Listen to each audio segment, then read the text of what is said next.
Hello? Oh my god, that was so loud. I'm so excited. Hello? Hi everyone, I'm back in Canada. Living by myself, all alone, eating by myself, crying every night. Hello? Hello peeps, I missed you guys. Actually, oh my gosh, this was the longest I've gone without streaming. 3 weeks in total. Hello! Thank you for the warm welcome back. Oh my gosh, I'm so excited to stream and tell you guys what's been happening. I low-key can't remember because I'm so jet lagged. I woke up at 8 a.m. for no reason. Hello! I missed you guys. What did you guys do while I was away? Did you guys behave? Did you guys get in trouble? Are you guys trending on Twitter? Let me know. I missed the scuffed mic. Thanks. Well, okay, so I'm really dumb. But I brought my Go XLR to Japan and I never used it because I just didn't have the proper mic. I didn't bring my mic. I brought my Go XLR. I was gonna buy a microphone over there,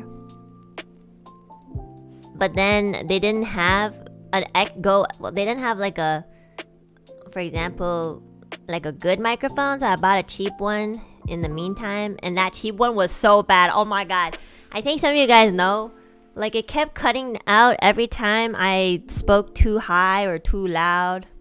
I know, don't worry, this is a good mic. This is my like at-home mic.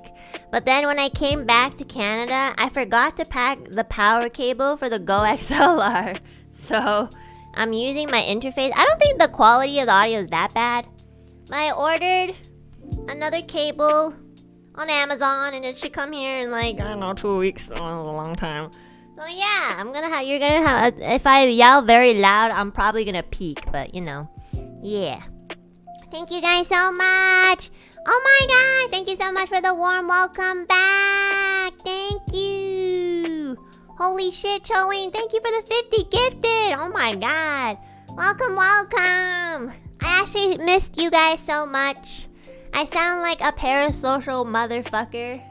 Wait, can I swear? Is it 10 minutes in? Oh shit. I sound very parasocial, but I really miss streaming, you know. I had a lot of fun in Japan with my family and friends, and so I'm gonna share some stories with you guys. Yeah, I'm so excited to be back. Thank you. Thank you so much. Let me just say thank you guys so much for letting me have this break. I really needed it. I hadn't seen my family in like 4 years, so it was an emotional time when I saw my father. We were like, oh my god. My dad was like, did you get taller? And then I like measured myself at his place. And you're not gonna fucking believe this, okay guys? I know that like this is like a miracle, but I grew 1 centimeter. I'm not even joking. I like checked. I measured myself at a clinic just to make sure. Yeah, for real. I don't know what happened. I think it's because my posture's been better ever since I've used the standing table. But holy shit. I'm like 18 plus and I haven't grown since like the 12th grade. Or no, sorry. Since I was 12 years old, okay? I was a very tall elementary student. But then like I just stopped. But I swear to God, I am like a centimeter taller. It's crazy. I know. And then my dad was like, oh my God, you are taller. I'm taller than my dad now. It's weird. Me and my dad are always like have been the same height like for years, you know? Like he was always actually just like half a centimeter taller than me. But I actually grew and I'm past him. I think he also shrunk too. But like I actually grew too. Because now when I stand beside my dad, I'm like slightly taller. It's so weird. I know. It's so weird, guys. I would tell you guys my real height, but you know, that's doxing, so. Yeah. Yeah. Oh my gosh, what's this? What is this really intense super chat written in Chinese? All I saw was, please. I wonder if you could sing something with my name, please, as a late 18th birthday. Oh my god, it's your 18th birthday. Okay, yoga. Okay, let's see. Anna 宝贝，今年我要参加中国高考你直播合格. You know what? I did say my Chinese was gonna get better when I came back, but I still can't read it. Okay, I swear. Okay, let's just do this. Hold on. Here. Anna 宝贝放声大哭，今年我要参加中国高考，你的直播和歌在我最难熬的时候给了我动力，尤其是你的原创区从来都不会让我失望，真的非常感谢你。I wonder if you... Oh, you don't have to speak the English part. Thank you, Google Translate. Oh my god, yeah, of course. 你的名字怎么说 ？Yoga 手 Does that say 手？不是 No, that's I'm reading it in Japanese. 瑜伽18岁的生日很重要 The 18th birthday is very, very important. So we're gonna sing happy birthday to 瑜伽 okay? In Chinese. How do you sing it in Chinese again? 祝你生日快乐 Is it like that? 我忘了是吗？祝你生日快乐祝你生日快乐 Yeah, it is. Oh no, 成 or 祝祝你生日快乐有家生日快乐除了初一I can't remember 生日快乐生日快乐今天我希望你开开心心过你的生日还有加油in college 还有我希望你 Oh my god, my Chinese got worse because it's probably because I'm speaking Japanese all the time at home 我希望你身体健康还有开开心心过 Let's go Yay Yeah So like if you guys are wondering why I suck at Chinese even more I actually thought that I would be speaking a lot of Chinese but ever since my baby brother was born they've been using a lot of Japanese so that he can learn how to speak in general So this time when I came back home my stepmother who is Japanese and my father who is not Japanese they've just been speaking in Japanese to me like literally like I will sit down at the table and they'll be like Enna お腹すいた I'll be like yeah 我饿了 like I'll answer back in Chinese Because my dad speaks... The only time my dad speaks Chinese with me is when it's just us two. Or if he needs to tell me something in secret. Like sometimes if my stepmother is bothered by something, he'll like walk... He does it very discreetly. He'll like walk past me and be like... He'll be like... 你把自己的东西收好，别让她看见。You know, like, clean up your shit. Don't let her see it. Because, like, she doesn't like mess. I know. So, like, literally, I've been speaking Japanese for, like, a month and a half, you know? It really is. Like, I barely got to speak Chinese. So, well, it's not like I lost any more than I don't know. But, yeah, like, I don't know if you guys all have heard... But like, in case you haven't, I have a little baby brother now. He was born like a year ago during COVID where everybody was lonely and horny. Just kidding. No, he was born out of loneliness. Just kidding. Wow, sort of. Anyways. It doesn't matter. He's really cute. Also, I just want to say that my baby brother... Yo, I told you, I have not changed, okay, please. I know I'm mentally healthier, but like, I still have the same humor, okay? I'm sorry. But yeah, my baby brother, in April, because April is the month where like, school starts in Japan, my baby brother entered, daycare for the first time, and oh my fucking god, it was the most stressful month ever, okay? I can't... Like, in my head, I was like, oh my god, Chibisuke is gonna be entering daycare, so now I can, like, stream in the morning without him crying. And so, like, this is how it works in daycare in Japan, which I think is really cool. So, when, especially if they're, like, really young, like, they're a baby, if they first enter, they only enter for, like, 3 hours. And then, once they get used to the daycare, they extend the time.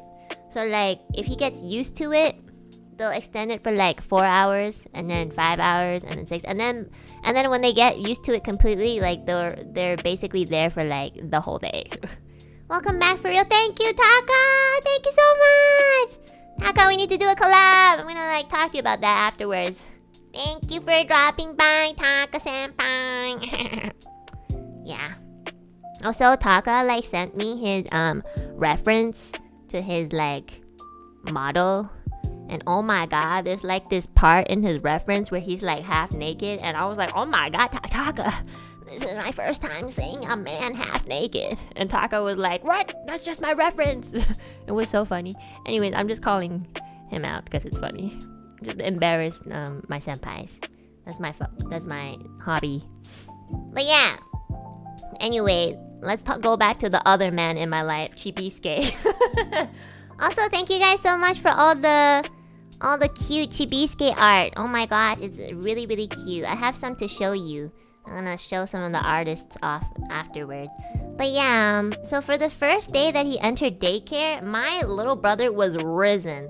My little brother doesn't really like to play with toys. He likes to play with anything that he's literally not allowed to touch. So he likes to play with like a rolling pin, a spoon. He likes to play with, I don't know, like cleaning supplies. So sometimes we have to like turn, like, you know how the spray for cleaning supplies, there's like an off? Yeah, so we have to make sure that it's off so he can play with it. And oh my god, if you take away like his quote unquote toy, like he will scream. Oh my god, like he's not chill at all. My dad literally says this every day. He's like, I don't remember having such a hard time raising you. And I was like, that's because I'm an angel, not gonna lie, okay? I was a really good kid. I stopped using diapers at the age of 2, okay? Like, I don't know. I know I'm not very smart now, but when I was a baby, I was very smart. My little brother is at the age where he should where he should be able to say like mama or papa. But this dumb fuck, he can't say shit. He's like and I'm like, bruh, why? He's so dumb. I love him, but like, oh my god, the amount of times I've like accidentally swore in front of him, especially because when my stepmother is away and I'm babysitting him, because my dad is old and he has a bad back, so sometimes he'll be like, can you play with Chibisuke so I can take a nap? And I'll be like, sure. And then, you know, I'll like talk to him in English, and of course like in Japanese, because he does understand Japanese more. So like I'll talk to him in English and I'll be like, yo, you little and then I have to like stop myself. One time I don't know who I was like calling with because I wanted my bestie to see Chibisuke. I was like, oh my god, look, it was just me and Chibisuke at home. So I called one of my besties. I was like, yo, wanna see Chibisuke? And then they were like, yeah, sure. So I like video called and I was like, this is Chibisuke. Chibisuke has like no interest in men, by the way. Like, I think it might have been Kyo. I think. He has no interest in like dudes at all. Like, he has every interest in like any like female walking species, but like when it comes to guys, I showed like I also like video called with Diego, my other bestie, and he was like super disinterested. It was so funny. And then I was like, and I accidentally swore in front of Chibisuke, and I was like, oh my god, sorry Chibisuke.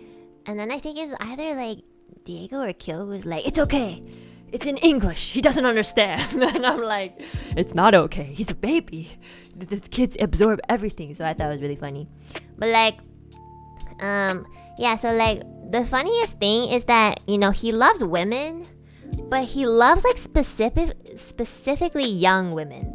So he loves me, okay? I'm like the perfect, like when I first came and saw him, Chibisuke was like all over me. He like sat on me, he like pulled me to like play with him, he like asked for hugs, he like slept on me, he like did this thing where he would like move his head like this on my chest, and low-key it hurt because I don't have much like cushion there, so it was basically his head was just like grinding against my chest, and it was like this is a little painful. Yeah, he was nuzzling. Yeah, oh my god, he was so cute. Like, I've never had a baby go all over me like that, and he's my little brother, and my dad kept being like, yeah, it's the blood, he knows, it's the blood. And I'm just like, I think he just likes women, you know. My dad was literally, yeah, and he knows you're his older sister, he knows, it's the blood, it runs in it's our family bond. My dad's like, okay, and I'm like, okay dad, it's cool. So the funniest thing is he doesn't do this to his mom, he doesn't do this to my stepmom at all. Like, my stepmom is always fucking holding him because she literally is deprived of her son like wanting her.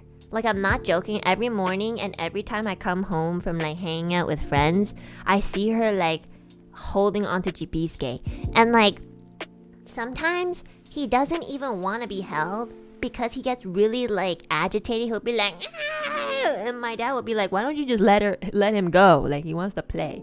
And I'll be like, and sometimes my stepmom will be like low-key like way too parasocial with him and be like, no, I want to hold him, he needs to know I'm his mother. And I'm like, oh my, what is happening? Like, yo, we should be on like some kind of family TV drama or something. I swear, it's like every day is very interesting. More interesting than the Kim Kardashian show, I promise, okay? It's like a different theme every single episode. Why'd you say parasocial? Because it's the internet. I don't know how else to describe it. So like, one time we were outside with Chibisuke, and we put him down so we could get him used to walking in shoes, because he's a little like dumbass, and he doesn't like walking with shoes on because it's too hard for his feet. Like, he's such a prince, like he's so spoiled. I'm not joking, guys. Sometimes I look at him and I'm like, oh my god, if you turn out to be a spoiled son, I swear to god. But like, so he actually did started walking because he saw another mom, and this mom was like really pretty. And this mom had a daughter that was around the same age as Chibisuke. And Chibisuke, at first, I thought he was running towards the little girl. But he was, like, running towards the mom. Like, he went up to the mom and he reached his arms out, which indicates that he wants to be hugged. And then my stepmom was, like, super upset. She was like, oh, I'm so sorry about my son. He really likes beautiful women.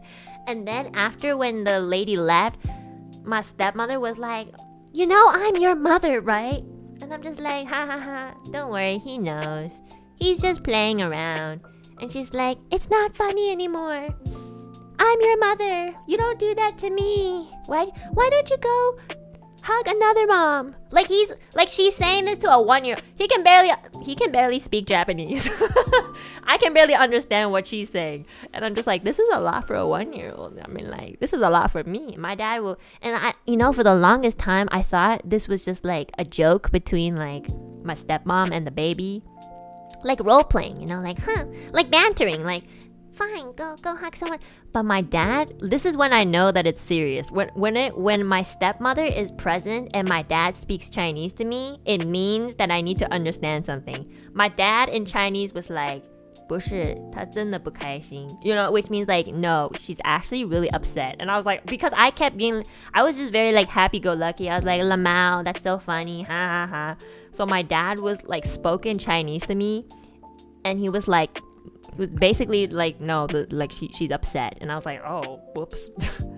Yeah, it was like crazy. Anyways, he's super cute. Sometimes I look at other people, like other parents' babies, and I'm like, I don't know if it's because I'm biased, but I'll take a look at other babies and I'll be like, I'll literally talk to my dad, be like, 哎呀，起比给真的是好看，他真的是长得好看。我看别人的孩子不是特别太可爱。I'll say shit like that. 我说有的时候我看别的孩子，他们的头太大，或者头太小，或者头有点歪。My dad would be like, my dad literally was like, don't speak. He's like, there's a lot of Chinese people here. Like, don't fucking speak. Like, they might be able to understand you, So basically what I said, I was like, sometimes I think other people's babies have like a head that's too big, or like a head that's too small, or like a head that's like asymmetrical. And then I said all that in Chinese, thinking that like maybe they wouldn't understand. But my dad was like, yo, be careful. There's a lot of like people who speak Mandarin here, so stop. But I said it very like, discreetly. I was like just like whispering. But anyways, regardless of if it's biased or not, my baby brother is actually super duper good looking. I'm not joking. He's really cute. Like even I have like friends who do not like babies, okay? Like they don't want babies. They like despise babies. But like when I sent them a photo of Chibisuke, they were all like, oh my god, he's a good looking baby. Like he's actually so cute. I sent Millie photos of Chibisuke like weekly. I also sent Kyo photos of Chibisuke like weekly. I'll be like, here's your daily dose of Chibisuke. And like every single time I did, I also sent Mika Chibisuke photos too, and every single time they were like, oh my god, he's so cute, like, aww. And I'm just like, yes, that's what I want. Yes, compliment our family genes. My favorite part is when people go like, oh my god, his eyes are so cute. And I'm like, oh my god, let me take off my glasses. Oh my god, we have the same eyes. I can't see without my glasses, but I mean, I'm not wearing glasses. What are you talking about? Yeah, I'm like, yeah, our eyes are like really genetic, and my grandfather on my dad's side has them. 我的爷爷的眼睛跟我们很像. I mean, 不是很像，一模一样. We have the same eyes, like, from my grandfather, my 爷爷, and then my father has them. I have them. Now Chibisuke has them, and I'm just like, yeah. Our eyes are the best thing. Everything else could be worked on, but like, our eyes are probably okay. It's because like, okay, look, my grandpa, 我的爷爷, okay, 他的眼睛很大, okay, his eyes are really big, okay, but like his eyes were too big. 我的爷爷的眼睛太大，他的眼睛大的很大，都有一点像要出来，像鱼的眼睛 like. Like it looked like my grandfather's eyeballs were about to like come out. Like that's how big his eyes were. Now my eyes are not as big. I feel like as the generation goes, like the eyeball doesn't quite fall out as much. So like my dad has pretty big eyes too. And then I have like pretty big eyes for an Asian, at least statistically. And then Chibisuke also has the same eyes too. Yeah. But my grandpa's eyes were like huge. Literally, sometimes when he had like a shocked facial expression, it really looked like his eyeballs were about to fall off. Like, I would make this joke with him. I'd be like, oh, yeah, 别太兴奋 Sorry, I'm getting my Japanese and my Chinese like mixed up. 要的人眼睛会掉下来 You know? 激动 Anyways, yeah. 兴奋 Like excited or like Yeah, oh my god, it's so hot. I'm like too into talking about my little brother. And every time I talk about my little brother to my friends, they'll always go like, oh my god, you really try to like talk about him every single time you can. And I'll be like, I don't really know if they said that because they're annoyed, but low-key, I don't care. Like, yeah, I really don't. Oh my god, look, it's Patterns himself. Yo, did I not like... Yo, Diego, I want you. You are one of the only people in this chat that have seen my little brother. Don't you think he's so fucking cute? Come on. I sent you photos and videos. We video called. Don't you think my little brother is so freaking cute?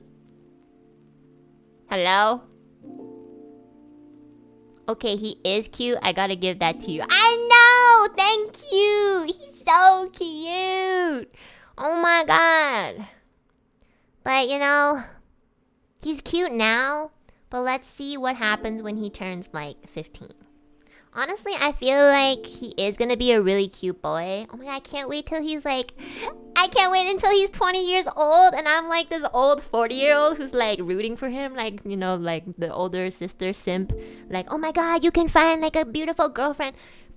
My dad and I were like, you know how like some kids like take time to figure out if like their sexuality? Like my dad and I are 98% sure that Chibiske is probably not gonna be gay because this kid is like running. He might be like a cougar type of person, but like I swear to God, like he loves every single type of woman that's like under the age of like, I don't know, 30. I swear.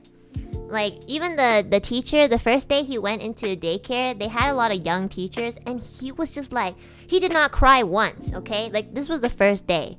Like, he was just like, he like pulled the teacher in, he was like holding their hands, and he was like, I want a hug, you know? And he would get a hug, and then he'd like smile at them, like, okay?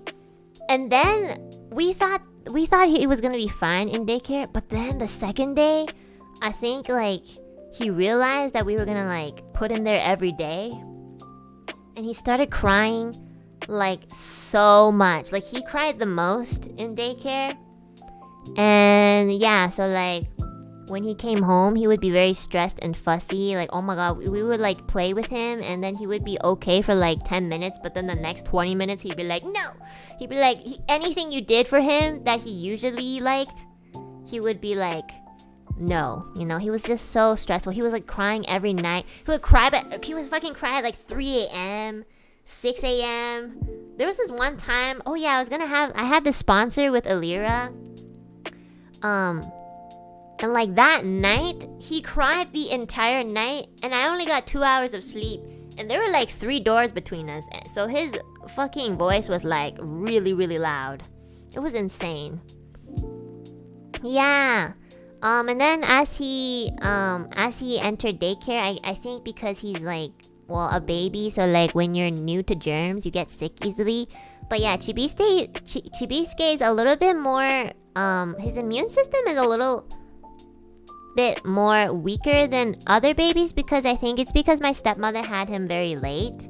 Well, at least that's what the doctor said. So like his immune system isn't really that good.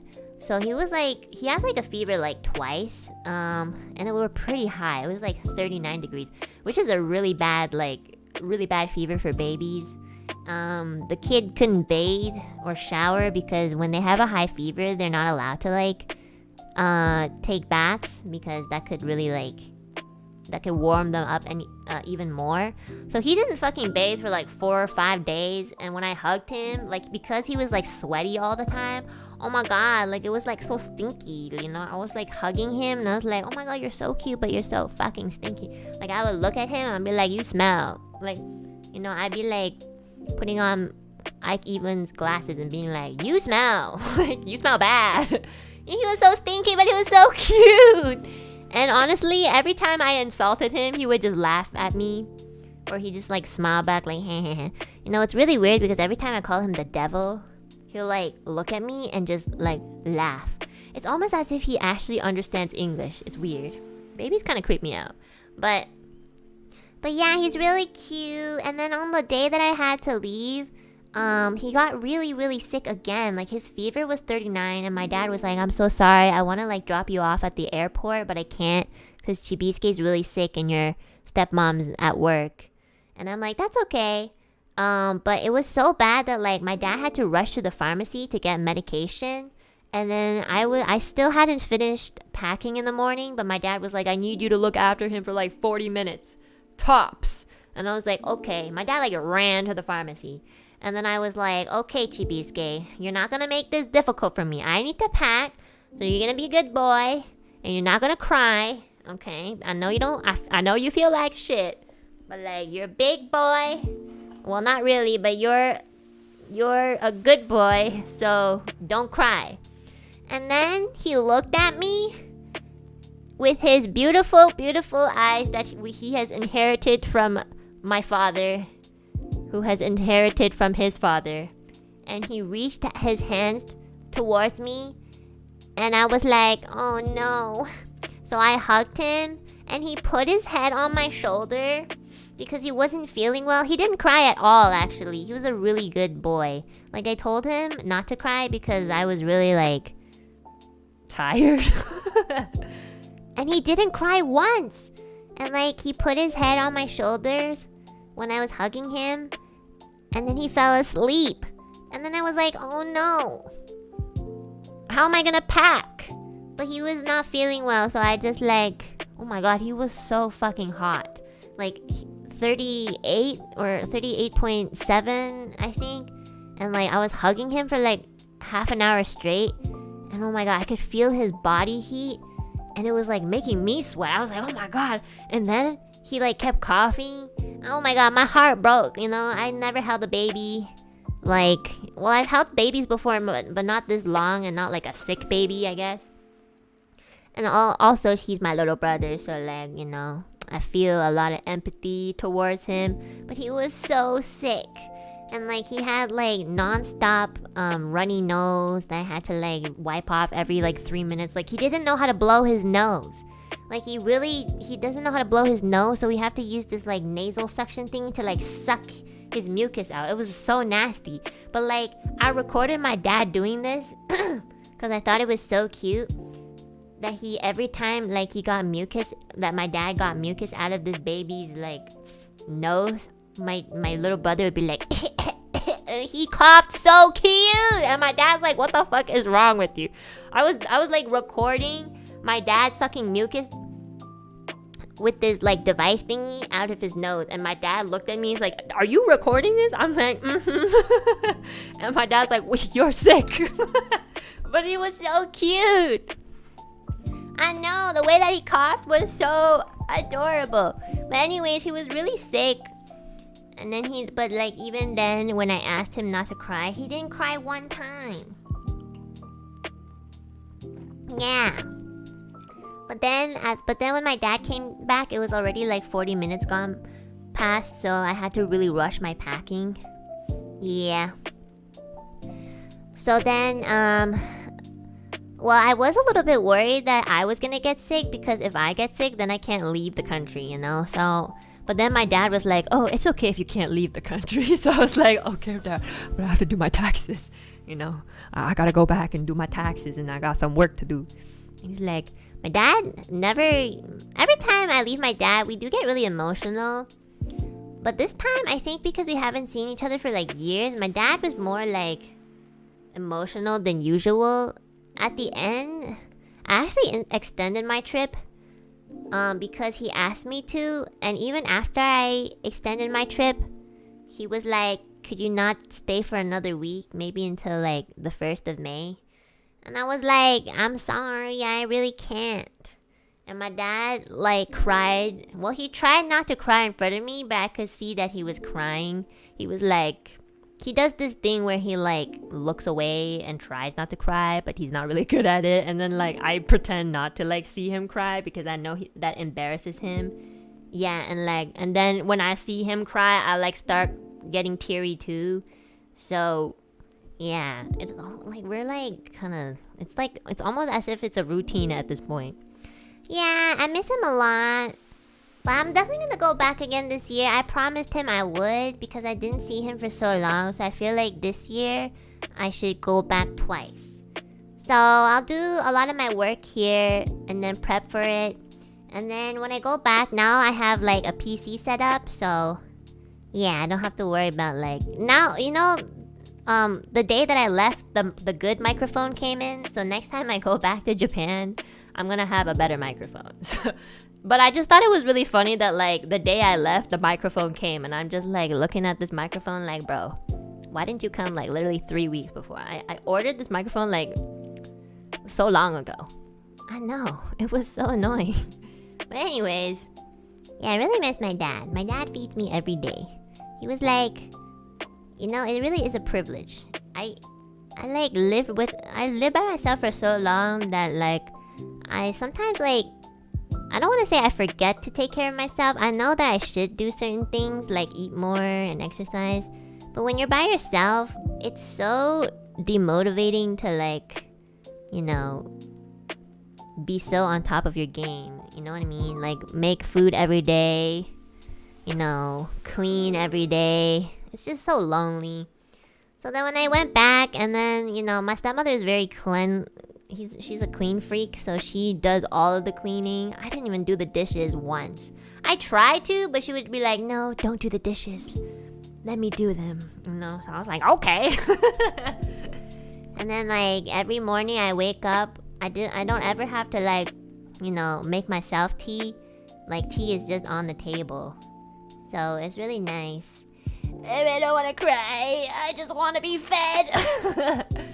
But yeah, every morning, even if I'm not hungry, there's food on the table. There was not one moment when I was living with my dad that I was like remotely ever hungry, because like he literally just tried to feed me like every second. He'll be like, are you hungry? I'm like, I literally just ate an hour ago. Like, it's insane. I have not had 3 meals in a day for so long. My dad was like 你现在吃饭真少. Like, you don't really eat as much as you used to. I was like, oh yeah, it's because I'm depressed. But also, like, I don't really go out, so I don't really need to eat too much. But yeah, I ate so much. I don't even know how much I weigh. I should probably weigh myself.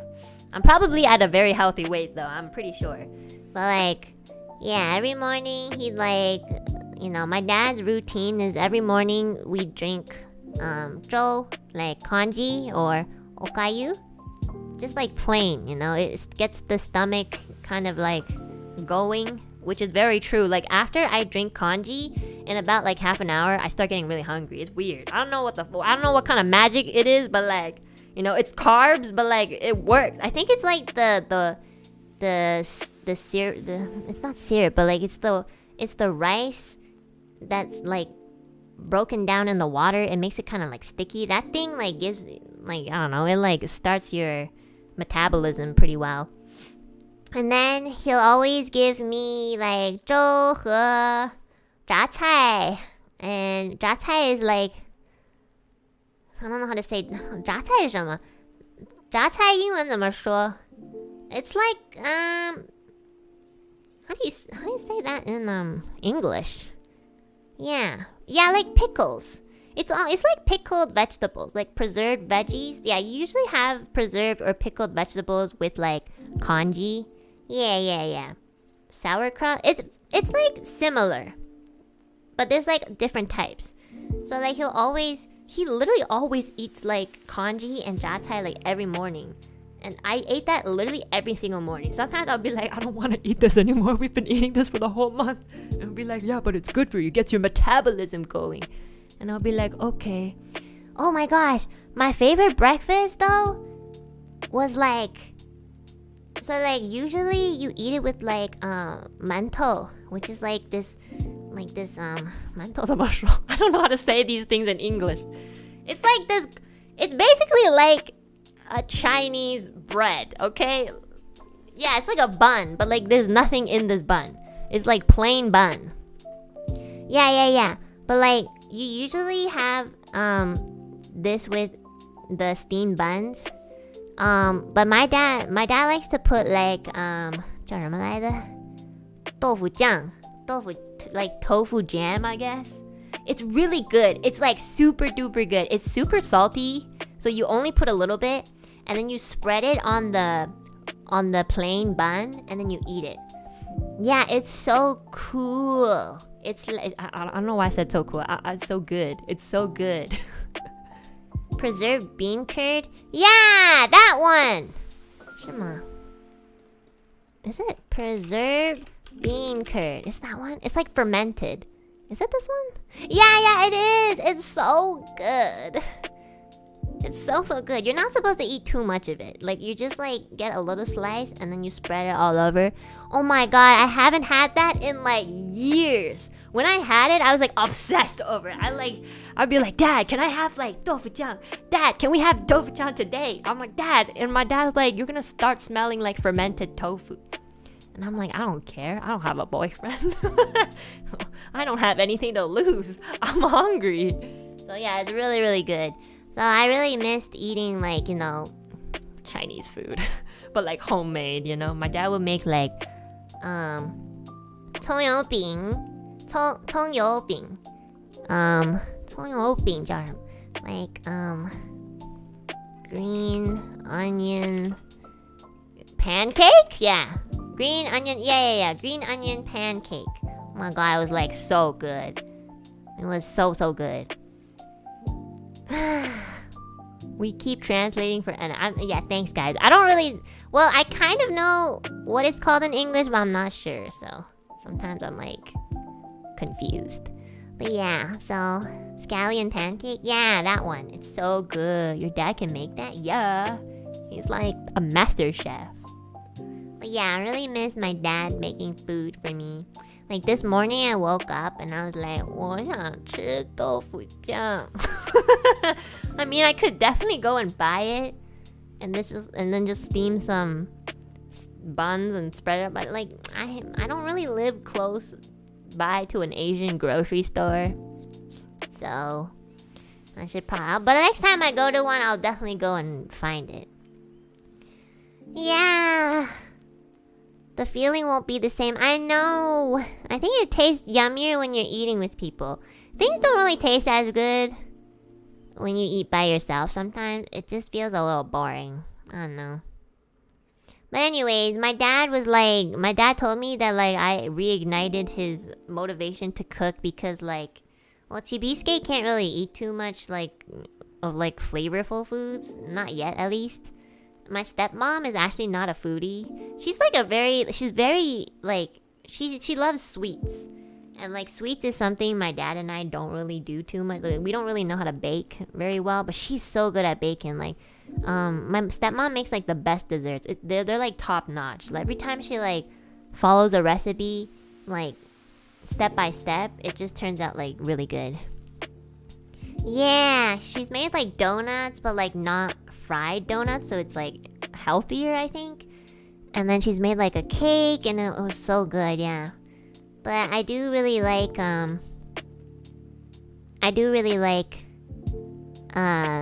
savory foods, you know. I think, yeah, my palate is very similar to my dad's because like I grew up with his cooking, so I don't really eat too much sweets.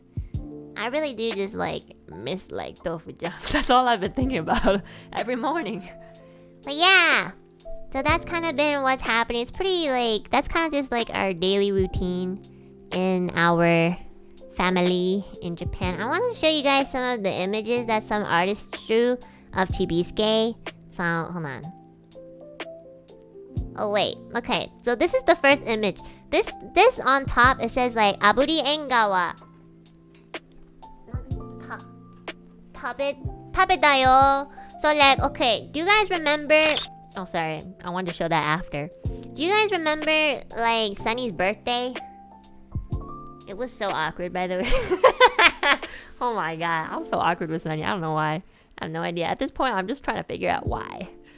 But yeah.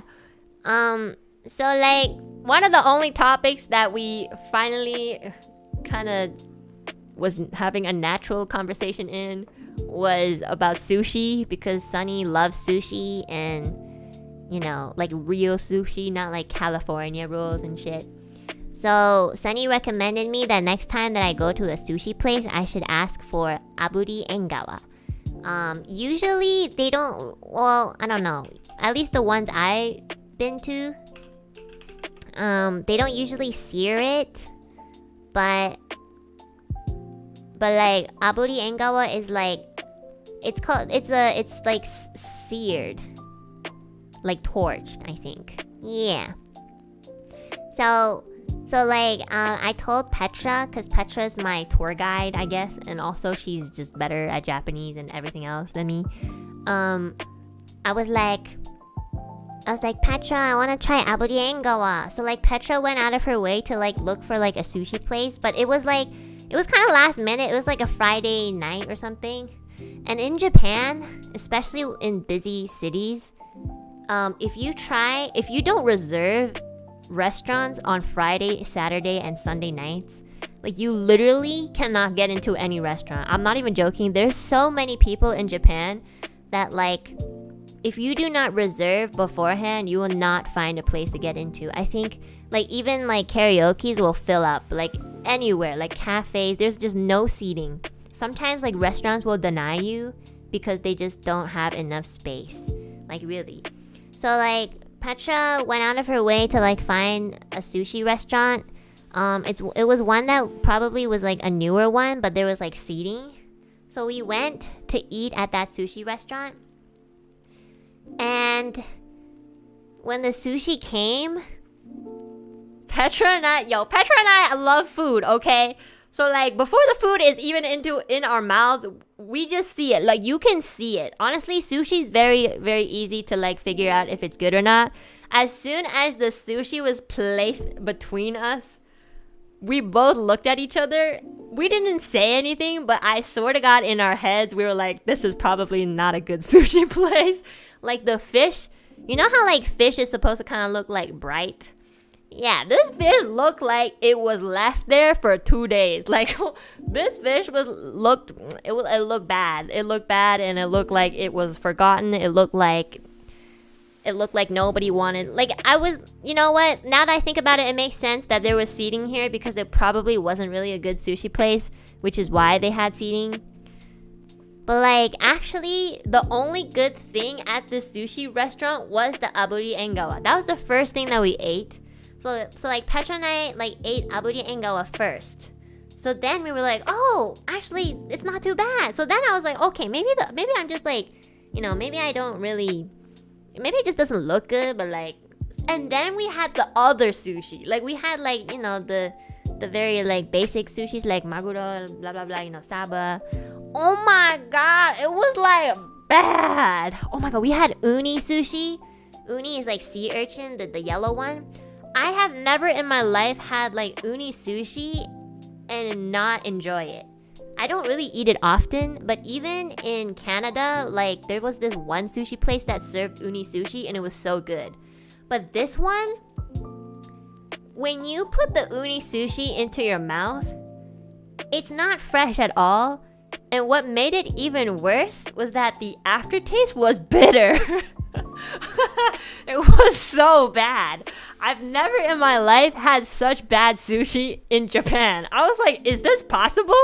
Like, I think you have to have some sort of talent to like fuck up on sushi in Japan, because like the ocean is right there and it's just really hard not to have fresh fish, you know, because it's everywhere. But like this was so bad. It was so bad that like I went into like copium mode and I looked at Petra and I was like, it's not too bad. And then the aftertaste came, like the bitterness of the uni came in and I was like, oh. And Petra was like, I'm so sorry. Petra felt so bad because she was the one who picked the restaurant. But like, of course, like, it's not her fault at all in any way because, like, we've never been to this restaurant, you know? And it was also, like, a new restaurant, too, which meant that I think it didn't have much ratings or whatever.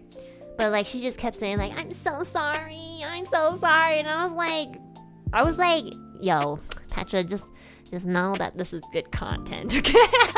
You don't have to apologize at all. But yeah, Petra, like, I hung out with Petra the most while being in Japan.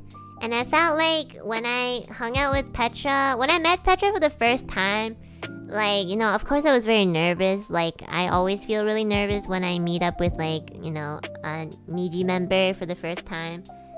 Even if, like, we're close online. But when I met up with Petra, like, I wasn't nervous for too long because as soon as I saw her, I just knew that, like, we would get along. It was almost as if we've been friends for so long and we just haven't seen each other for, like, years. Like, the first day I met Petra, first of all, we couldn't find each other for, like, 30 minutes. Also, she was late. But, like, Petra does this thing where she's like, where are you?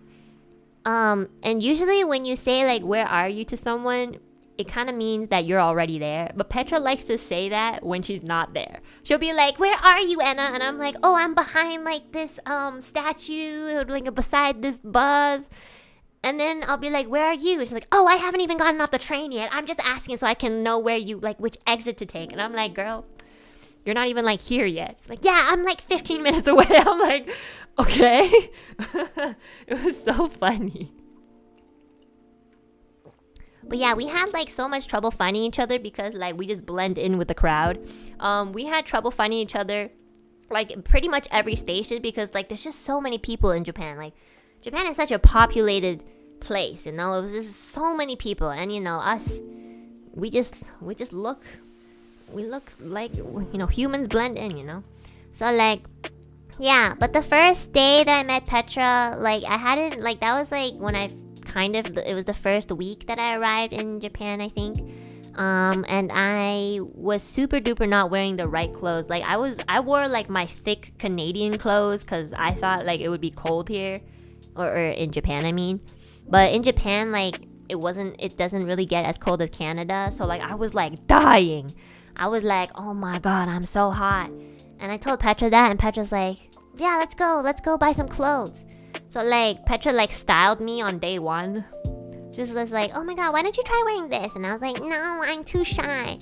And then Petra would be like, you asked me to style you and you don't even want to try wearing it. And I'm like, okay, I'll try it. You know, Petra's, like, style is, like, it's like, you know, I don't look good in Petra's style. So I was like, oh my god, no. But then, you know, Petra, like, gave me this belt that she also was wearing. Like, she was like, oh yeah, I have the same belt. It's really good. And so now we're matching belts. And then afterwards, when I tried to pay for my clothes, this fucking bitch just, like, pulled out her wallet and her fucking credit card, and she just, like, slammed it against the self-serve machine. And I was like, why? And she's like, because you're the guest. And I'm like, Petra, I live here. This is my second home. And I'm like, okay. Okay. But yeah, but Petra, like, you know, one thing I really like about Petra, well, not one thing, I like many things about Petra, but, like, one of the things that I love about Petra is that she's actually so nice, okay? Like, she's really, really nice, and she doesn't, like, 这怎么说呢? I don't really know. I think this is a phrase in Chinese, like, 钱不在乎, which means, like, she's not really, like, she's not stingy at all. Like, she'll always try to pay for everything, which is very sweet. But, like, we will, like, fight over, like, we'll be like, okay, I think you gotta stop, you know? Like, it's my turn. And she'll be like, we were being very, you know how, like, in Chinese culture, like, when you go to dim sum, like, your parents and your friends' parents, like, fight over the bill. It was literally like that. And then, yeah, I know, honestly, it kind of just felt like I was being, like, with family because it was just such a familiar thing. But we would, like, fight over the bill, and it was just really fun. I don't know how else to phrase it. It was fun. But, like, but yeah, Petra's really, really nice. She's very considerate. Every time I was like, oh my god, I really want to drink, like, good tea. she'll like find a nearby cafe. She'll find a cafe that's like not only like super good but like close, and she'll be like, okay, let's try going to this cafe, and she'll like lead the way, and then she'll be like, oh, I wanted to take you here because I know that you like tea. So and I was like, aw, that's so sweet. And then there was like this one day where Petra and I watched a movie. It's the Oscar winning one. I think it's called Everything and Everyone and wait, what's it called? Everything and Anything All at Once? Anything and Everything All at Once? Do you guys know which movie I'm talking about? It's like that really famous one. I think it won the Oscars last year. Everything Everywhere All at Once. Oh yeah. It's a really good movie. Yeah. If you haven't watched this movie, you should watch it. We should watch it too, members. I would love to watch this movie again. So Petra actually already watched the movie, but she wanted to watch it again because it's like one of those trippy movies. And oh my god. Okay, guys, I'm just gonna be honest. I don't really cry often because I'm so traumatized and I'm so depressed on a daily basis that like it really needs to like hit me for me to be like just a little bit teary, like just even a little bit teary. But like that movie, oh my god, maybe it was because like I felt an Asian connection because a lot of the actors and actresses were like Asian, and you know there's like this Asian community shit, you know, so maybe there was like this a little bit close to home sort of thing. But like I have never cried so much during a movie. I was like, Petra and I were both bawling at the ending of the movie. It was so well written and so beautiful. It was just very relatable. And like at one point, Petra and I were just like holding hands, and I was like dying. I was like, my head was like on Petra's shoulder, and I was just like bawling. You know, I was trying not to let her see me cry, but like both of us like were like bawling, and then we'd be like, we were both like. You know, it was such a beautiful movie. I really enjoyed that movie. So if you guys really haven't seen it, you guys should go and see it. It's really good. In the beginning, it's really confusing, but then later on, you will get it. Okay, I promise. So it's a little trippy in the beginning, but then you'll get it. But yeah, afterwards, I remember that I had like wet wipes. So I was like, do you want a wet wipe? So I used one first. And then my eyes started stinging. And then I was like, and then I like blew into the tissue, and then I smelled alcohol. And then I remembered that it wasn't just like normal wet wipes, it was like alcoholic wet wipes. So like I fucking put that shit into my eyes. And then Petra was like, oh, can I have one? I was like, no, this has alcohol in it. And then like, you know, I stopped crying at that point, but then I started crying again because I had alcohol in my eyes. And Petra's was just like, you know, she does her like penguin laugh, like the, you know, that one. You're so stupid, you know, like, yeah. And then we went to the bathroom to like, you know, clean ourselves up, and Petra was like, oh my god, my eyeliner didn't even smudge. This eyeliner is so good. And I'm just like, that is the most like basic bitch thing you ever said. This girl like looked at herself in the mirror, and then she looked back at me and she was like, oh my god, this eyeliner didn't smudge at all. Wow, it's so good. And I'm like, congratulations. You know, I was still recovering from the alcohol in my eyes. But yeah, I had so much fun with Petra. I miss her so much. We did like Purikura together, and then the Purikura in Japan has changed.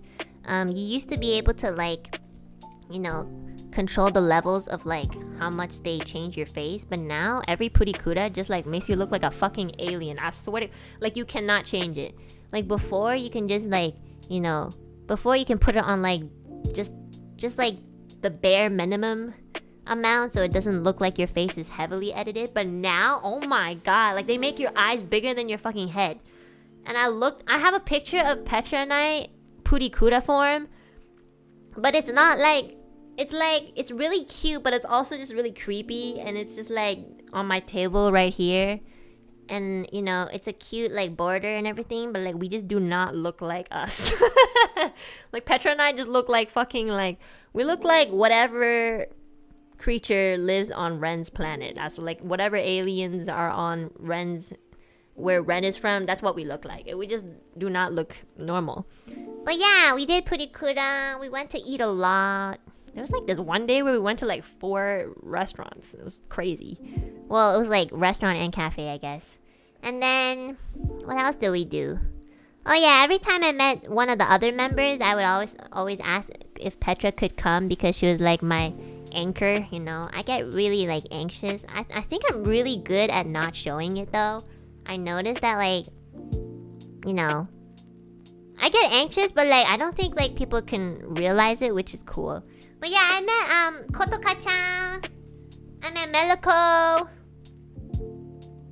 Who else did I meet? I met Pomu. Oh my god, I met so many people that didn't even expect me. I can't believe I met Pomu this trip. Pomu was there for like a couple days or something. So yeah, I met Pomu with Petra. And then there was like this other day where like I met Pomu, IPN's friend, let's just name him Martin, and Kotoka. Yeah, I also met Maririn too, but like I already told the stories about Maririn and Petra like in the earlier Zatsudan when I was still in Japan. But yeah, I met so many Niji members. Yeah, when I first met Pomu, oh my god, like she's exactly the same. I was like, I can't believe I'm seeing a face with your voice. Like oh my god, I love Pomu. We went to karaoke and Pomu was like singing. I actually really love Pomu singing a lot, and to the point where I know what songs she knows. So like the first karaoke that we did, Pomu was like, no, I don't know what to sing, and I was like, put in Eternal Blaze and let this woman sing. Because yeah, oh my god, yeah. And also, why are you guys saying go white girl go? Also every time, well not every time, but like sometimes if she sang a song that was upbeat and very like idolish, I would be like, go white girl, go white girl. You know that meme on Twitter where Pomu's 3D was like dancing? Yeah, I was memeing that. You know, it's one of my favorite memes. And then the second time I met up with Pomu, it was with IPN's friend Martin, who like nobody knew was coming. I'm just kidding. Well, I think Kotoka was there too, and like I think we went to like Tokyo Dome, which was my first time going. It was quite far for me, but like it was really worth it. Yeah, I actually met up with IPN too, which is crazy. We all ended up in like different exits because in Japan station exits are like crazy. There's like at least 5 exits every station for some reason. So like I met up with IPN and his friend first because we came out of the same exit, and then we tried to find Pomu, and then we tried to find Kotoka. Kotoka was trying to find us. Well, no, Kotoka was actually trying to find Pomu, but then she came through the exit that we came through. And when Kotoka came through the exit, I was like, I wasn't sure if it was Kotoka because I had only met her once at that point, and the first time I met Kotoka, she had a cap on, so I could barely see her face. It was also like nighttime, so I couldn't really see. I have really bad eyes. So when she came out of the exit, my brain was like, I think that's Kotoka, but I'm not sure. But then I just like approached this lady and I was like, are you Kotoka? This is the same thing that I did with Meliko. Because I don't really know what they look like, I would just like approach them with the description I was being given, and I'd be like, are you who I think you are? I'd just be like, are you the person that I'm meeting with? And they'll be like, yes. It was like when I first met Meliko was like, what are you wearing? And I was like, I'm wearing all black, like my depression. And then she's like, oh, okay, I'm wearing something blue. And I was like, thanks, Meliko. That's a very, like, unique colors. There was, like, at that time, it was, like, rush hour. So there were, like, hundreds and thousands of people going through the exit who are wearing blue. So, like, at one point, there's this other lady wearing blue. And I was like, I kept looking at her. You know, I just kept looking like, you know, I kept looking at her and being like, yeah, it's me. But this girl was not Meliko. This girl was just, like, an ordinary Japanese citizen who was probably walking from work to home, and was really, really uncomfortable with me staring at her, being like, "Are you Meliko?" You know, at one point I was almost about to approach her, but then like given her reaction, I was like, that's probably not her. And then like I saw this other girl wearing blue. So I kind of waited a little bit before I stared her down. This other girl looked like she was looking for someone else too. And then our eyes met, but we still weren't sure if we were each other because there's just so many people. I went up to her, and like I think as soon as I spoke, she was like, "Oh yeah, it's Enna." But I went up to her and I was like, "Are you Meliko?" Like, you know what? I'm not even careful with like our names. I literally was just like, "Are you Meliko?" You know, in the middle of like a station full of like thousands of people. Because I was just like, bro, it's too noisy. Nobody can hear us. It's fine. Maybe you should call them. I had like limited data. I can't call people. But yeah, Meliko was like, "Oh my god, it's you, Enna." I was like, "Oh my god, Meliko, first of all, why is everybody who's a VTuber actually so pretty? Like, I do not understand. Like, I just do not understand, like why." But anyways, Petra was late. So Meliko and I like went on to the restaurant without her. Because Petra was like, "Yeah, I'll see you guys at the restaurant." Petra can find her way. She's very good at navigation. And then like, yeah, I was so nervous, and you know, I don't know how to like approach people or like talk to people. So like, I just do this thing where I pull like a small bottle of maple syrup out of my super small bag, and I'll be like, "Here you go, this is for you." I don't even bring a bag for people. I literally just have a small like bottle of maple syrup that I just like, I don't have a bag. I don't even have like a plastic bag. I just like put it in my bag. You know like a square bag? Yeah, you know this blue square bag that I have? This one? It literally looks like this. I just pull a small bottle out as if I'm some kind of like wizard from a MMO game or something. And then I just be like, "Here you go, I got you something from Canada." And then every time I do that, like Kotoka did this too, and Meliko did this too. They'd be like, "Oh!" They'd be like super surprised because like I don't have like a gift bag or anything. I just have like the maple syrup bottle. And they'd be like, "Oh my god, thank you so much! Where did that come from?" You know? I'm like a fucking magician. I just like shit. I just take it out from my asshole. I'm just kidding. I just like do a very, very quick like and then I like shit out the maple syrup bottle. I'm like, "Here you go." You know, that's how I do it. Yeah. It's from my inventory, yeah. So like, yeah, I didn't know that Pomu was gonna be coming, so like I didn't have a maple syrup bottle for her. I ran out. I was so upset. That's why like when Pomu, IPN, Martin, and Kotoka and I were like roaming around Tokyo Dome, there was like this machine claw thingy, and it was like a Minecraft one. Oh my god, of all machine claw, like why Minecraft? Okay, but then in this Minecraft crane thing, they had like this bee, and apparently Pomu really, really likes this bee. And Pomu was like, "Oh, I really like this bee," and it was like such a perfect size too. It wasn't too big, it wasn't too small. And there's something in me just ignited, you know? I mean, like, you know, she put in like 100 yen and she tried it first and we didn't get it. And then I was like, "Pomu, I'm gonna get you this bee." Okay. So like I tried it, and every time I tried it, it would be so close. Like it would like pick up, but then like it would like fall down when it started moving. So then IPN and I don't know why IPN was so like, maybe he really likes Minecraft too, but I looked at Pomu. Pomu at one point, after our 7th try, Pomu was just like, "Guys, we don't have to get this. It's not that important." I looked at Pomu and I was like, "This isn't about you anymore." And I looked at her and I was like, "I have never been so invested in Minecraft in my life. Like, I need you to have this." And Pomu looked at me with much concern, or maybe fear or admiration. I don't know. I can't tell. But anyway, she looked back at me and she understood, and she, you know, got out of my way. So like I kept putting in 100 yen. I was just like, "We're gonna." Me and IPN were like, "Yo." IPN was just trying to do some like, you know, some flexing. But like we were trying to put our brains together as to how because sometimes like the bee would be like flipped and the claw would be like bumping against the wall. So then we would have to call somebody to help like place it back in the middle, because that happens. We called this guy twice. Nobody goes to these like crane game thingies because it was just like two. It's not like an arcade. It was just like two crane games in like the middle of nowhere. So this guy, we kept calling, like Kotoka kept calling this guy over in Japanese.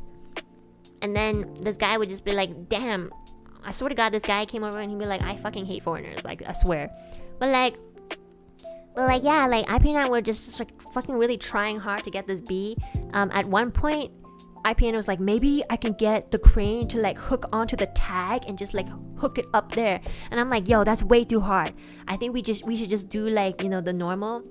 In the end, IPN got the bee for Pomu. But I would like to say that I set it up, okay? Like, I was the person who was like second to last, okay? So like, I set this up, flipped the bee over, then IPN did his thing, and then got into, and then in the end, we like high-fived and we're like, we got you that bee, Pomu. And Pomu was like, thanks guys, you didn't have to, but thank you.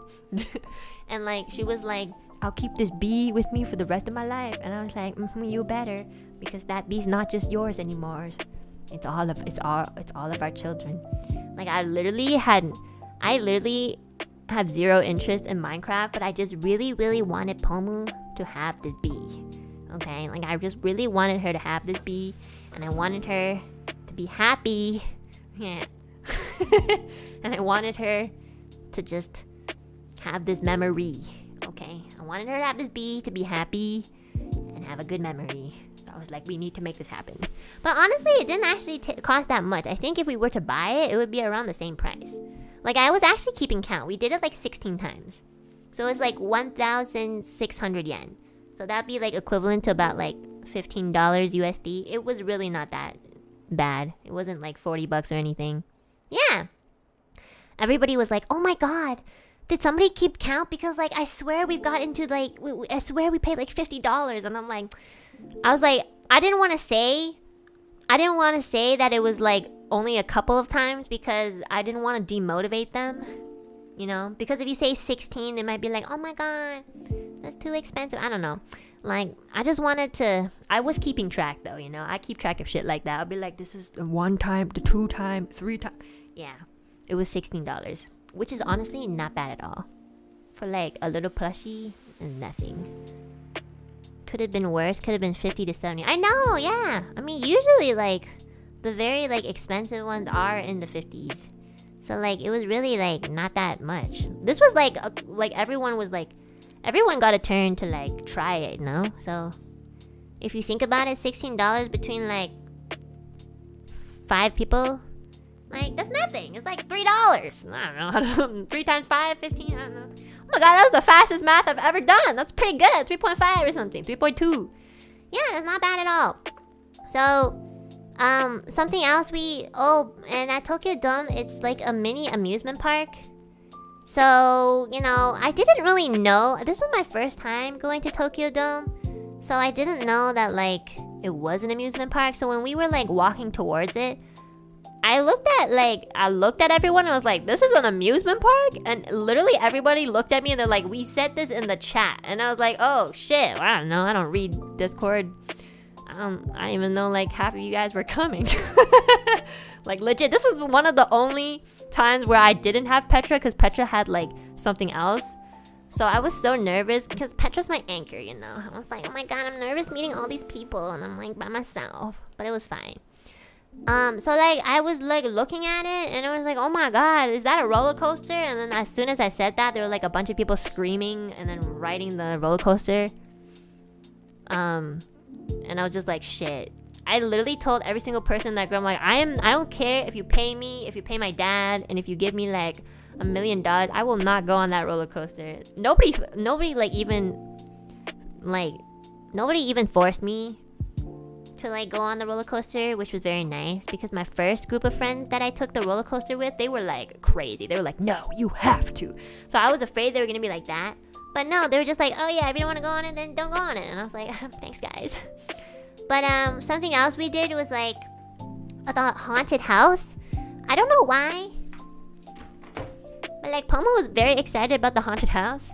Apparently she's been there for like a couple times, and every time she talks about the haunted house, her eyes get bigger. She'll be like, yeah, the haunted house, I'm so excited. I'm like, oh my god, like, are you a haunted house fanatic or something? What's happening? Like, oh my god. like Pomu was so excited about the haunted house. Like I was like, I'm more afraid of Pomu than the haunted house, you know. So when we all went in together, the staff was like, okay, you have to break into groups of 2 or 3. So like IPN and his friend went first, and then we followed them behind very shortly, and then somewhere within the middle we kind of just like, we were just like together, you know. But I was with Kotoka and Pomu. Pomu was in front of me, I was in the middle, and Kotoka was at the back. I think Pomu probably was like the least scared, and I was like kind of scared, and Kotoka was just like fucking scared shitless, I swear to god. So we were like, okay, you go to the back just in case you shit yourself, so we don't have to like smell. I'm just kidding. But like, yeah, so like what we did was we basically made a human centipede. I'm just kidding. No, so Pomu was first, I was in the middle, and Kotoka was in the back. So like I was holding on to Pomu's waist or shoulders, I can't remember. Kotoka like had her entire existence wrapped around my waist. It was really comfy, you know. I like the warmth of a beautiful girl. So like IPN's bestie like jump scared us, and that was like kind of freaky, and I didn't even know that it was him because I thought I couldn't, my eyes are really bad, so like especially when it's really dark, I thought he was one of the staff, and I was just like, why does this staff speak good English?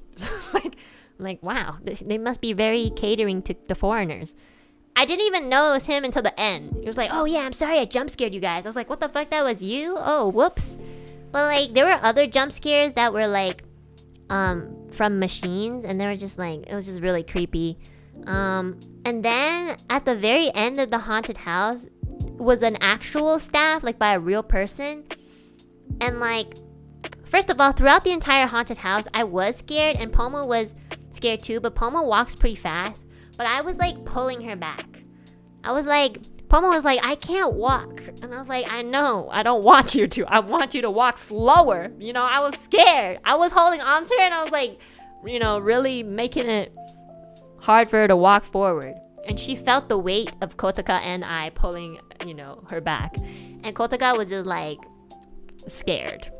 I like that Kotoka was really scared because like before she entered the haunted house, she was like, oh yeah, Outlast, isn't that scary? And then this bitch like wraps her entire existence around me and is like screaming the most. And I thought that was so funny. I think I wasn't as scared because Kotoka was so scared. But like by the end of the haunted house, a real staff member was like, you know, a real person was like the last jump scare. And this real person apparently touched Kotoka's bag or something, because Kotoka felt somebody like touch her bag, and when she felt it, she screamed so loud that like I freaked out. It was like a domino effect. She screamed so loud that it freaked me out, and then I screamed, and then Pomu screamed, and I'm just like, what happened? I don't even know I'm screaming. And Kotoka was like, oh my god, I felt somebody touch me. And I was like who? Like I didn't even know that there was like a person at the very end who like jump scared us, because like the jump scare that I got was from Kotoka, you know. So like I just knew that she was super scared because like she had her arms wrapped around my waist the entire time, but like when she freaked out at the end, oh my god, she literally helped me, you know, form my hourglass. Like she like squeezed my waist so hard, and I was like, what the fuck? And then I was like, what's going on? And then she screamed, and then I screamed, and then Pomu screamed, and then we got out of the haunted house, and I was like, oh yeah, it was fine. It wasn't that bad. Yeah, it was really fun. I like that a lot. I haven't been to a haunted house in a long time. I feel like the ones in Canada are scarier though, because like Canadians are bigger in stature and they just look a little bit more intimidating.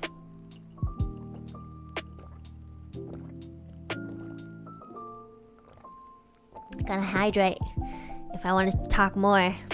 So yeah, it was such a good experience because I got to be sandwiched between 2 beautiful girls. I mean, it was great. Oh oh my god, like I've never been touched so much in my life. It was amazing. I'm so jealous. I know. I specifically wanted to tell you guys this so that I could like, you know, I'm really winning. And then the next one was the Ferris wheel. Okay, this one I took a lot of courage to go on because I'm really afraid of heights.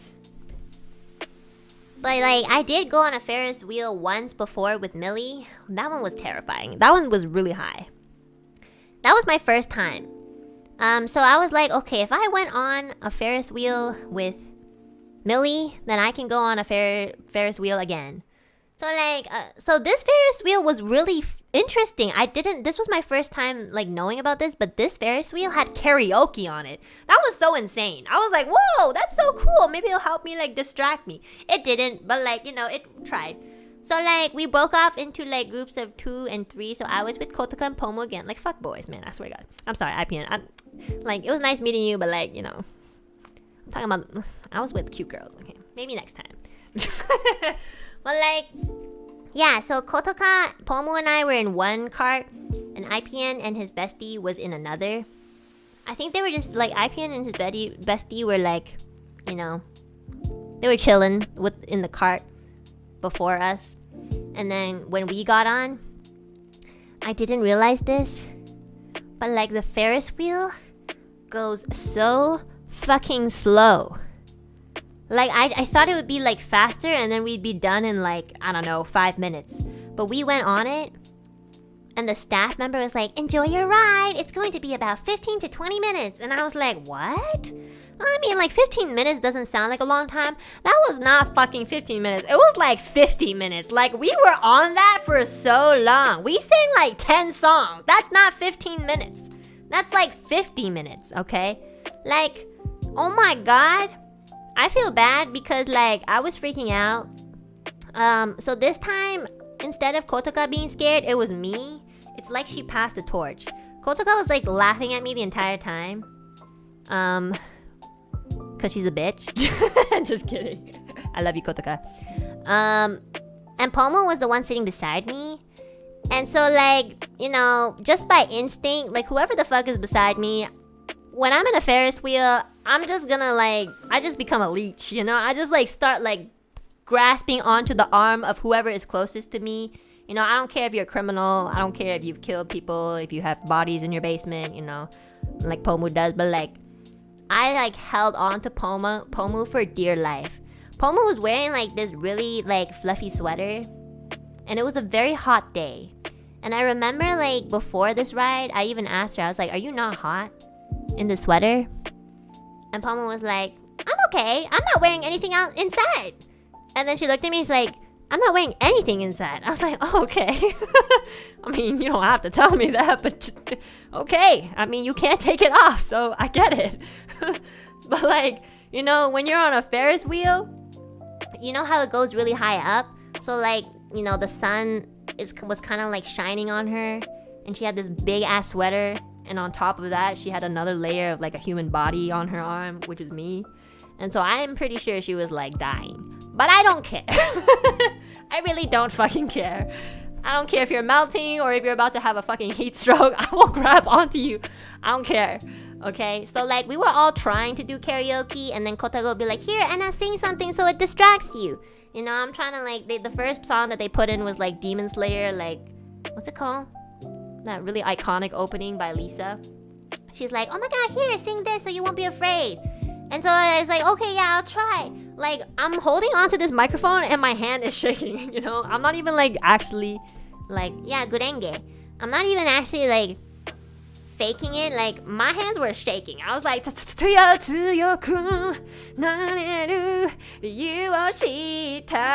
you know? And then, as we got higher, sometimes the door of the Ferris wheel would jiggle, and that would freak me out because I would think like, oh my God, like the door's about to open, you know? I don't know. This Ferris wheel was flimsy as fuck. I don't know. Like there was a draft coming in, which means that like this, you know, cart was not fully sealed off. That was freaking me out. Like every time I felt wind pass through, I'm sure Pomo was like, oh my God, yes, wind. But like when I felt wind, I would start screaming. I would like squeeze onto it and be like, oh my God, the door's opening, you know, but the door wasn't opened. it was still closed. But this door just kept like, I don't know, it just kept like jiggling. And I was just like, oh my God, this door's gonna open. I was sitting right next to the door. And then as we got higher, like, we can see like other people's carts in the Ferris wheel. There was like this couple that was like slightly above us, and they looked our way. And I don't know what the fuck they were looking. I don't know who the fuck they were laughing at, but they looked at us and they were like laughing. And I was like, and I grabbed the microphone. I was like, what the fuck are you laughing at? Like, you know, I don't care. They were definitely foreigners, by the way. Like this couple, like, bro, you're on a fucking Ferris wheel with your fiance, your husband, your boyfriend. I don't care. Like, I don't know, your ex. I don't fucking care. You're on a fucking Ferris wheel with your lover. And instead of like looking lovingly into each other's eyes and being like, oh babe, this is so romantic, you look at 3 fucking girls onto the next car and you laughing at them. And we all know that like in this car, you know, we are the better singers, even if I wasn't really singing, you know. So like I'm staring these fuckers down, and Pomu's just like, why are they laughing? And Kotoka's also just laughing with them. And I'm just like, when I get off this Ferris wheel alive, I'm gonna go after them. And so like it finally after 5 million years, we like, you know, approach the land, okay? As soon as the fucking Ferris wheel door, or sorry, the cart door opens, the staff is like, welcome back. And before they even finish their sentence, I like fucking like jumped out of there. I was like, I'm getting the fuck out of here. Bye. You know, I don't care about the karaoke. Fuck the karaoke. You know, I just like got out of there so quick. IPN and his friend were like, are you okay? And I was like, yeah, everything's fine. And then the 2 fucking people, the couple that like came out after us, I like stared them down. I was like, next time you go on that Ferris wheel, I'm gonna make sure your door opens, you know? I mumbled it under my breath. And then, yeah, that was that. That was fun. I felt bad for Kotoka and Pomu because I hope I didn't like ruin their experience by just being like a pussy. But I really can't help it. I'm really afraid of heights. They were like, why are you on this Ferris wheel? Like, I didn't ride the roller coaster with them, and they wanted to do the haunted house, which I did as well. So I wanted to like, you know, share an experience with them with something else too. I literally was just like, I don't know, I just want to be with you guys. I don't know, maybe it was a bad idea, but like, it was a lot of fun. I mean, it wasn't fun on the Ferris wheel, but like the memory itself is more fun. Like, I don't want to be there again, but yeah. And then yeah. Oh yeah, and we ate like this really good like unagi that we walked 20 minutes for. Kotoka was like, oh yeah, it's just 7 minutes away. And then we walked for like 2 million years. And then she was like, everybody was like, oh my god, are you okay? Are you like, because I'm always the one complaining, you know. I'll be like, oh my god, it's so hot. Oh my god, it's so far. You know, I'm just like old and cranky. But like, I don't really mean it. But everybody's just like, we have to hurry before Enna complains again. I'm just like, yo, fuck you. But this unagi was so fucking good. Oh my god. Like, this unagi was like, I think it was like owned by this little restaurant was like a really traditional old restaurant owned by like an old couple. And you could tell this restaurant was old because they didn't have like seating for like a big group. So they basically gave us the tatami room, which is probably their living room because they had like a TV or like a bookshelf. And then their bathroom was like the traditional like squatting toilet, which I haven't used in 10 years. I had to go pee so bad. And I went into the bathroom and I saw this fucking thing on the floor. And I'm just like, oh my god, I can't believe that on this trip I have bumped into this. I hate squatting toilets. But like, I really had to pee and there was no other toilet. It was very clean though. So, you know, good thing I know how to use it because I used it every time I went to China. It was like, well, because I went to like the rural countryside. So like all the rural countrysides, they just have like the squat toilets. But those squat toilets were fucking dirty. Oh my god. Like, oh, Jesus. Like sometimes I remember when I used them, I'll be so afraid of like, you know, disease.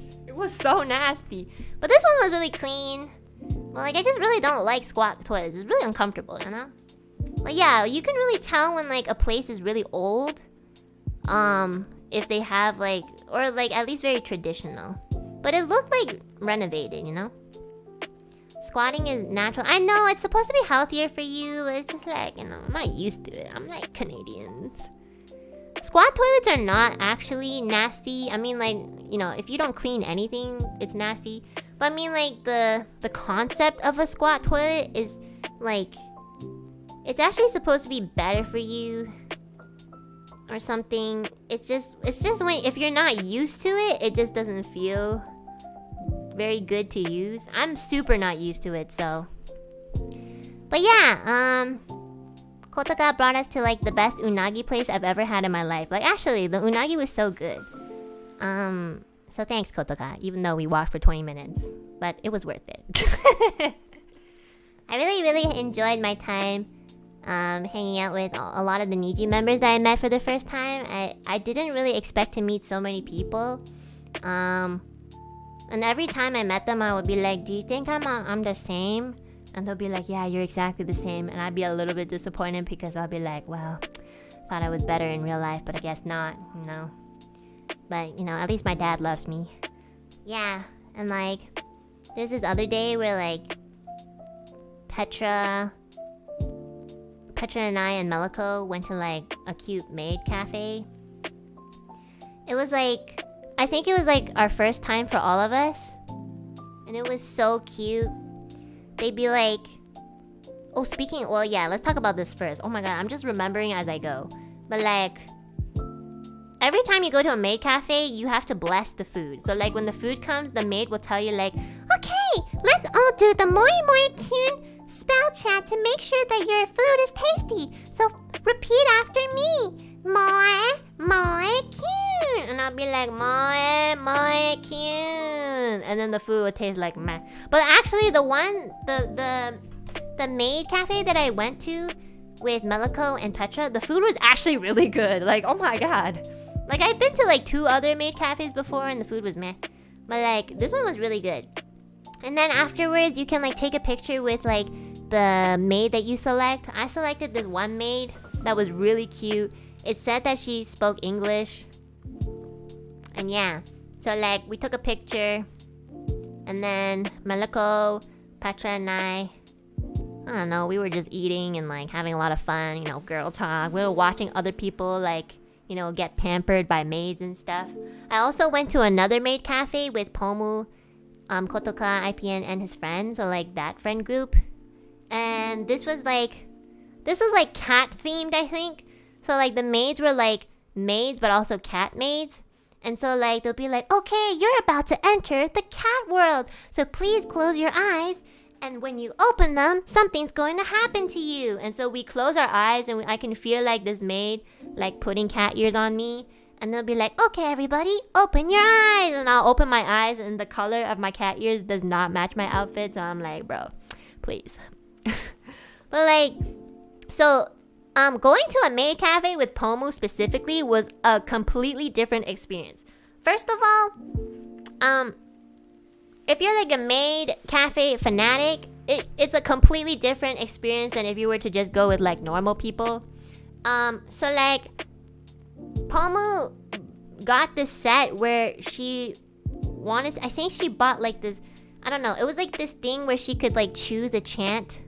First of all, she can choose a song for the maid to perform, I think. And then she can choose a chant.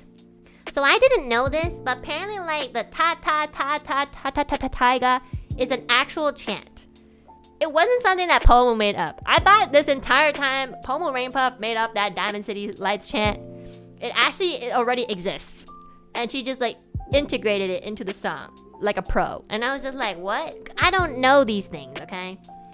I low-key was just like, oh my god, she's a legend. I mean, she still is a legend, but I just thought it was like something that was made up, you know? Like how you guys, you don't know? No, guys, do I look like I go to fucking maid cafes like ever? I've only been to 3 in my entire life. So like, after that, after she chose her song and the chant, and she actually like took her time. She was like, she literally had some trouble like, you know, deciding on a chant. And I was like, wow, I didn't know there were so many chants. So then she bought like a light stick, and I didn't really understand at that point what she was about to do.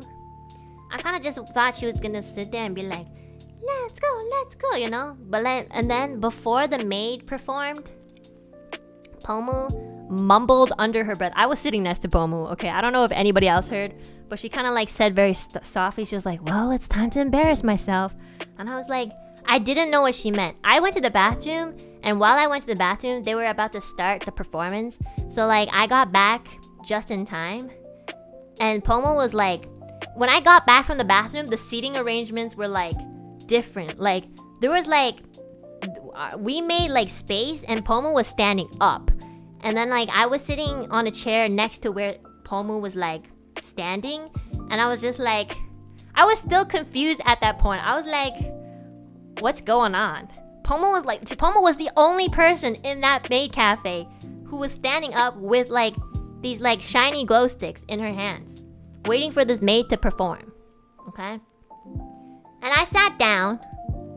The music starts.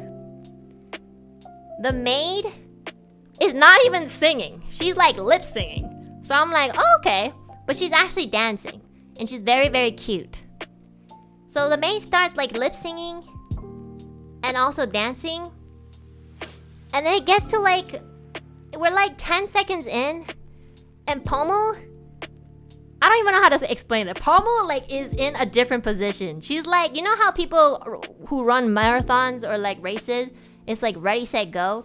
Pomu was like in gear 1, and then when it hit like the first stanza of her chant, she was like, I was like, whoa! Pomu was even more extravagant than the maid that was performing on the stage. Like it was like I was watching a competition. It was like on the right side, this maid was dancing like kira kira kyu kyu hanaka kawaii yang. And then on the left side, which was like where Pomu was standing, and I was sitting the closest to her. I was like right beside her. I literally had to move my chair so that she wouldn't accidentally hit me, because like it wasn't a big space. And on the left side, it felt like I was watching a metal concert from this little tiny girl. Like it was just like, but like, yasha. Like she was screaming, guys. I'm not even joking. I can't even like mimic it, because like I would die. If I tried to mimic this, I would have to stop the Zatsudan and rest my voice. But like Pomu screamed so hard. It makes so much sense why she's so good at screaming. And there has been like just talking about it makes me feel tired, because like, oh my god, it was so intense. It was the best maid experience I've ever had in my life. It was so like, you know, every time I think about like chants, you know, the normie side of me is like, otakus, they're so nerdy. But like when Pomu did it, oh my god, I was like low-key inspired. Like I would never do this, but like I was moved. I was like, I've never seen anybody so passionate about like cheering for someone else's performance. And this woman that's dancing on the stage isn't actually even singing, you know? She's not even like Michael Jackson, but like you are giving your entire existence to this lady. And like she was like no wonder she's actually really good at like screamo, because she was screaming. Like I promise you, she has 10 times more stamina than Ike Evelyn. I swear, like, oh my god, she was like dancing and screaming at the same time. And like, you know, nobody else in this Maid Cafe energy was even half or even 1/3 there. We were all noobs. Okay, she was so professional. Even the maids were like, oh my god, like, we should just let this woman buy our Maid Cafe. Like, we should stop working here. Like, oh my god, it was so beautiful. I actually was so touched. I've never been touched, but like, I've been touched by music before, and like, you know, musicals, acting, like performances. I've never ever been touched by like just a person with pure passion and screaming a chant. I don't know what the fuck she was saying. I didn't know what the song was. I don't know who the fuck these maids were.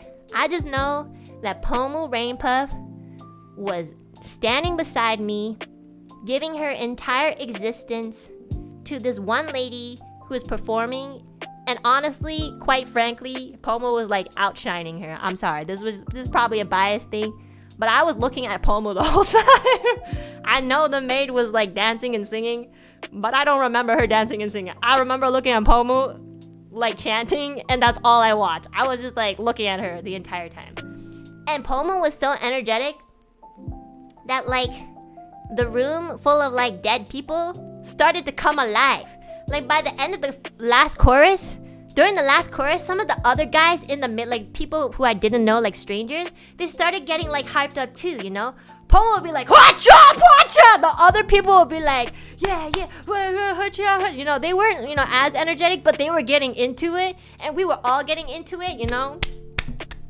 That day, Kotoka had like 2 hours of sleep, but during that chanting, I'm pretty sure Kotoka woke up for like a good 20 minutes, you know? Like, fuck Tylenol. Oh wait, Tylenol doesn't wake you up. I don't know, whatever wakes you up. Oh my god. Like, it was like literally real Pomufication. I was very, very blessed. And then Pomu was so good that like the maids of the cafe came over to our table and they were like, thank you so much for your passionate chant. And then Pomu, switching back to her default mode, being really shy, was like, oh no, it's okay. And I was like, what the fuck? I looked at Pomu, I'm gonna be honest, after that day, I never saw Pomu as the same person again. I was like, I can't believe you're in this company with me. You're so much like, you're like heaven tier. Why are you here? You know? It was like amazing. I was like really, really like touched. That would be like, I swear to God, if I ever have dementia, I might forget everything else in my life, but I will never forget that moment. I might forget my son's name, my daughter's name, my father's name, and my mother's name, and my lover's name, but I will never forget Pomu Rain Puff. That's how memorable it was. It is ingrained into my soul. The pee-pee was so strong. It was so strong. She really is the senpai of NIJISANJI Ian. Holy shit. That was beautiful. So I just wanted to tell that story. I hope she doesn't mind. But I just thought it was so funny that like I had no idea what was coming. Especially because I heard her say, it's time to embarrass myself. And I just had no idea. There was so much foreshadowing. And also, I don't think she embarrassed herself at all. I think she literally stole the show. But like, you know, it was amazing. Holy shit. I will literally tell this story to my grandchildren. Like, next time I go to Maid Cafe, I'm gonna look at the chant book, you know, and be like, what are my options? What was that one chant that she did? I don't remember. It was insane, guys. But yeah, I had so much fun in Japan. Hung out with a lot of Niji people, with friends. I hung out with like my friends who live in Japan too. Yeah, guys, I have friends who live in Japan. It's been like a while since I saw them, so like I hung out with them. We talked about like our lives. I trauma dumped them, you know, they trauma dumped me. It was really nice. I missed them so much. My friends in Japan are like, okay, Enna, so when are you gonna move back to Japan? Because we care about you more than anyone else in the world. And I'm like, they're really, really trying to persuade me to like stay here. Like, even up until the very last day, they'll be like, okay, so like, you're gonna be moving back soon, right? It was so sweet. But also, it made me really sad. They're like, well, you know, you have friends here that care about you. And I'm like, Millie cares about me. And they're like, yeah, but you have more friends here. And I was like, well, it's not that I have more friends, it's that I have friends who come out more. Like, I have friends in Canada, but they just don't like to go outside. Which is very reasonable because in Canada, there's literally nothing to do. So I understand. In Japan, there's just so much to do So even if you just go out for a walk, there's something to look at. There's like nice scenery. In Canada, when you walk outside, it's either too cold, too hot, or too gloomy, or like you're gonna get your bag stolen. You know, it's just a different environment. But like, you know, I really miss seeing everyone, especially my family. And then when I came back home, I was really lonely.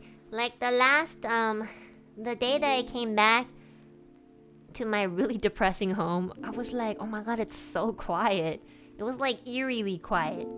But you know, like, you know, living with my dad for like over a month, you know, I started to really pick up on better habits again, like waking up and eating instead of just like, you know, not eating. And then like, you know, just better habits as in like better ways to take care of myself. So I'm really ingraining that. Like I'm cooking more too because like, you know, my dad's cooking inspires me to cook.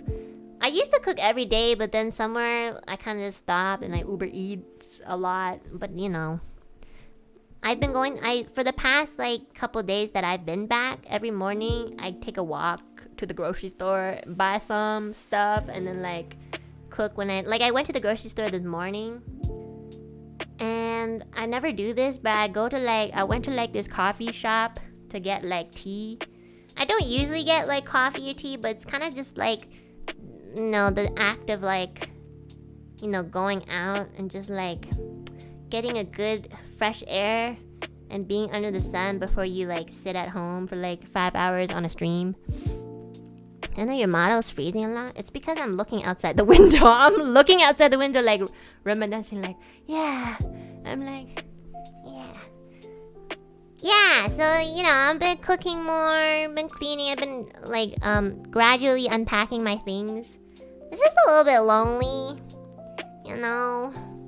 So I've been more clingy to like my besties. I'll be like, hi besties, are you guys free? You wanna hang out? All my besties are like, sorry, I'm busy. Sorry. Can't right now. Sure, maybe like half an hour. I'll be like, okay, fucking bitch, I swear to God. No, but like, it's mostly because like, Chibisuke being at home was, you know, it's always very like, akarui, like very rowdy, I guess. 很热闹, you know? So when it gets really quiet, it just like, the loneliness starts to like set in. But I'm not like upset or anything. I'm just like a little bit like, you know, lonely. Would you want a roommate? No, I do not want a roommate. I'm sorry. But like, I would love to live with my dad again. Or like, at least like close by. Yeah. But that's why I'm also really happy to come back to streaming so that I can talk to you guys. It's been a lot of fun. I do really like streaming. I do miss the freedom of just like yelling in my room because I had to really keep it down in Japan. I know they said like, oh, it's okay, you don't have to, but I don't want, like when Chibisuke is napping, even if he doesn't wake up from sound, he might not get like a good sleep if there is a lot of sound. So I don't want to like deprive him in any way of sleep because he's a baby and it's very, very important that he gets enough sleep, especially because he has a very weak immune system. So even though they're like, oh yeah, don't worry, you can like stream when he's napping, just don't be too loud, I just decided not to, cause like he's a baby and I love him and I want him to grow healthy. He's low-key like my child, except I'm One-chan. I can't wait until he's old enough to actually say One-chan. I'll cry. I'll be like, okay, I can die now. I'm ready. yeah.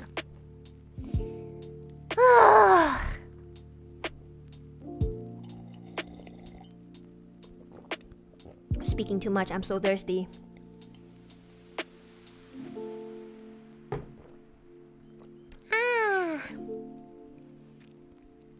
Oh my gosh, and I had like the privilege of having an off collab with Petra, which was really fun.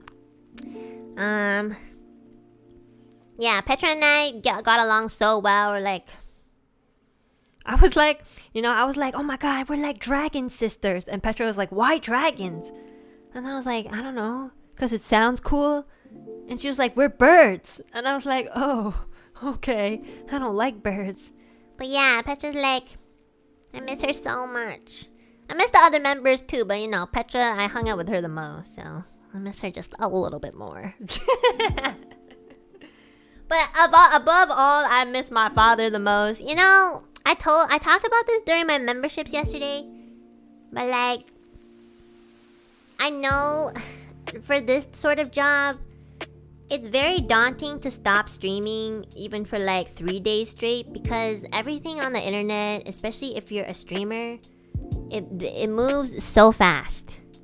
Like, it really feels like if I don't stream every day, I'm gonna lose some of you guys. And, you know, I'm gonna lose some of you guys anyways, because that's just like life. And when I say lose, I don't mean like you guys will die, but like, I mean like, you know, it's very natural for some of you guys to like be interested in something new or something, and that's like totally fine. But it's just like, you know, it's just like when you're on the internet every day and then you're very like caught up with like, you know, numbers, or like, you know, caught up with like, especially because this is our work too. At least for me, this is something that's like helping me sustain myself at the moment. It's very hard to like put it aside sometimes and be like, okay, it's okay to like take a break. It's not really like your usual 9 to 5 where after 5 p.m. you don't have to think about it anymore. This is like a job where you constantly have to think about. And even if you don't think about it, you can't help but think about it. So like, you know, that's why I know that like a lot of you guys might be like indie VTubers, or not even VTubers, or just like streamers in general. And for those of you guys who want to get into this sort of field where you're like either streamers or like freelancers for like, you know, like illustrators or like mixers or whatever, you know, just like that sort of community, I just need you guys to understand that I always try to like match my actions with my words, because I always tell you guys it's really important to take breaks, and I really do believe that. Which is why, especially when I went on my vacation to Japan, I really made sure that like I was away from the internet, you know? I was like, I need to set like an example, at least in this aspect, for people who are like, you know, have the same sort of job field as me. Or like, even if this is just your hobby, you know, you can get pretty obsessive over it, you know? It's very easy to obsess over things on the internet. It's like, I don't know, it's a psychological thing.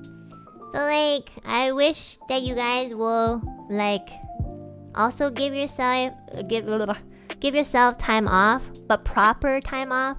I don't mean like going on break for 2 weeks, but like still spending a good amount of time on Twitter.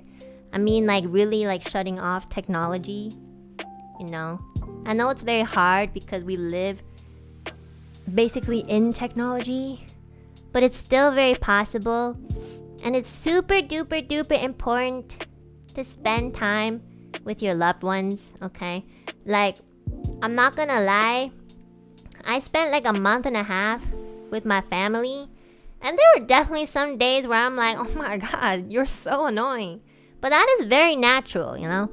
I don't think that's being ungrateful. I think it's just like when you're with someone for like every second, you just get annoyed. They just get annoying, okay? My little brother is really cute, but like, oh my god, sometimes he's so fucking annoying. I swear to god, like, oh my god, shut the fuck up, please stop crying, you know? Also, my dad, like, stopped telling me to wear 2 masks. Sometimes it would be like 25 degrees in Japan, sunny, and my dad would be like, wear 2 masks. The kafun, you know, pollen allergy in Japan is very bad. He's like, the pollen is really strong today. It's on the news. He's like, there's some sand coming in from Mongolia or something. I don't know. He's like, yeah, there's some yellow sand coming in from Mongolia through China into Japan, and it's all over the air. And if you like breathe that in, it's really bad for you. Wear 2 masks. I literally, every time I go out to hang out with Petra, I will secretly try not to wear 2 masks because it's way too hot. Like, the masks are so thick. Like, his masks are not like the normal paper ones. They're like 3 layers or something. I don't know. It's like some advanced mask. He'll always give me one. He'll be like, "Here, wear this mask, and then wear another one on top." I fucking can't breathe. You basically just give me a fucking oxygen tank or something. Like, oh my god. Like I know, like, he watches the news, and the news in Japan is very like detailed. They will literally tell you what you should wear in the morning, in the afternoon, and in the evening. They're like, oh yeah, it'll get a little bit cold during the evening, so maybe bring a light sweater. Literally, the fucking weather and news in Japan are like they're so detail oriented, you know? There's just like, I bet there's like sand in the air, the pollen levels are like 95%. I'm just like, my dad watches that shit every day, and he's like, the pollen allergy is stronger today, wear 2 masks. Okay, so like, one time I like tried to sneak out a little bit faster, or like sneak out as in like I didn't want my dad to see that I was only wearing 1 mask, but he caught me.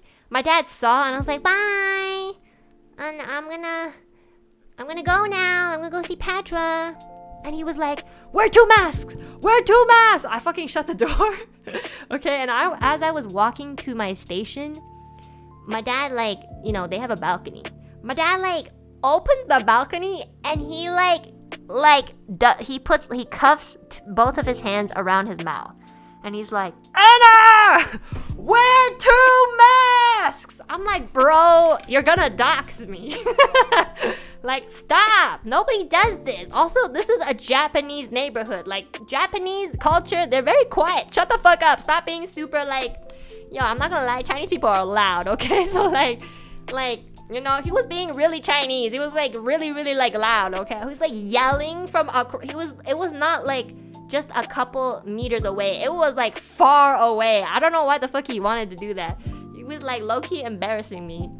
And, like, all these Japanese people were like, who are these fucking nasty foreigners? Like, oh my god. Why are they so fucking loud, okay? My dad was just like, wear 2 masks! Wear 2 masks!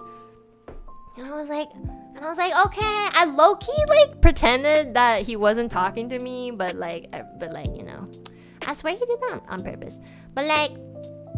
So, like, I didn't wear 2 masks because, like, I didn't have a second one. I didn't bring it. So I was just like, I gave him a thumbs up, and I was like, and then I just, like, ran. I was like, no, I don't want all these people staring at me. I have, like, social anxiety. This is not good, okay?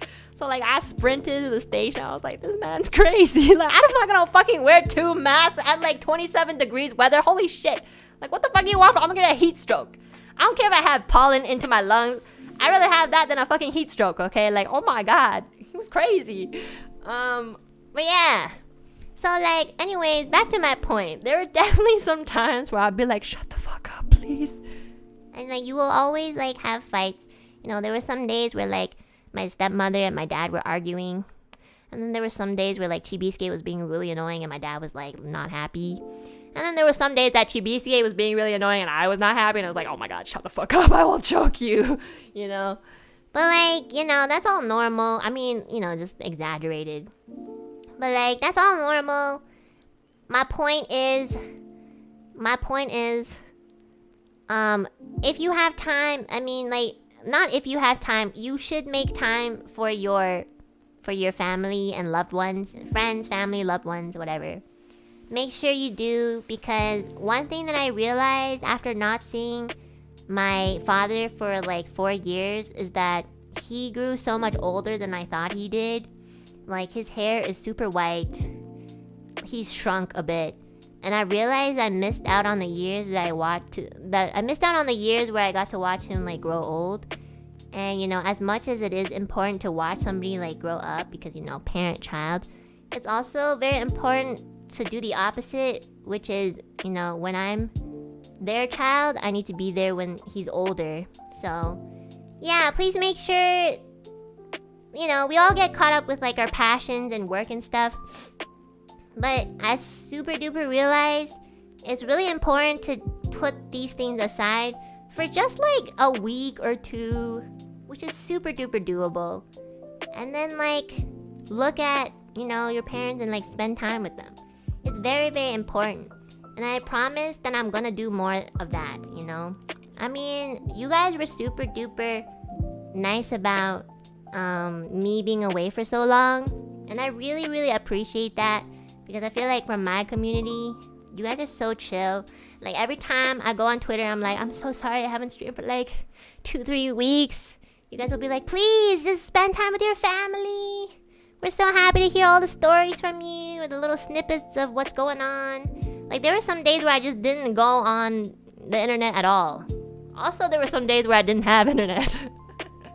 But like, you know, you guys were just so nice about it.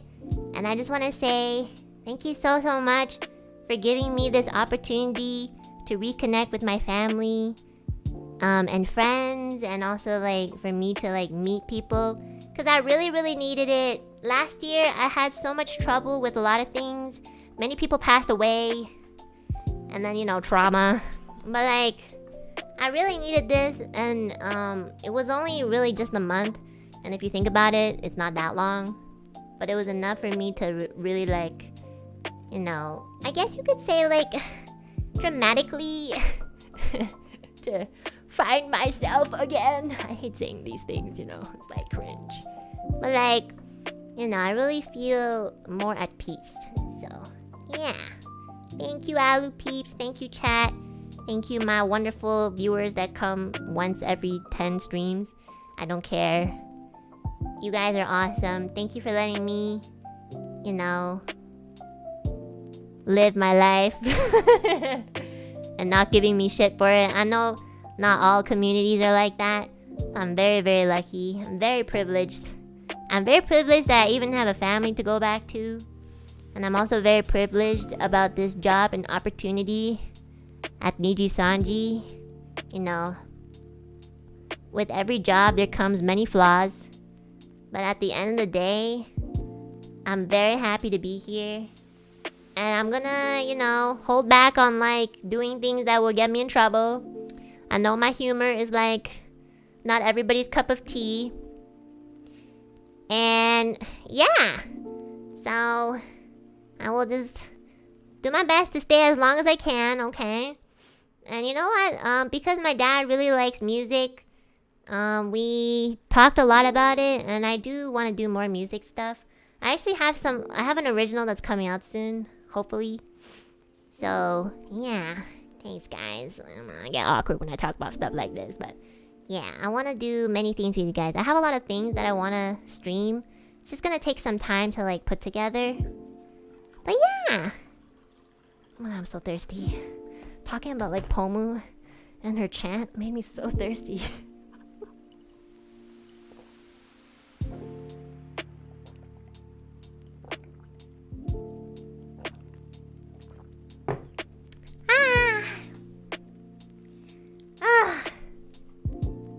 Yeah, I have an original. For members, I think you guys know what song it is, so don't spoil, okay? But yeah, anyways, the new original, I showed my dad. And my dad doesn't really, well, growing up, you know, having Asian parents, okay? They don't really compliment you. The best compliment you can get as an Asian kid is, oh, that's not bad, which is really good. Like when you hear that, like, oh, 不错. Oh my god, like your heart will be like, oh my god, I did something right. But my dad's growing very soft and he barely sees me, so he's like very different now. I showed him my original, and he probably says this because I'm his daughter or whatever, but he's like,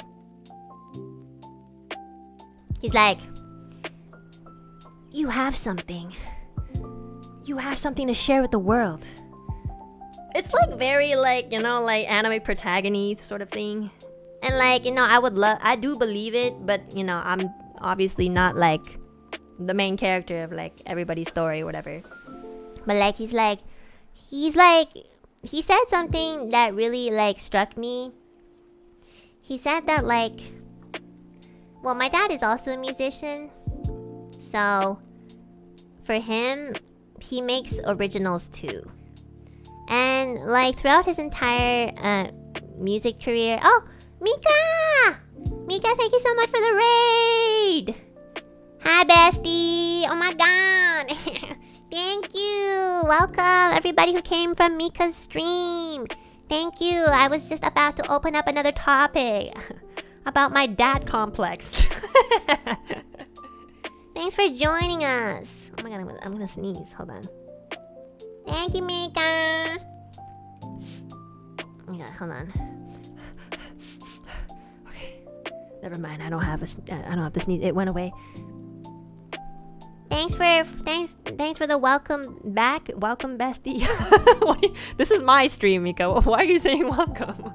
No, Mika, welcome to my stream. Mika, I missed you. Even though, like, you know, I mean, it's not like we were in the same country, but like, you know. Welcome back, bestie. Thanks. Thank you. I'll send you more photos of Chibisuke, okay? I still have more. I've been like holding back because I don't want to annoy you.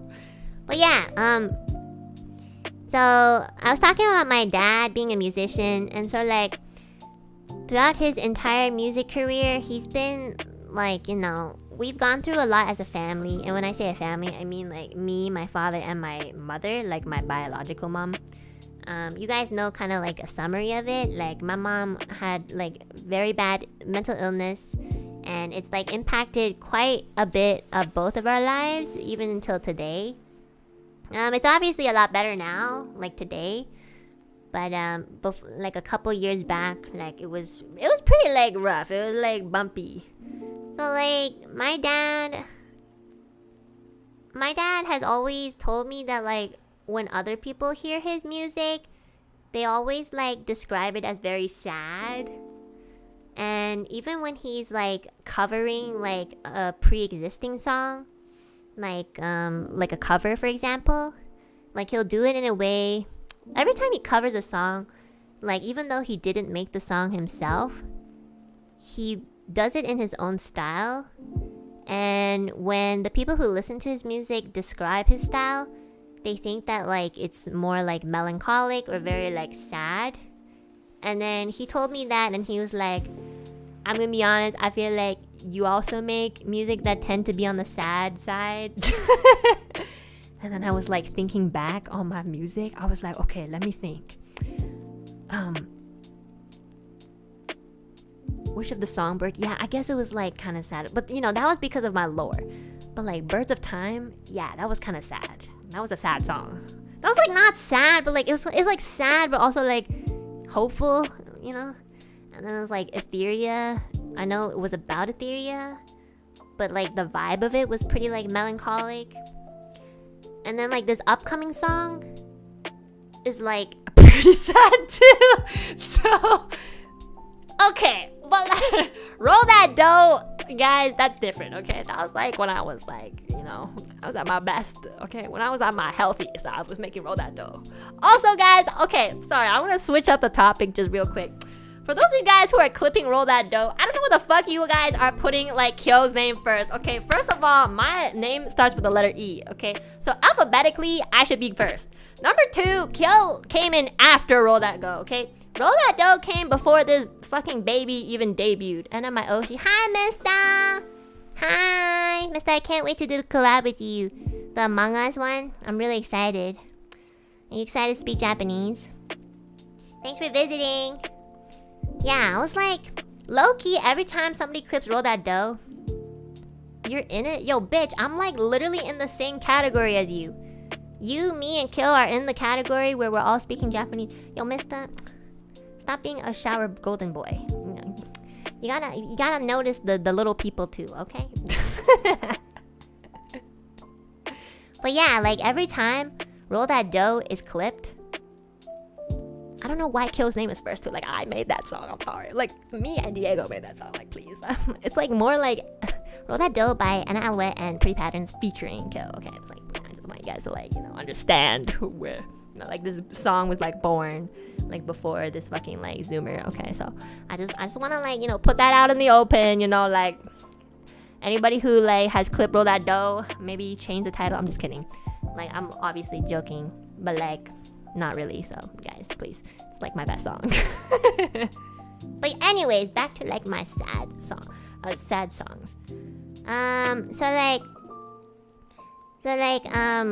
Okay, well, I'll give you guys a little bit of like a brief explanation. I know for the members, I've like talked about it quite a bit, but like for those of you who aren't members, basically this next coming song is about a song. It's a song written with a lot of purpose from me. I mean, like every song that I write has purpose. At least for me. Every song that I write is because of something. You know, I can't really write a song that has no meaning, you know. I don't know. I just does not come, you know. I'm not the type of person who can write a song when I'm really sad.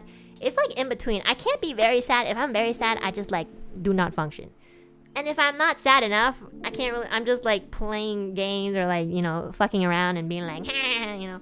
I have to kind of be in like in between where it's like, life sucks, but it's not too bad.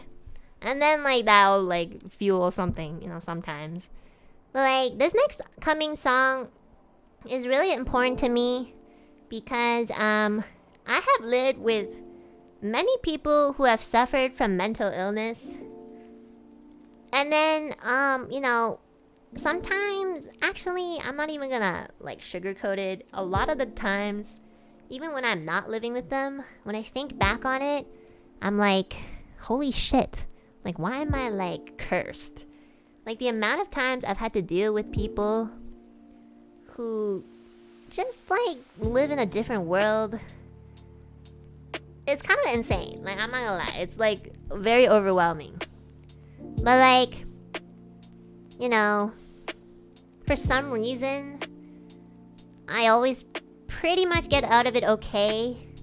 And you know, like I have a very soft spot for like mental illness because it's like, it's not their fault. They're just like, you know, sick. But at the same time, like, I'm just speaking from my own personal experience. Like the people in my life who have mental illness tend to use it as like an excuse to do like not very good things. Like they themselves are very like wonderful people and good people, and I truly believe that. But even like the best people, and even people who really love you, really will want to like hurt you in some way. And like unfortunately, I've just been like hurt many times, you know. I don't know if you guys can tell, but like I really need therapy. But you know, I guess I would honestly give myself a pat on the back for not like exploding. I don't know. I mean, there was a couple of times where I was like, oh my god, I wanna die. But like, you know, I think about my dad, and this is gonna be a tough topic, but my dad and my mother were like besties. Like they were friends from middle school into high school, and then they fell in love in uni, and they moved out of like the country together. And then when they moved to Japan, they moved from Japan to Canada together. So like they did everything together, and I just don't think I can ever understand the capacity of like hurt that my father had to go through, because I've never really had that long of a friendship or, you know, relationship with anybody. So I can only really imagine how he feels losing not losing completely, but like just having to like, you know, just coming to an acceptance where like, okay, I can no longer be with this person, you know. So I really don't understand that completely because I'm just not him. So like, and you know, he often says like, especially when I'm living with him, he'll always like say like, oh, your mom and I used to go here, you know, when you do this, it reminds me of your mom. So like, he still has her in his head and heart. And at one point, like during this trip, he was like, you know, I still care about your mother, right? And I was like, yes, I think I understand that. And he's like, I've never really stopped loving her.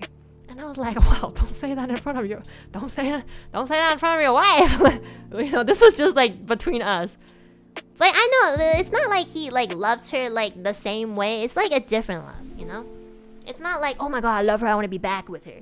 It's not like that. It's just like, it's like a very like sorrowful love. It's like one that it's like, it'll never die, but like, it's just sad.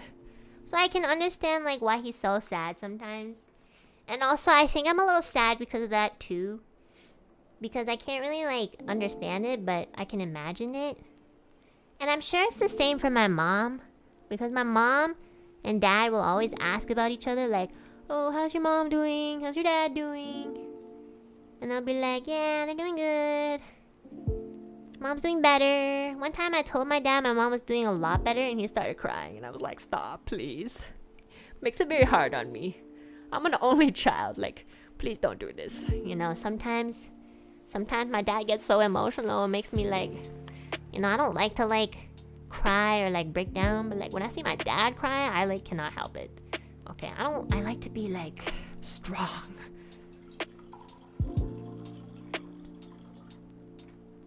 But like,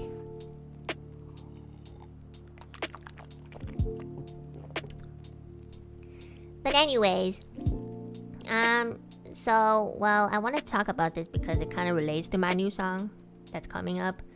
Well, you know, it was like, you know, I've had like really good friends go through like mental illness too, and I really like, it's very hard to explain it. I guess like if I had to put it dramatically, it's almost as if like they died, because like sometimes I feel like I don't even recognize them anymore. They're just like a completely different person. And that's honestly, sometimes that's what mental illness does. It just like completely changes a person. And you feel like the person that you still know is there because they look the same and they sound the same. But like the way that they feel and the way that they talk sometimes and the way that they think especially is very different, and the way that they react or like act towards you is so different in a bad way that it's like you really have such a hard time believing if they're actually still like the person that you knew before was still there. So like, at least personally for me, that's been a reoccurring pattern. So a way for me to really like cope or just like sort of make some sort of closure for myself is to like put it into a song. So this next song, it goes a little crazy. I'm quite proud of it. I really went out of my way to like hire the best people that I know, my best lyricists, you know, one of the best producers that I know. And you know, I really hope that you guys enjoy this song.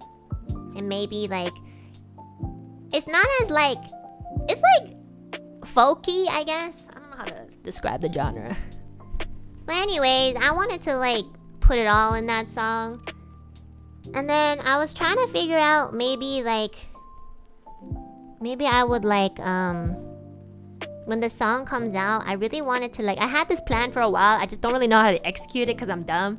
But like, I was thinking once the song comes out, I wanted to like specifically have like my share of the donations of that song go to like a mental illness facility in Canada. So, I mean, growing up, I'm not gonna lie, and I'm not gonna say that it fails everyone here, because that's not true.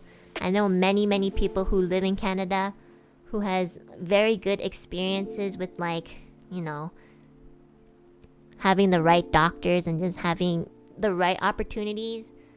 But personally for me, growing up, I didn't really have the help that I needed, unfortunately. And I don't bear any like judgment or like hatred towards like, you know, I'm not gonna be like, oh my god, the healthcare system sucks, you know. It's just like not everybody is gonna have like the best experience with certain things. That's just how it is. But I'm not gonna say that it sucks, and I'm not gonna say that it's like the best thing in the world. So I do just wanna take this opportunity to like maybe give to like some sort of funding to like mental illness facilities in Canada, so they can maybe research on certain things more. I don't know, develop medicine, just something. I'm kind of looking into it on which one is like good, I guess. So if you guys, anybody who lives in Canada who has like knowledge about things, like if you are like a doctor or learning to become a nurse or doctor and you kind of know some sort of foundation, please let me know, because I really want to research and, you know, pick which one I would like to like donate to. But yeah, I just want you guys to know, like, this all ties in together. Like, spend as much time as you can with your loved ones, you know. Your passion is important, but you also need people around you to remind you that without your life, you won't have a passion if you don't live your life. Excuse me, I'm trying to like have a deep conversation with my chat. Like, why are you honking? Huh? So yeah. And you know, like, this is very cliche to say, but like, spend every day to the fullest as much as you can. I can't really say that I do that, because on some days, especially when I don't stream and I live by myself, I'm just very depressed and I sleep for like the whole day. But I mean, like, really try your hardest to like make every day worth it to some sort of way. Even if you wake up and you just talk to that one bestie, like, your day will be made. Like, sometimes I don't do shit and I just talk to that one person and I'm like, I feel better, you know? Or if you wake up and you make like one meal for yourself, that's good, you know? It's very important. I'm not gonna lie, I used to make fun of people who do that. I'd be like, oh my god, you just make one meal. Like, you just make one meal and you're like, oh my god, like, I made one meal. Now that I'm older and depressed and traumatized, I'm like, oh my god, it really is important. Because it is so hard to be happy. It is so hard to be like content and to be like healthy, you know, especially in this world nowadays. It is very hard.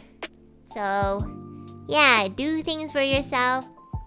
If you don't feel good, don't force yourself to like do something you don't want to. I know sometimes you don't have the privilege to, you don't have the choice, but you must think of other ways to like compensate for that.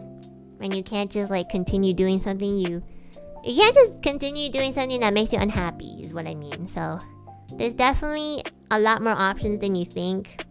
I feel like I can say that because I've been in many situations where like I really feel like I don't have like choices. But because I'm so lucky being surrounded by people, they always tell me like, you can do this. Or like they give me options and opportunities and they open my world, and I'm just like, oh my god, I never thought about doing this. And I would never do this, but maybe this time I will. And it's like, it's very important to think that way. Because if you don't think that way, I think that does, not always, but like I think it can lead to mental illness. Because the thing with mental illness is like you feel so trapped and you feel like, you know, you don't have any other choice and you're alone. And of course, like, sometimes it's genetic, sometimes you just develop it like halfway, but like you can most definitely also like subconsciously or consciously make yourself sick by like overstressing and not taking care of yourself. You can definitely make yourself sick like that.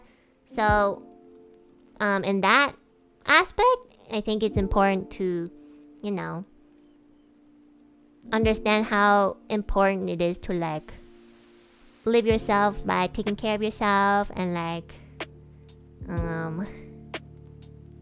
yeah. I'm having such a hard time talking about this, you know, because it's a difficult topic, and every time topics get difficult I get really like awkward and I can't quite like place my words correctly, but I hope you guys get the gist of it. Yeah. Anyways, I just want you guys to like learn a little bit 2 cents from me. That's my 2 cents. What I've learned, what I'm still learning. Just because I've learned it doesn't mean I'm not learning it anymore. I still learn things even today. And even my father, who is like 50 something years old, he also tells me like I'm still learning things too. So you'll never stop learning. But that's why it's like very important to make sure that you are learning. And just like make sure you make the best out of your life, guys. That's all I want. I don't know who the fuck you guys are, but I do think it is important to tell people to live their lives happily. Or like, you know, overall, happily. But yeah. Please take breaks. Take care of yourself, okay? Bad days will come, but also good days are there too. Okay, the world is a terrible place. But where there is terrible things, there is also really good things too. So we strive to look for those. You know, the weird thing is like, when your life gets very depressing, you start to appreciate the really good things more. Like when I was little, I didn't really appreciate a lot of good things because like everything was good. Now that I've had a taste of like, you know, terrible bitterness, I'm like, wow, the sweet things are very good. Yeah, I'd like more, please. Yeah. Anyways, I'll stop this dark topic. Hope you guys look forward to my song.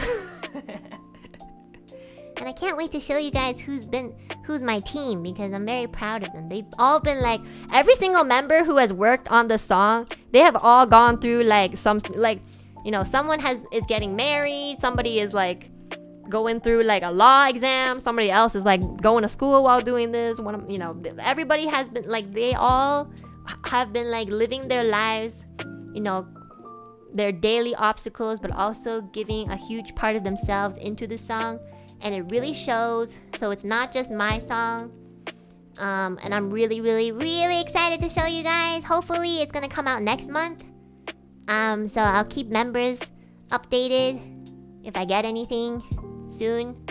And yeah, and I'm also working on other things too. Will there be an after party? Yeah! I plan on doing like a mini explanation because I think it's fun.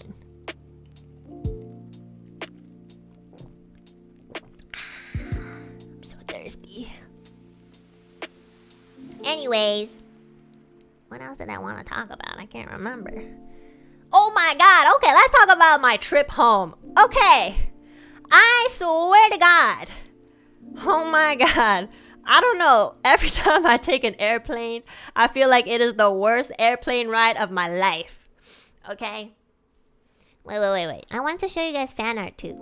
Okay, so there's this Abuda Engawa. This one is me and Petra, you know, this is a beautiful fan art. This is me role-playing that Petra is kidnapping me, you know, I was gaslighting her into thinking that, like, she's like a terrible person on the internet, and like I made that video, and then Petra had no idea, and she's like, what the fuck, why you planned this, like, for a whole month? And I was like, yeah, I have no hobbies. And this is me and Petra's off collab. This is me doing the sponsor with my shitty mic, so every time I screamed, it would, like, mute me. This is me telling my dad that I was gonna go hang out with Petra, and my dad going like, oh my god, how many times are you gonna see Petra this fucking week? This is Petra. Okay, I was like, oh yeah, I'm gonna show you guys fan art of like my entire vacation is honestly just me and Petra. This is Petra feeding me like spaghetti, and I was low-key like, oh my god, we're so gay. This is me and Chibisuke. This is a very, very cute illustration of like depiction of my little brother. He literally looks like me. He's so cute. We have the same eyes. This is me taking pictures of my dad's flowers on his balcony, and then you guys making fun of me of not knowing how to take pictures because like all the flowers were blurry and then all the leaves were like super clear. I don't know. This was really cute though. This is probably me taking photos of Chibisuke and my dad being like, what the fuck? That's me and Chibisuke and all sitting together. That's my dad. That's how people depict my dad in low-key. Like, it's almost kind of similar. Like, his hair is a little bit different, but he does have glasses, so yeah. Okay, this was like when Maria was like singing. I think I talked about this in another Zatsudan, but Maria like sang this song at karaoke that was like really like happy-go-lucky, and then somewhere in between she was like just screamoing, and it like scared the shit out of me. So this was a really funny like illustration depicting that. Oh my god, this was so cute! This one I saw like last minute before my stream started, so I wanted to include it. This is me and Chibisuke. He's so cute! I can't! I can't! He's so cute. Oh my god. I'm gonna show this to my stepmom and my dad and be like, look, my Alu peeps drew this for you. And he's gonna like, oh my god. And this is me showing people my pictures of my baby brother. You know, like literally, this literally looks like me in real life. I'm like always like, I did this to every single NIJI member that I met. I was like, oh my god, you want to see my little brother? Oh my god, you want to see my little brother? I was like, every time I open my phone, my phone wallpaper screen lock would be like Chibisuke, and I would see it and I'd be like, oh my god, you want to see my little brother? And then we're back. Oh, and I want to show you guys this too. This is really cute. So there's like this one artist who like was drawing doodles of, you know, every... Oh my god, it's so loud. This was an artist who was drawing doodles of like, you know, events throughout my vacation, and I thought it was really, really cute.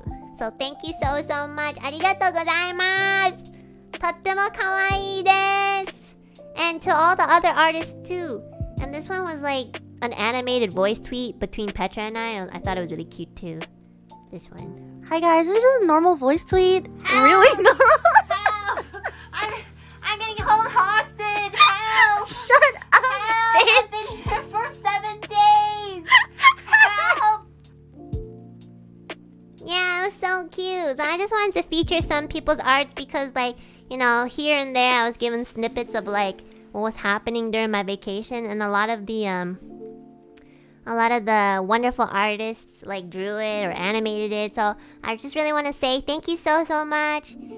谢谢你们给我画好多可爱的画哦。每天早晨我看我的 art tag， 我很开心。And then like sometimes I would show my dad like, you know, the depictions of Chibisuke, and he'd be like, You talked about him on stream? And I was like, but I call him Chibisuke, don't worry. And he's like, okay, he's a baby anyways. He's just like a dog. I'm like, okay, that's literally what I said. Oh my god, my dad's just like me. You know, once he gets older though, I'm gonna have to like, you know, be a little bit more careful with his info. But right now he's a nobody. He doesn't even have a fucking passport. It's fine. But yeah, thank you guys so much. ファンアーティストのイラスト、本当にありがとうございます。毎日見るですよ。本当に感謝します。ありがとうね。ありがとう。Thank you. What was I gonna talk about? Oh yes, my plane home. oh my god, guys. Okay, so like, if any of you guys ever ride an airplane and you see like an Asian girl going into the bathroom 6 times in the past like hour, then I just want you to know it's probably me. Like at that point, please do not approach me because I will throw up on you. And also, like, please don't take pictures because I look terrible. I literally look like I have a new disease.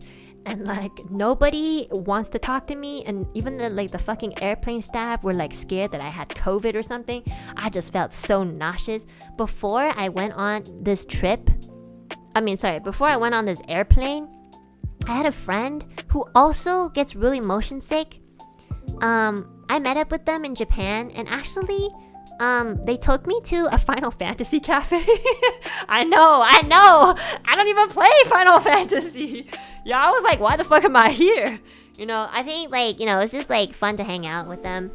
And they took me and they were trying to explain to me like, you know, Final Fantasy like lore and, you know, and like, I don't know, it's like, and then I was like, and I think like they have like classes in Final Fantasy, so they were like, oh, I feel like you would be a bard or something. And I'm like, what the fuck is a bard? It's like an archer or something. Anyways, so I went to the Final Fantasy cafe with one of my friends. It was really fun. Like the food was pretty good. I was just like, oh my god, some people would love to be here, but like I don't even play this game, so I feel kind of bad. So yeah, I literally told Millie and Kyo, because they love Final Fantasy. I was like, yo guys, I'm in a Final Fantasy cafe. Do you guys want anything? I can like buy you merch.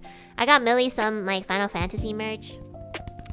I literally did not know anything about Final Fantasy, so I had to like ask my friends to research Millie and be like, could you tell me what she plays? And she's like, white mage. I was like, oh shit, yeah, okay. So I bought something that was related to that. Okay, it's like, you know, it's a present for her. So anyways, I just thought it was funny. So anyways, that friend gave me like, cause she has really bad motion sickness too. So that friend gave me like prescribed pill for like specifically for like nausea. So she went to like a clinic in Japan to get this like pill because her motion sickness is really bad.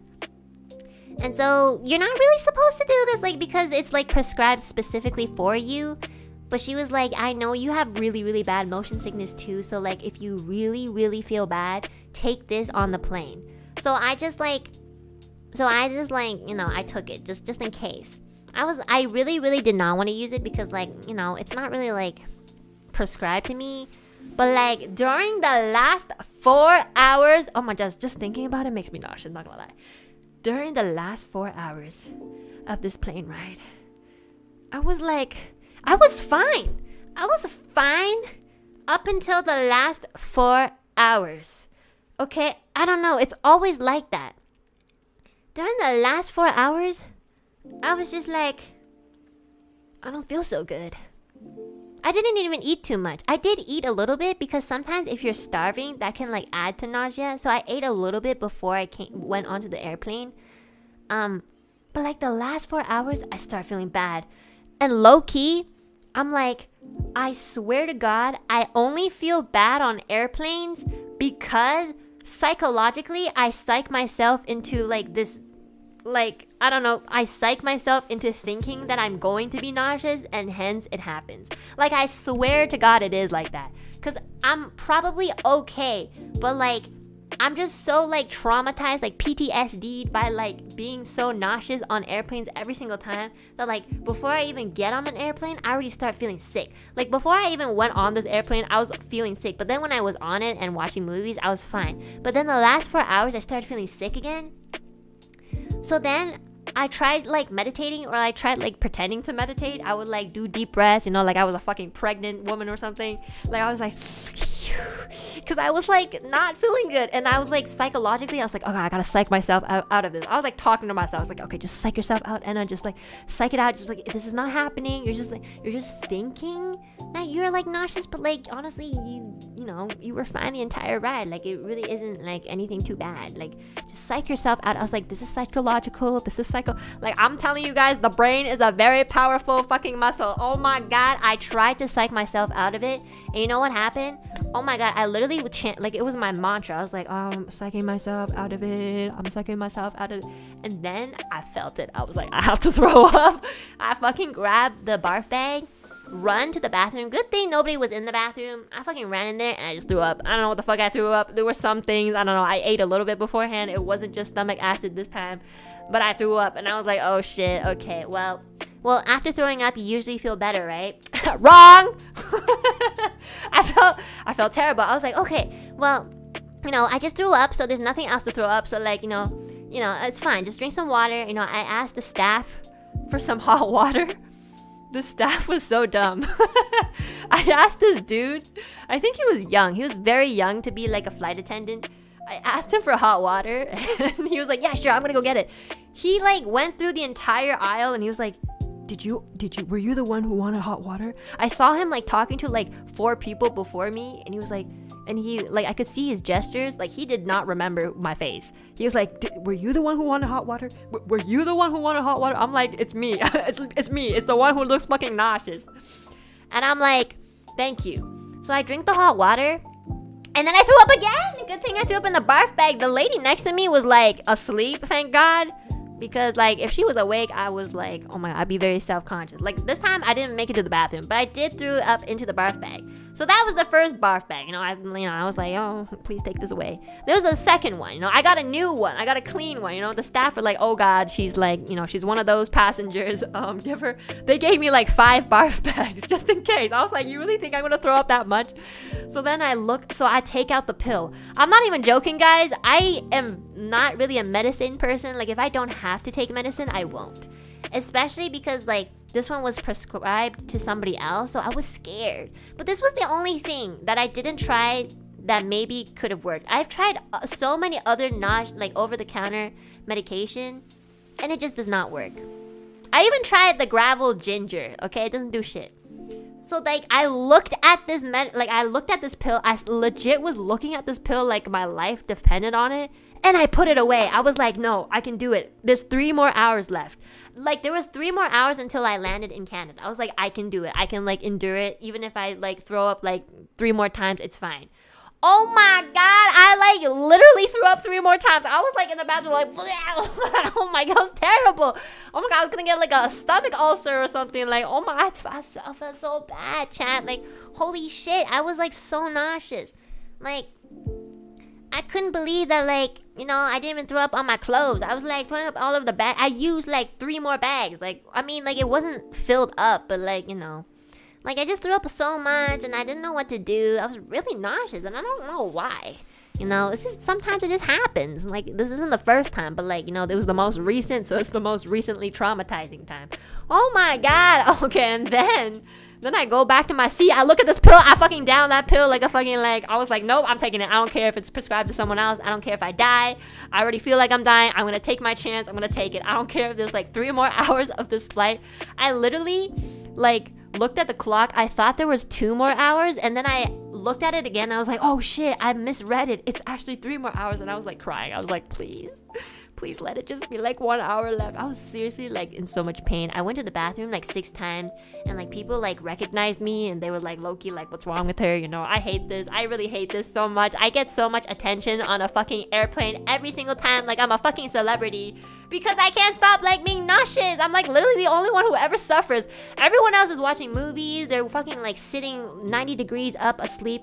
I don't know how the fuck you sleep on an airplane. I swear, I can never sleep. You know why I feel nauseous? It's probably because I can't sleep on an airplane. Like, I cannot. My eyes were fucking red. My eyes were so red because my eyes were so dry from the recycled air. I was so tired from not sleeping. I was just like throwing up, and I was just like not feeling good. And oh my god, I was just like, why does this happen every time? I'm not even joking, chat. You guys know how much God and I like to banter. I fucking started praying, okay? I was like Christian like for a day when I was like 3 years old because of my aunt that ran away many years ago. But like, for some reason during that time, I started remembering every verse from the Bible. I was just like, please, dear Lord, my God and Savior, please. I was like, stop. Please stop this. I don't know what I did. Like, I'm like, is this like a stomach flu from like Chibisuke, or like what's happening? I wasn't like throwing up that much, but like it was just like not good. It was like small throw ups every like intervals. It was terrible, you know. It just felt like the time was not going by. Like, after throwing up 3 times, it was still like 2.5 hours. I'm just like, I can't believe only 30 minutes have passed. I'm like, okay, I've gone to the bathroom 6 times. I've thrown up 3 times. The time must have passed. I look at the fucking time. There's still 2 hours and 30 minutes left. I'm like, how the fuck is this possible? Like, I swear towards the end of the airplane ride, it always slows down. Because like, when I got on the airplane, I watched like 1 movie and I was like already halfway there. You know, I was like, oh my god, this plane ride feels so fast. And then the last 3 hours, it's as if like somebody from above the sky just decides to put my airplane into like After Effects and stretch the time. Like, that's literally how it felt like. It literally felt like the last 3 hours was actually 6 hours. I'm not even joking. It was so annoying. It was so frustrating. I literally was crying. I was like, please stop. Like, I don't know. Like, can I like pass out? Can I just like can stop this? Like, this feels terrible. Like, who is like extending the time? It felt so long. So like, I was so sick. Oh my god. I was so sick that, like, low-key, I feel like I was so sick that even, like, I've stopped giving empathy towards, like, chronically ill people like yo. Like, I was like, oh my god, like, no, I feel sick. Like, no, I cannot. There's no more empathy for anybody in the world. Like, this needs to stop. I am, like, the person in the world who is, like, suffering the most. Like, please. I was so sick. Almost just, like, it was torture. I'm not even joking. I was, like, crying. I was like, please. Stop. Okay, so, like, I looked at this pill that my friend gave me for the second time. On the second time, and I gulped that shit down, okay? First of all, I really have to pee, so I'll be back and I'll continue my story. I'm so passionate that, like, you know, I gotta go take a pee break.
Okay. Alright. Oh my god, sorry. I really had to pee and I was like, oh no, I'm like mid in a story. I'm not gonna have enough time to like finish the story and then pee. I need to go now. Okay, so like I ate this pill, okay? Ouch. I ate this pill. And I remember I legit had an anime moment. I had like a flashback as to what I should be feeling. So my friend was like, yeah, so what this should do is this should act sort of like a Benadryl. And for those of you who don't know what Benadryl is, it is an over-the-counter medication that you can get in like North America or Canada, you know. It basically like it's for allergies and it like makes you very drowsy. And she's like, yeah, it should make you feel like you know the same effects as Benadryl. And it'll take away your nausea. So I take this pill. Usually, you know, when you take pills, like, you know, a good like 15 to 20 minutes, that's when it starts kicking in. So I like start sitting there with my legs crossed. I took off my shoes.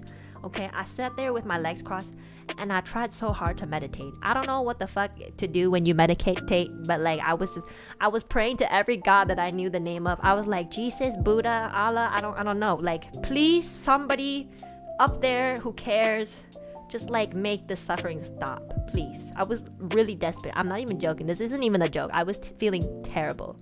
Really. I was like, please. So 20 minutes pass, okay? 20 minutes pass.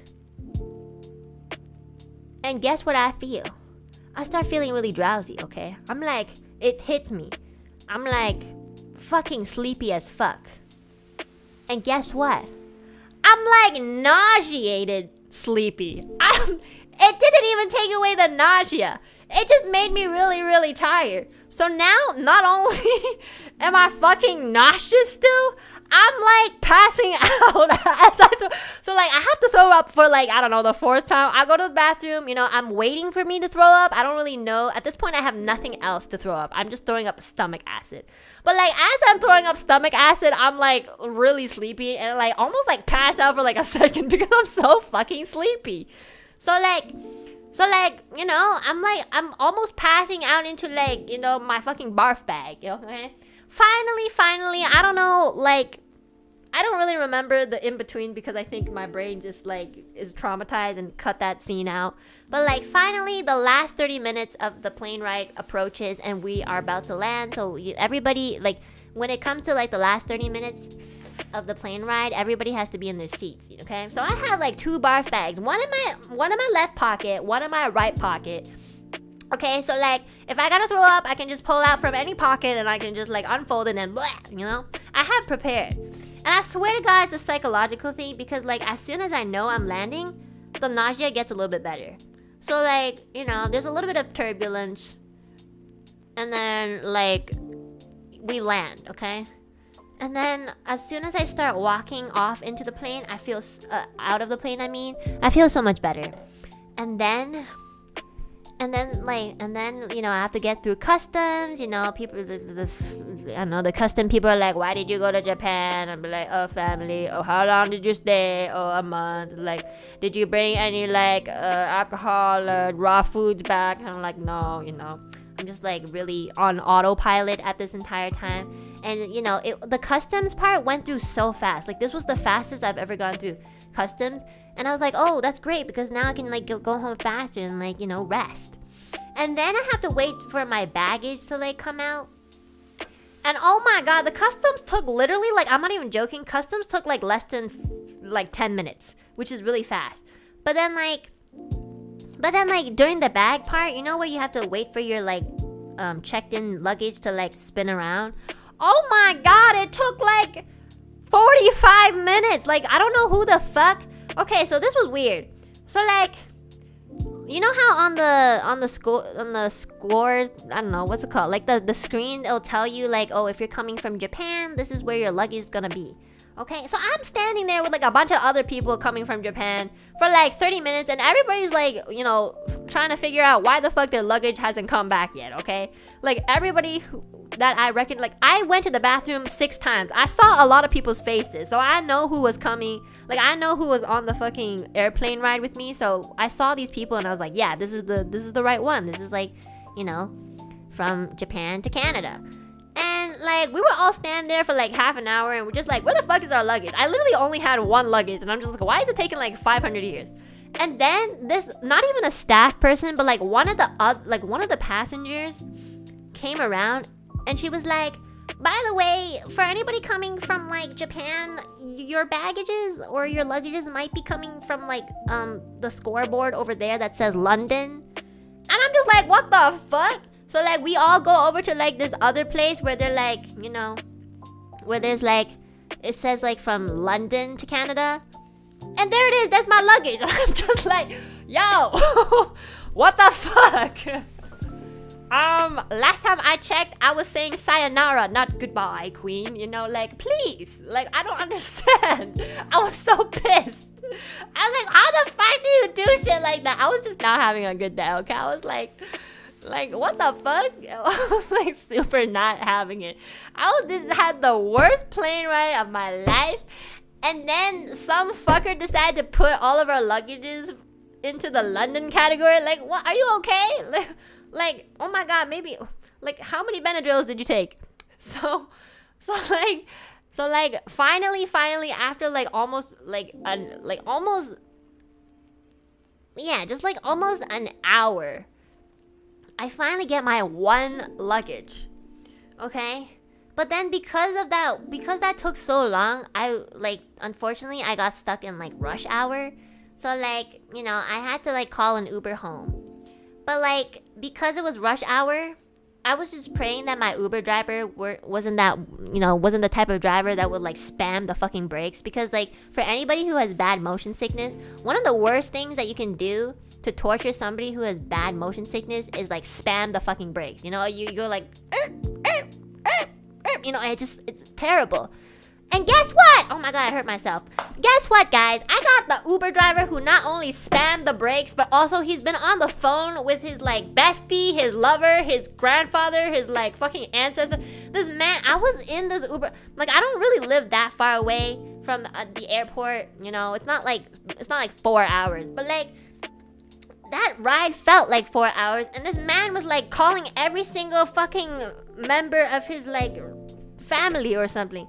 I don't know what language he was speaking, but like he was just like talking on the phone the whole time. His car smelled like perfume, which is really bad for people with motion sickness too, because like if you smell anything that has like flavor, you die. So like this man was like spamming the brakes every like, you know, if there was like a centimeter between him and the car in front of him, he'll make sure that he'll close in. Like, why? We're so close to the car in front of us. Just don't move. At one point, I'm just like, could you like maybe listen on the brakes? And he's like, oh yeah, sure. And he didn't, because he's too busy talking to his lover or his bestie or his bestie's lover. I don't know what the fuck he's talking to, but it was so fucking annoying. I had to open the windows, but there was no air. It was like, there was no like wind. It was very stagnant and we weren't like moving, so like there was no wind coming in, so I couldn't get like fresh air in. And there was so many trucks on the fucking highway. They're just like, I don't know why trucks all want to deliver things at the same time. Like there was like a food truck, there's like a fucking plumbing truck. I saw like a truck for like, I don't know, furniture or something. There's just so many trucks. Like, why do we have so many trucks? Like, where are you all going? Like, I don't understand. So like, oh my god, I felt it again. Like, I was feeling better, but then I started not feeling good again. And I remember I have like barf bags in both my pockets. Yeah, thank god I forgot that I left them in there, because like if I remembered and I like threw them out, then I would have had to pay like the Uber driver, you know, cleaning fees. Because like, good thing I still had the barf bags on me. I'm like so fucking smart.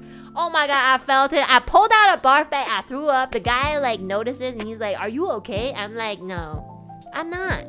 Stop braking every 1 millisecond when we're not even moving on the fucking road, okay? And he's like, oh, do you want me to turn on the AC? I'm like, how the fuck is the AC gonna help with my nausea? Like, if AC was the answer to my chronic nausea, don't you think I would have asked you from the second I got into the car? Like, oh my god, like, who are you talking to? Because you're losing brain cells as you're existing. Like, oh my, like, I get that he was trying to like help out, but like AC, That's like telling somebody who has like, I don't know, man. I'll piss me off. Okay, look, listen. I was just having a bad day. Okay, I was like really upset that I was leaving my family. I was super nauseous on the plane, and then I had to wait like 500 hours because one guy decided that fucking Japan is London. I was just like having a really bad day. So this guy telling me that AC is gonna help with my nausea was like the tipping point. I was low-key almost gonna throw him out of the car and just drive myself. You know, I don't even have a license, but like, I don't care if sometimes AC does help. It doesn't help me. If a fucking pill, you know, designed for nausea doesn't help me, do you really think AC is gonna help me too? You know, I tried like all the medication. I even tried like the traditional medication. Okay, nothing works. The only thing that works is if I'm not in a plane. That's the only thing that works.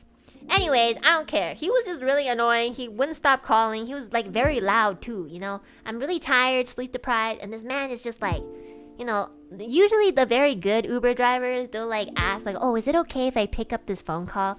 And usually the phone call doesn't last too long. This man was on the phone call from the beginning of when he picked me up from the airport to the end of when like he dropped me off. Like, how many people are you talking to? Also, like, no wonder you need to like, you know, have such like big Uber fees, because like you are paying a lot for your phone bill if you're calling with that many people in a day. I gave him a 4-star, okay? Because I'm nice. I don't want to bring people's ratings down just because I'm annoyed at them. I don't care.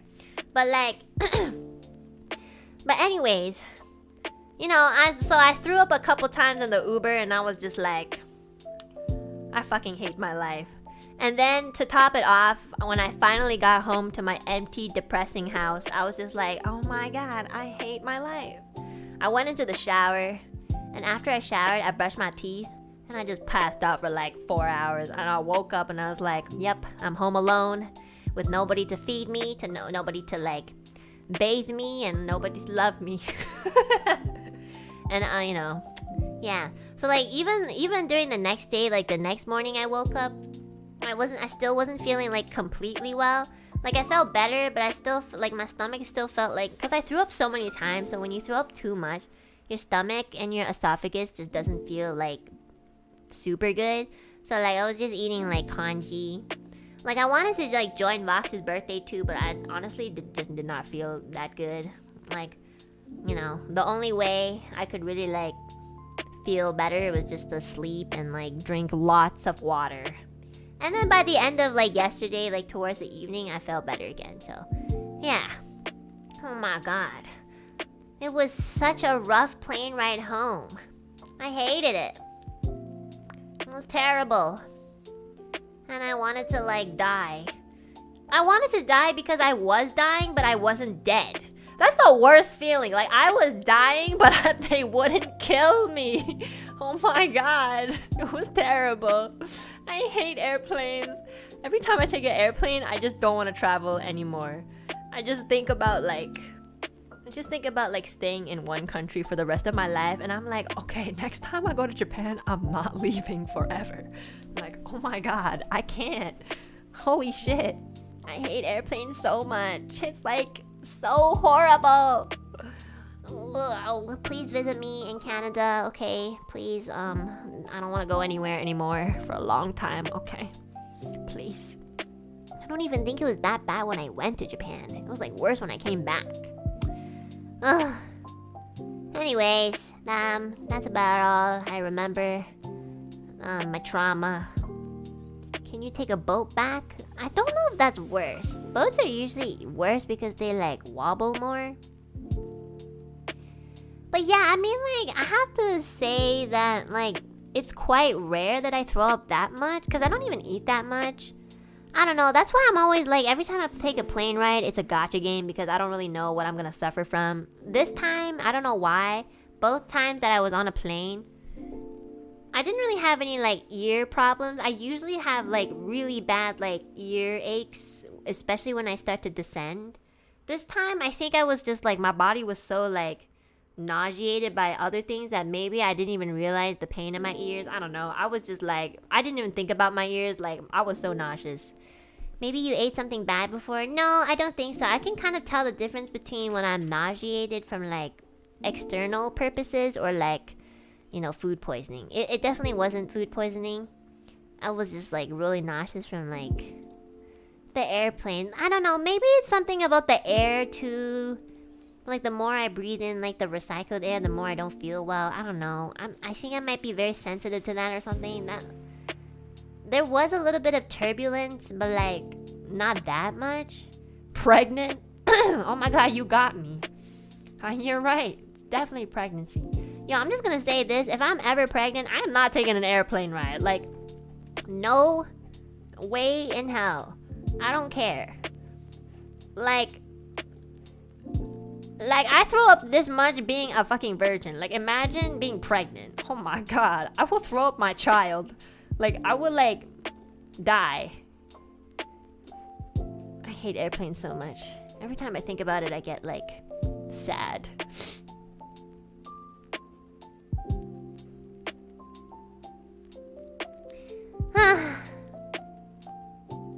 Anyways, yeah, that's been, like, my thing, my vacation. If I remember any other stories, I'll tell you guys. Oh, you know what? Actually, I remember this one story. This is something my dad told me because I was talking to my dad about like streaming, and then you guys, I was like, yeah, actually my community is pretty chill for the most part. I don't really get much trouble from them.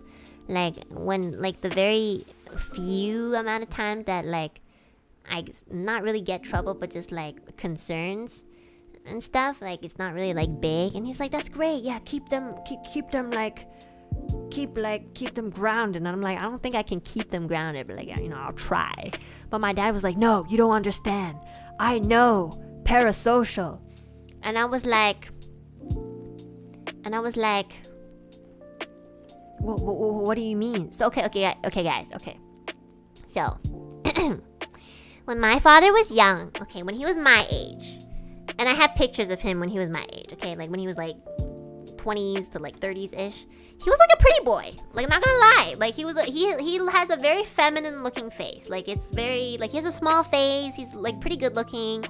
Maybe I'm biased, but he really, like, you know, a lot of people think he's good looking. He has all his hair, like, and my dad's a musician, okay, so like, you know, he's kind of like in that field where like, you know, he has fans. So like, when he was like a little bit, no, actually not even, no, this was like a story that would have happened like 10 years ago, so he would have been like 40 something. So like, he tutors people in music sometimes, like one-on-one tutoring. And one of his students 10 years ago was a very old lady. She was like in her 70s. And this old lady, like, lived really, really, really far away from him. It was like, he told me that it was like a 2-hour train ride, which is insane. Like, he didn't tutor her like every day or anything. It was like once every 2 weeks. But even then, that's a very far like ride. And she's really old too. She's like in her 70s. And so like my dad was like, oh, she really, really is dedicated in learning like music. So of course, like my dad being like very stupid and naive, he would be like, oh yeah, of course, like, you know, she's so passionate. This old lady turned out to be super obsessive over him, and he didn't even know until after she stopped becoming his student.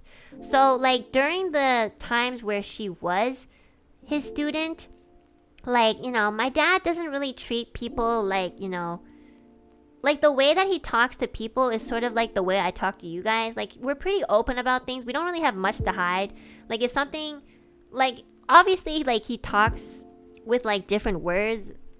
Like, he doesn't swear or anything. But like, what I mean is like, we're very casual with things. We don't really, there's no like formality, and there's no like distance that we put between people. It's just like, oh, you know, today, you know, this happened and that happened, you know, just like casual talk and stuff. So he does that. He treats that to like everyone, especially because it's like one-on-one. So he wants to make like some sort of like connection, not like a weird connection or anything, but just like, you know, like a student teacher that you can trust, you know, like you can trust me, I'm your teacher, sort of connection. You know, if you think about your favorite teacher, it's because you're like comfortable with them, right? So it's sort of like that. So like, he told me that like the day that he told this old lady who was 70 years old that he had like a daughter, which is me. So at the time I was in high school. He was like, as soon as I told this old lady that I had a daughter and she was in high school, she never came to his class ever again. And my dad was so confused.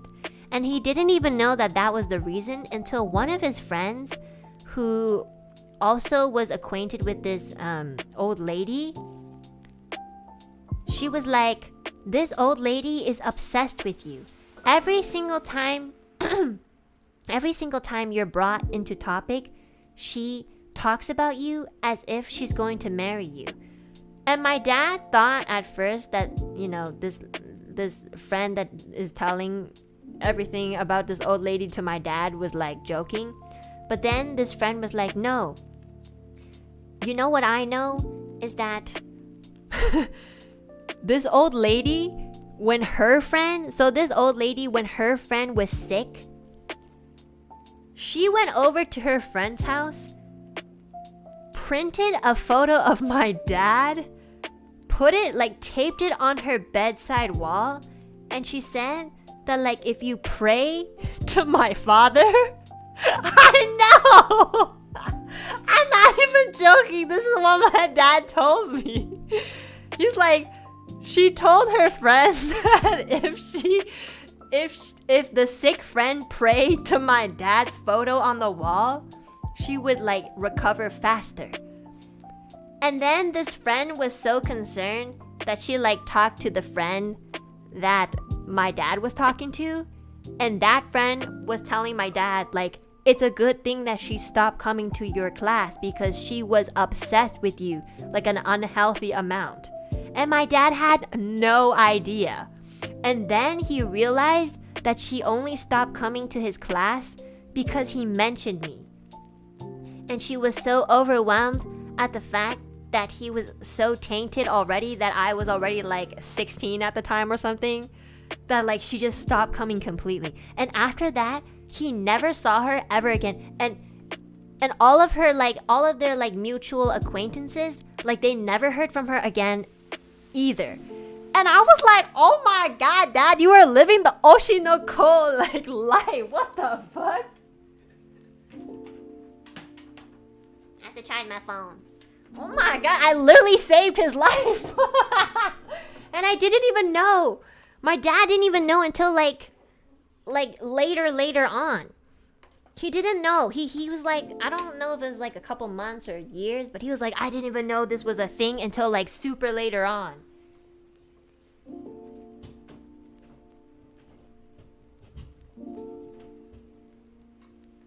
Sorry, I was charging my phone. So like, oh my god, it was so funny. And I just couldn't believe that that was happening to my dad. My dad was like, I have so many stories to tell you that I can't even remember. So unless I remember it, because our conversation is related to it, that's the only time I can remember telling you. I was like, oh my god, Dad, you're an idol. And my dad was like, yeah, honestly, I've had my fair share of like parasocial fans, and they're not even really my fans. They're like acquaintances, or like, you know, my students, or like just people. Like when my dad got married to my stepmom, so many people got upset at him because they just, I don't know, like they just, like he invited them to their wedding and they never came, and then they stopped going to like his class, and it made him really sad. But like a lot of people did not like that he got married. It was insane. I know. And like I was like, oh my, are you really that good looking? Like, I mean, I know, I feel like my dad is good looking, but like, if I had to look like objectively and with no biasism, he's like okay. He's not like the best looking dude in the world, but like, he doesn't have much riz. My dad's not really like a Chad or anything. He's just like a normal Asian guy. He just has a lot of hair, you know? He's not bald. But like, oh my god, my dad's really fucking popular. It's not about the looks. I know, my dad has such a good personality. He has a way with talking to people that makes them feel really important. Like, he doesn't do it on purpose, but he doesn't really put like a very like distant barrier between him and like other people. He treats people like, you know, like how he wants to be treated. So like it's very comfortable to have a conversation with him, even if you're not very close with him. Like he makes you feel very comfortable. Like I do understand that part. So I feel like he doesn't understand that he's been like risen up these people, and he's so oblivious to the fact that like he actually has more parasocial fans than me. Like I'm telling you guys to fuck up every single day on a daily basis, whether it's a joke or not. But like my dad literally I would be like my dad if I didn't tell you guys to fuck off every day. Like, oh my god. I just can't believe this old ass lady. My dad was like, when he was telling me the story, it was so fucking funny. It was in Chinese too. And he was just like, he was like, I can't believe that this 70-year-old thought she had a chance with me.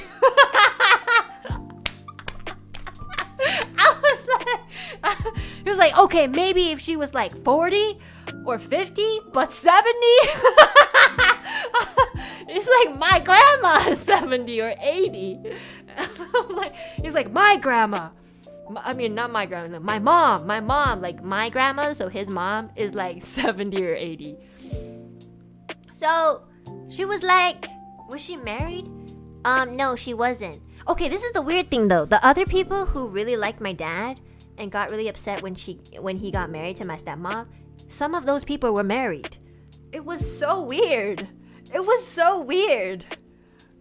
And my dad was always like, okay, if they're gonna be like weirdos like that, then I'd rather them not be in my life, you know? And I was like, yeah, I agree. But like, I just thought it was so weird that like married people would be low-key kind of parasocial with my dad. Like they just stopped showing up to his class. And I thought, at first I thought, I was like, oh, maybe they don't like the stepmom. And they're like, they don't even know her. And I was like, oh, yeah, then that's weird. Like, it wasn't even like 1 or 2, it was like 3 or 4. Like a lot of people did not show up to his class. And like, you know, he was like, yeah, I lost a lot of students because I got married. And yeah, I was a little bit tight on money. I was like, oh, I'm sorry, I didn't even know that. So like, holy shit, my dad is like a low-key rate, like a under the radar RZA or something. Oh my god, like I don't understand like where these genes went. Like I'm pretty sure, like, I don't know. I know this story is wild. I told my members yesterday that I was gonna tell this story and I almost forgot. So that's why I specifically wanted to tell you guys this story today. It was so funny when I heard him talk about it. But yeah, I'm just like, I told my dad, I was like, hey dad, why do you think you attract so many people? Like, why do you think like so many people are like attracted to like you as a person? And he's just like, I don't know, I guess I make people feel comfortable. I don't really talk to them. I don't really share too much about myself, but I do like talk to them casually. And I'm just like, I guess that's all it takes. Like sometimes people just want to like have a good conversation and kind of like think too much about it. And he's like, yeah. And then he starts getting a little bit like, my dad does this thing that I do, you know, I probably got this from him, but we start getting a little like just a tad little bit egotistical when, you know, when it comes to like topics like this, and be like, well, also I guess I'm not like bad looking, and also like, you know, I'm pretty genuine, like, you know, a lot of men like are kind of sleazy and I'm not really like that, so I guess it's kind of rare. I'm like, okay dad, we all know your personality is a 52 out of 10, okay, I understand. We don't have to like list out all the good things. and then he was like, yeah, honestly, like I feel like if I wanted to, I could probably get like, you know, most women that I would want. I don't know, he didn't really word it like that, but that's kind of like the meaning. He was like, oh yeah, if I really tried, I think like most people would like me back, is what he meant. And I was like, okay dad. And I was like, do you think that your rising genes are like, you know, passed on to me? And he's like, what? Well, I don't know. Like, what has been your experience with like, do you have any parasocial fans? And I was like, I don't know. I kind of just like tell them to fuck off before anything happens. And he's like, well, that's healthy. But he was kind of like referring to more in real life. I was like, yeah, I mean, like, I've had friends before who have been like kind of like possessive over me. But not too often, and they usually back off if I get really angry. And then I'm like, well, lately I've not really been talking to anyone. And he's like, and he looked at, my dad looked at me and he was like, I guess you didn't get my looks. And I looked at him, I look exactly like you. Like, okay, listen. Between my dad and my mom's beautiful, okay? Like, my dad's handsome, but like, in terms of like who is better looking, my mom is definitely better looking, okay? I'm sorry. Like, she's taller, she has really nice fair skin. Like, my mom has really nice eyes. Like, she has really slender legs. Like, very, like, nice. She just looks good. I legit, like, look like a copy of my dad, okay? My dad's handsome, and he looks, like, pretty feminine, too. But, like, I was like, okay, you're getting ahead of yourself. Like, bro. Like, he's like, well, he didn't say I was ugly. He was just saying, like, oh, if you're not really, like, talking to anyone, it's either you're not attractive enough or you're just not talking to anyone. I'm just like, and then he was just joking. He was just poking fun. He was like, well, I guess you didn't get my looks. And I looked at him, I'm like, I'm taller than you now. I want you to remember that. And then that kind of put him back in his place, because he's always been kind of self-conscious about his height, because he's pretty short for a dude, and I think it's really funny. But anyways, yeah, that's like the dynamic between my dad and I. We kind of just talk like that in Chinese between. That's why I have so much more fun when it's just us two. Every time my stepmom is around, I'm a little bit more tense, because she's very tense, so I can't really like be as like relaxed. Yeah. But yeah, my dad was so popular. I mean, I don't really want people who like print photos of me and then like, wish their sick friends to like pray to my face and actually convince them that it will make them recover faster. I think that's really, really weird. But I mean, I hope that doesn't happen, but if it does, don't let me know. Or if you let me know, at least like let me talk about it. I don't have a printer, otherwise I would. Okay, I hope you never get a printer in your life. I just thought it was really funny, though. I think the way that my dad tells stories is way funnier than me. But it's definitely, like, it's in Chinese, so I kind of wish sometimes he could, like, tell his stories onto my streams. Especially for, like, the Mandarin speakers. I think it would be really funny. Because he has, like, his way of telling stories, too, and it's fucking hilarious. I just don't really know how to, like, translate it sometimes. The lady was starting a call. I know! I swear she was. It was crazy. Oh my god. I can't believe I saved my dad at the age of 16. I can't believe my very existence saved him from being, like, abducted. It was so funny. It was so funny. He was telling me this on the train, and I was, like, laughing my ass off. All the other people on the train, on Japanese trains, you have to be very quiet. But me and my dad were like, ha ha ha, and low-key, like, everyone else was like, oh my god, shut the fuck up. Yeah, there's, like, this, my dad, like, has a lot of stories, and I guess, like, when he was young, like, my age young, like, he's gone through, I don't know, like, he's one of the only males that I know in my life who have gotten, like, groped, which is really bad. Like, that's my dad, by the way. So, like, I don't know, he's gone through a lot. Yeah, like, he's been, like, groped on trains and, like, yeah, he's been, like, harassed. But, like, my dad doesn't, like, he's not the type of person who, like, gets harassed and, like, takes it. Like, as soon as he knows he's harassed, he'll, like, be very angry. My dad's just a little bit, like, dense sometimes or naive.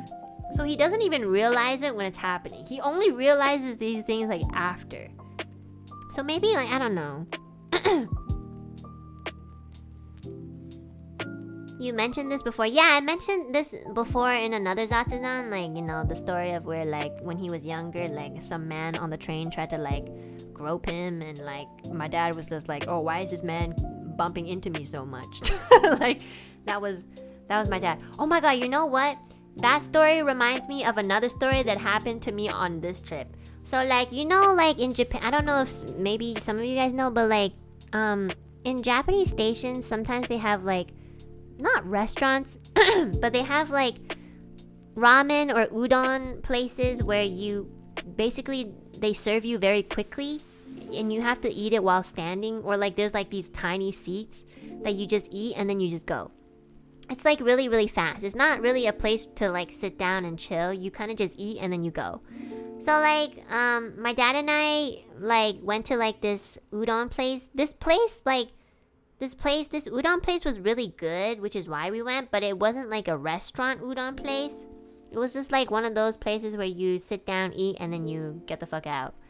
But their udon was really good, and that's why my dad likes to go there specifically. So like we went during a time where it wasn't busy, because you don't want to go during lunch hour, otherwise like the seats fill up. So we went early in the morning. So like all the seats were empty, so my dad and I just like pick 2 random seats and we sit by each other. My dad finishes his udon first, so like when you finish, you kind of supposed to just like leave so that other people can sit. But he stayed for a while because it was quite empty, but then it was kind of like approaching noon, so like more people came. So then my dad was like, okay, I'm just gonna wait for you outside of the stand. And I'm like, yeah, sure. So like, you know, it wasn't super busy, but it was getting kind of busy. There were so many other seats, okay? There was like at least like, there was like an entire row where nobody was sitting, but there was like this dude that came into the udon stand place, and he had the option to sit literally anywhere else, like even like have a seat in between us. And this dude chose to sit right beside me. Like I looked around and there was literally like 1 or 2 other people, but there was like a row of seats where nobody was sitting. There was like another row of seats where nobody was sitting, and then in our row there was like, you know, at least like, it was just like there was so many options. So I thought it was a little bit weird that he sat down beside me, but you know, I didn't think too much. I was just like, oh, maybe he just like kind of just picked quickly and didn't think too much. And then I didn't really eat slow. I just like, you know, with udon, like, you know, I don't know, I was just taking my time, okay? I don't really like to eat too fast in the morning. So like, this man, while I was eating and this man like was ordering his udon, he kept looking at me while I was slurping the udon. And low-key, yo, this is what happens when you watch like animes like Oshi no Ko. Low-key, I was like, oh my god, is this an alu beef? I was like, oh no, the day has come. My jokes have jinxed me, and oh my god, it's happening, isn't it? I was like, okay, I've already started to come up with like 10 excuses. I was like, oh yeah, no, it's just like, you know, I'm not a VTuber. What the fuck? What's that? You know? I was like, oh no. So, like, they were in a business suit. I was like, I mean, alu peeps could be anybody. Like, there's like a fucking 70-year-old who watches me. I mean, like, it's very possible, you know? This man kept looking at me slurping, and every time I like looked at him, he would look away. And it, like, I think this happened like 3 or 4 times. Like, by the 3rd time, I was like, yeah, this dude like sat beside me on purpose. So I was trying to like down my udon as fast as I can, because I was kind of getting like freaked out, you know. But like when you're freaked out, you can't really like eat too fast because you choke. So I was like choking on the fucking soup. I was like, my dad's like, are you okay? And then I spoke in Chinese with my dad, because most likely this dude was Japanese. I was gonna bet that he didn't speak Chinese, okay? I was like, oh. Like my dad came over, he's like, oh, are you almost done? I looked at my dad, I was like, 这旁边这个小伙子他有那么多地方能坐，他就在我旁边坐. You know, I was like saying that I was like, this guy has so many options to like sit anywhere else, and this fucking dude just like sits beside me. You know, that was my way of telling my dad like, yo, I'm freaked out. And my dad looked at this man, like my dad stared at this man. He was like, my dad is the only person who would ever stand up for me. My dad stared at this man. Like, he didn't say anything. He literally stared at this man. And you know what happened? He didn't say anything. This man, like, snuck, like, a millisecond glimpse at my dad. Like, he was like...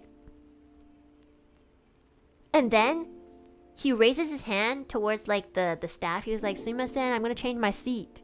He, like, moves to, like, another row. And I'm just like... And I was like, in English, I was like, thanks, Daddy. I was so scared. I was like, thanks, Dad. I literally said it like in that voice, you know? Like if that was an Alu peep, I definitely doxed myself by talking like that. I was like, thanks, Dad. Because I was kind of embarrassed that he had to do that for me. I was just like venting. I didn't really expect him to really stand up to me. But like, my dad literally didn't say shit. He literally just looked at him. And then he just moved. And then I finished my udon in peace and I left. And I was like, Dad, I'm scared. And then he was like, I know, he was kind of weird. And I was like, well, at least there's somebody who thinks I'm beautiful. And my dad's like, what's wrong with you? So like, yeah, I love my dad. He's my bestest friend. I know. I was like, what the fuck? It was weird. I mean, he didn't do anything, I guess, but like, I don't know, he just kept staring, and I just feel like it's a little uncomfortable to stare at someone like slurping udon, okay? Like, I don't know what you're thinking, but like, it was a little bit uncomfortable. Like, I made sure that he was actually doing that consistently before judging him, because, you know, maybe one time it's just like, oh, what are you eating? But like, it happened like a third or fourth time, and I'm just like, okay, this is weird. Like, I felt kind of like not very comfortable, you know? And I'm like, I'm pretty chill, like, you know? My dad was just like, I don't know, I don't think he was like scary, but he just like stared at the guy and the guy was just like, nope. It was so funny though. My dad is such a Chad at the most unexpected times. My dad's a Chad.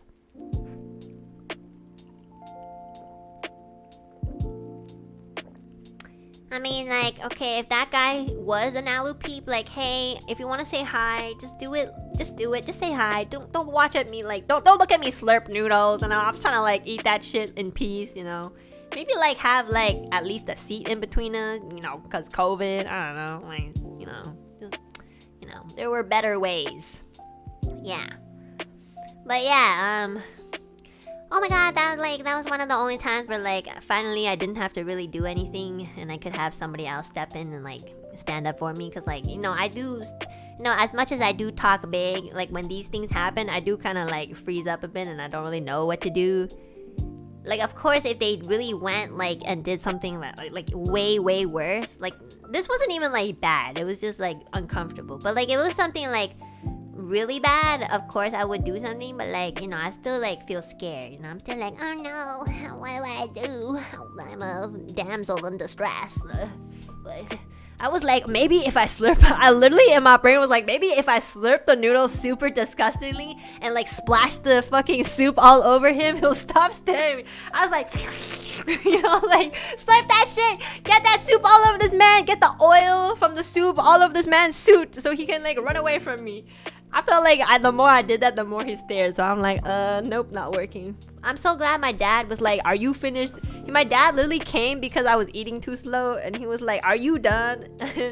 Like, I wasn't sure whether to tell him in English or Chinese, but I chose Chinese. And I was like, help. I was like, please. This is one of the best times to be like, you know, bilingual or trilingual, because then you can literally like sit beside someone, talk shit about them in another language and hope they don't understand and just be like, help, you know. That was like very useful. And I said it in such a loud way. It's not that I said it like I wasn't like, oh my god, this guy is sitting beside me. I literally was like saying like, you know, when I talk in Chinese, like, especially to my dad, I'm just very, like, loud about it because that's kind of just, like, our culture. So I was just like, this guy sitting beside me, where he could literally sit anywhere else, and he chose to sit beside me, and he keeps staring at me. I said all that so loudly in Chinese, and my dad was just like, okay, I will stare him down. I don't know if that was his plan, but it worked. It was really funny. Okay, I'm gonna start reading super chats because I feel like, yeah. I feel like I need to start reading them. Before I do, I'm gonna thank the memberships, the gifted memberships. So thank you guys. My voice is getting a little tired. I think I'm not really like, I haven't streamed in a while, so like my stamina is like kind of bad. Okay. So welcome new members. Thank you to those of you who gifted memberships. I really appreciate it. Just letting you guys know, for memberships every month, I've decided we are doing like a movie watch along. Yesterday we watched a psychological horror movie, Perfect Blue. So next month, for the month of May, I think we're gonna go for something more like lighthearted, because we've been watching like very intense things. So I'm gonna put up a poll for like some movie suggestions, and you guys can like vote or like write if you have any movie suggestions in the comments. So I'll make a community post about it. So yeah, the theme for May, I think, will be like rom-com. Rom-com? Yeah, like rom-com, like romantic comedy or like romantic. Oh my god, lately I've been getting back into like manga reading because I had a lot of free time while being in Japan. And I've been reading this manga called... wait, what's it called? Yamada-kun to Level 999. It's actually really cute, you know? It looks like a very stereotypical, like, shoujo manga. And it kind of is. But I really like this one. Yeah, I've been, like, enjoying it a lot. It's really cute. Oh my god. I haven't read a shoujo manga in so long because I'm so depressed. But I think, like, you know, I was, like, in my more healthy state mentally. I just kind of started, though.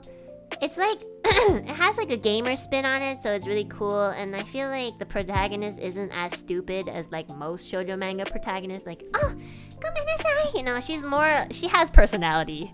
Like, this protagonist, the girl protagonist, she actually, like, has some sort of personality, which is really nice. It has an anime? Oh, really?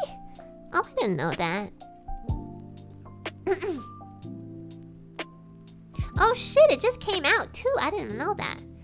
Oh man, it came out in April. Oh, that's so cool. Okay, well, I'll watch the anime too, but I've been reading the manga. So yeah, I've been reading that because I think it's really cute. I'm only like at like chapter 20 or something. I've been reading it really slowly. What is it again? It's called Yamada-kun to Level 999の恋をする. Here, I'll just like copy and paste the title. This is the manga that I'm reading. Manga recommendation of the day. Here. Hi. It's really cute. I mean, like, it's lighthearted.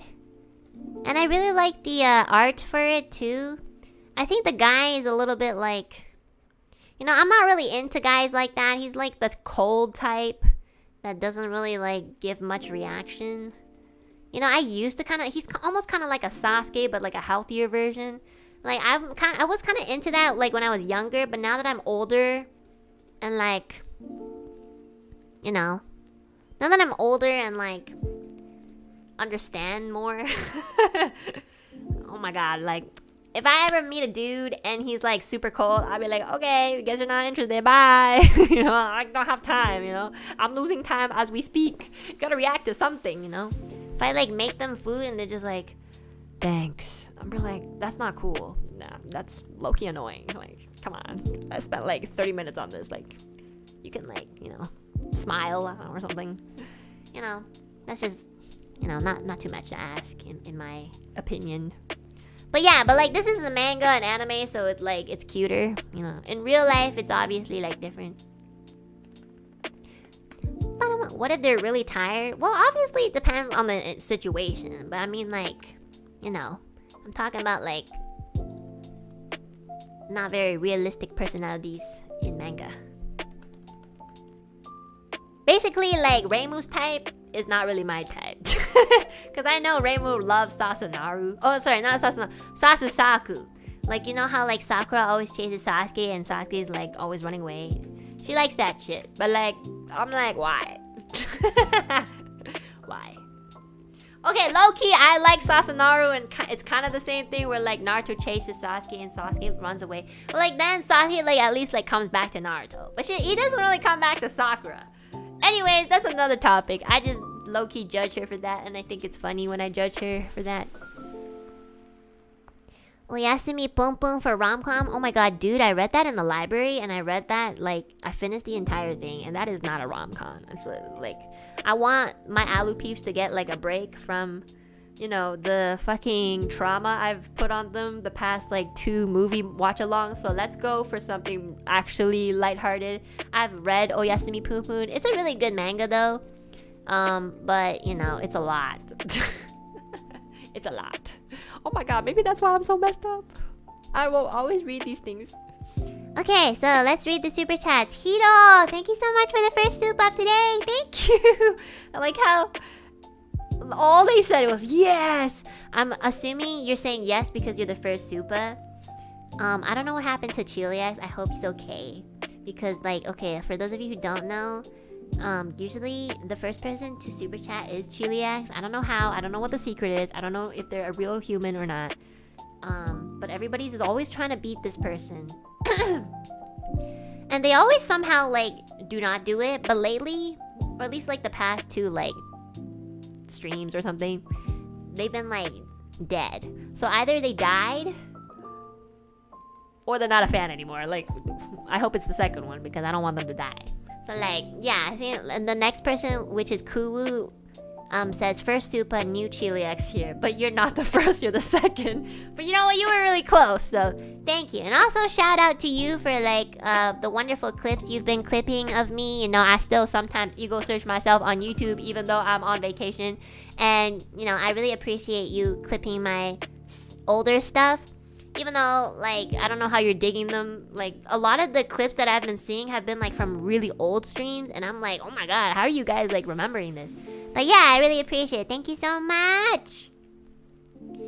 The bomb is here. Thank you so much for the super. The bomb is here. You are also not first. I don't know.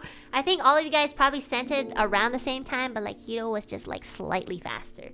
So, yeah, I'm sorry. Majin D, thank you so much for the super. And Pinkerton, thank you so much for the super. Zoomings, thank you so much for the welcome back. Thank you. Oh my god, Chiliax is alive. Oh, dude, you had like 4 or 6 people in front of you. What happened? Oh my god, you are human. Thank you so much for the super. My lord. You slipping. No, you were probably like, you know, I tricked you. I went on vacation for 3 weeks so that I would off you off your game. Does that make sense? I would off you off your game. I would make you off on your game. Yeah, that was the plan all along. I fell asleep. Aww, that's so cute. I let my guard down. I love that you guys like low-key fight over the first super. It's so funny. Because that makes me feel like you guys are real people. No, but I really do think it's sweet. It's really nice of you guys. Thanks. Throw you off your game. Yeah, that one. That quote. Sorry. I don't know what I was saying. Off you off your game. The fuck? I don't know how to speak English. Megan and Alu Peep, thank you so much for the super. Bye-bye, fellow peeps. Enjoy the stream. Remember to flood Enna with lots of love. Thank you. Thank you for popping by. Usagi, thank you so much for the super. Welcome back, and I miss you. Thank you. I miss you guys a lot too. You know, I really do miss talking to you guys, reading the chat. No, seeing one fucker in that chat being like, nobody likes you. You know, I missed all of it. I like my job. Rachel, thank you so much for the welcome back. Thank you, bestie. Con Coffee, thank you so much for the welcome back too. Yay, Burb is back. Thank you. And Yoga, once again, happy 18th birthday. Thank you so much for the super. Thank you. Skywing, thank you so much for the super. Thank you. Let me read this. What does this say? After like hanging out with Petra, I really want to like really been like even more eager to study like Japanese and Chinese. Like she's just so good at like all languages. 我今天没买了哦 OK 我今天买了你的演唱会票迫不及 Oh my god, pinging is so hard sometimes. 期待到7月的来临。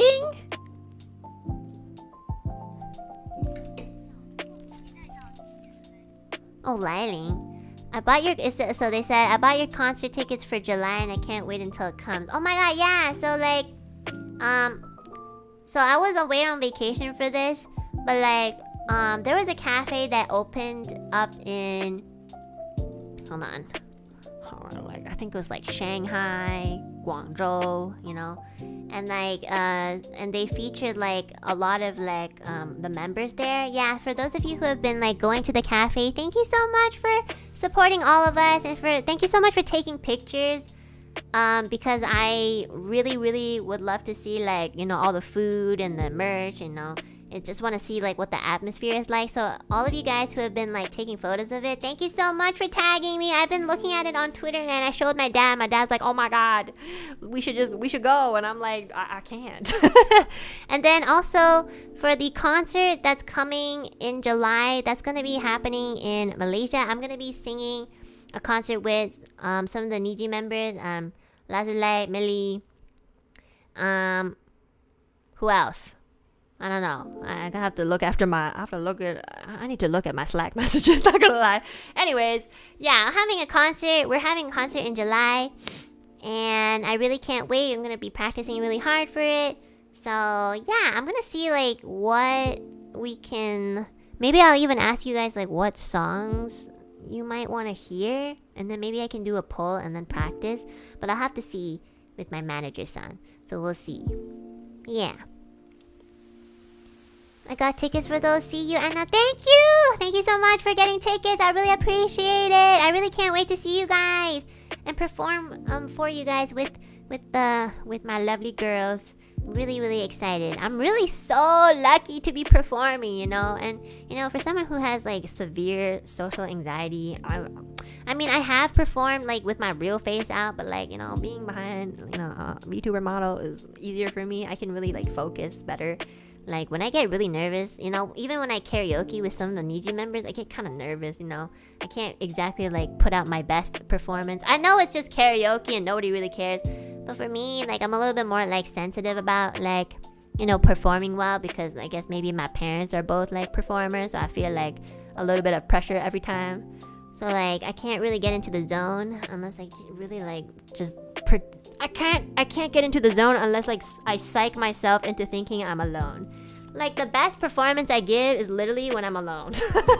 Which is honestly so futile if I want to be a musician. So it's a little like, you know, but even then I really do appreciate you guys for supporting me and the other NIJI members. I know we're all trying our best. So I'm really excited for July to come along. And I've always wanted to like, you know, be a part of like an event in Malaysia, because I know other members have been like to conventions and stuff in Malaysia, so I'm really happy. This will be my, I think, first time like, you know, interacting with Malaysia. So yeah, I'm so happy. Wish I could go. I know, I wish all of you guys could go. Okay, Anime Andorios, thank you so much for the super. Hi, and I missed you. Thank you. I missed you guys too. Thank you. And Ashley, thank you so much for the welcome back. Thank you. Eating Mike Tyson's ass. I like your username. I always enjoy watching your stream. You know what? That says a lot. I don't know. I feel like we probably, maybe like, I was gonna say maybe we have the same humor, but I feel like it's slightly different. But yeah, I'm glad. Udon Mien, thank you so much for the super. The first day you came back, I had to go visit the dentist. Maybe I'll die. See you. No, by the power of like every spite within me, I will not allow you to die. Please come back, because I like your username, because it's not eating Mike Tyson's ass. Mitty, thank you so much for the soup. I miss you so much, Enna. Your break made me realize you are my Oshi platonically. I'm so happy you're back. Oh, that's so sweet. You know, I always think the opposite. Like, oh my god, the longer I leave, the more I'll, like, people will be like, you know what? She doesn't care about us. But now you've made it turn around to be like positive. Now I've made you realize that I am your IV bag. Okay, maybe not like that. But actually, that's really sweet. Thank you. Well, we're not that kind of person. I know, you guys could probably live without me. I hope you can. And I truly wish that upon everybody here. Please don't print a photo of me and put it on your bedside wall. Please, thank you. Salty Iris, thank you so much for the super. Wait, hold on. Wait, okay, you know what? It's easier if I just have Google Translate read it out loud, because then the pronunciation will always be perfect and I don't have to butcher the messages. 但没想到真的会那么想你哦，放声大哭红心，不过也很开心你跟你爸爸可以见面，听你说你跟你家人的事情很有趣。 Thank you， 谢谢，我真的我跟我爸爸一起住1个多月，真的是很开心，所以你们让我那么长时间开开心心跟他一块过，我很感谢。Thank you， 真的回来了很开心哦，我会努力干好多好玩的直播跟你们一块。Yeah, my Chinese still sucks, but I try.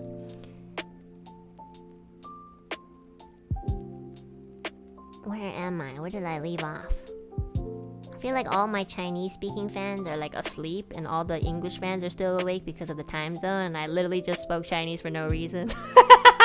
I literally, I'm like saying a lot of shit, and everybody's just typing in English. Okay, my bad. Sorry, guys. They're probably all asleep. Okay. Kyle Testa, thank you so much for the super. Hi, Enna. So I was carrying my luggage and I dropped my phone. The hotel staff picked it up for me and she saw my wallpaper of you on my phone and whispered to my ear saying fellow Alu Peep, and I just smiled. No fucking way! Oh my god, that's so cool! Oh my god! You should have pretended to be me. Wait, are you good looking? No, but actually that's so cool. Wait, I hope you guys became friends. Or at least, that was a pretty cool encounter. That would be like my worst nightmare. I'd be like, oh shit. But like for you, that's kind of cool. That's like, fellow Alu Peep to fellow Alu Peep, Imagine if somebody whispered to me, fellow Alu Peep. I'm like, bro, I'm not an Alu Peep. Like, trust, But yeah, that's actually so sweet. Thanks for telling me that. That's so cool. Peter Joshua Breon, thank you so much for the super. I hope you'll be able to see your dad soonest and Chibiske. At least you enjoyed your break. Hope you didn't get sick there. No, I didn't get sick in Japan, but I got sick on the airplanes. But it's fine. I overcame it as always. And yeah, I will be seeing my father and Chibiske and Stepmom soon. So yeah, and Petra. Shine, thank you so much for the super and the welcome back. Thank you so much. Wolf, thank you so much for the super. 中文说得好好，谢谢。你知道我 Okay, I'm gonna speak in Chinese for this. 所以我跟我爸爸一块住的时候，每次都会给我的姑姑和奶奶打一个电话，因为 I don't know, I don't have their contact, so the only time I talk to my aunt on my father's side of the family and my nainai, which is my grandmother on my father's side, is when I actually go to Japan, because I don't know, they use an app that I don't use or something. So 我好长时间没说跟我的姑姑说话，所以我这时候跟她说的时候，哇，我的姑姑夸的我真的是，她看见我，她说，哎呀，Enna，你真的是漂亮了。她夸的我都不知道要怎么，我都不知道要说什么，我有一点害羞。所以 WeChat maybe I don't know, I don't have that app。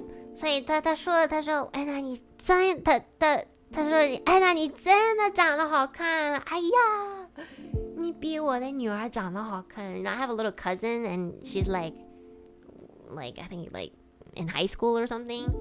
And then like my aunt was saying like, oh my god, Enna, you've become so beautiful. And I don't really get compliments like that. And she just kept saying I was pretty. So I felt so good, you know. I was like, 哎呀，姑姑你也我好长时间没跟你说话，但你还是姑姑长得好看 you know. Like my aunt is on my dad's little sister, my aunt, she's really beautiful. She used to be a model.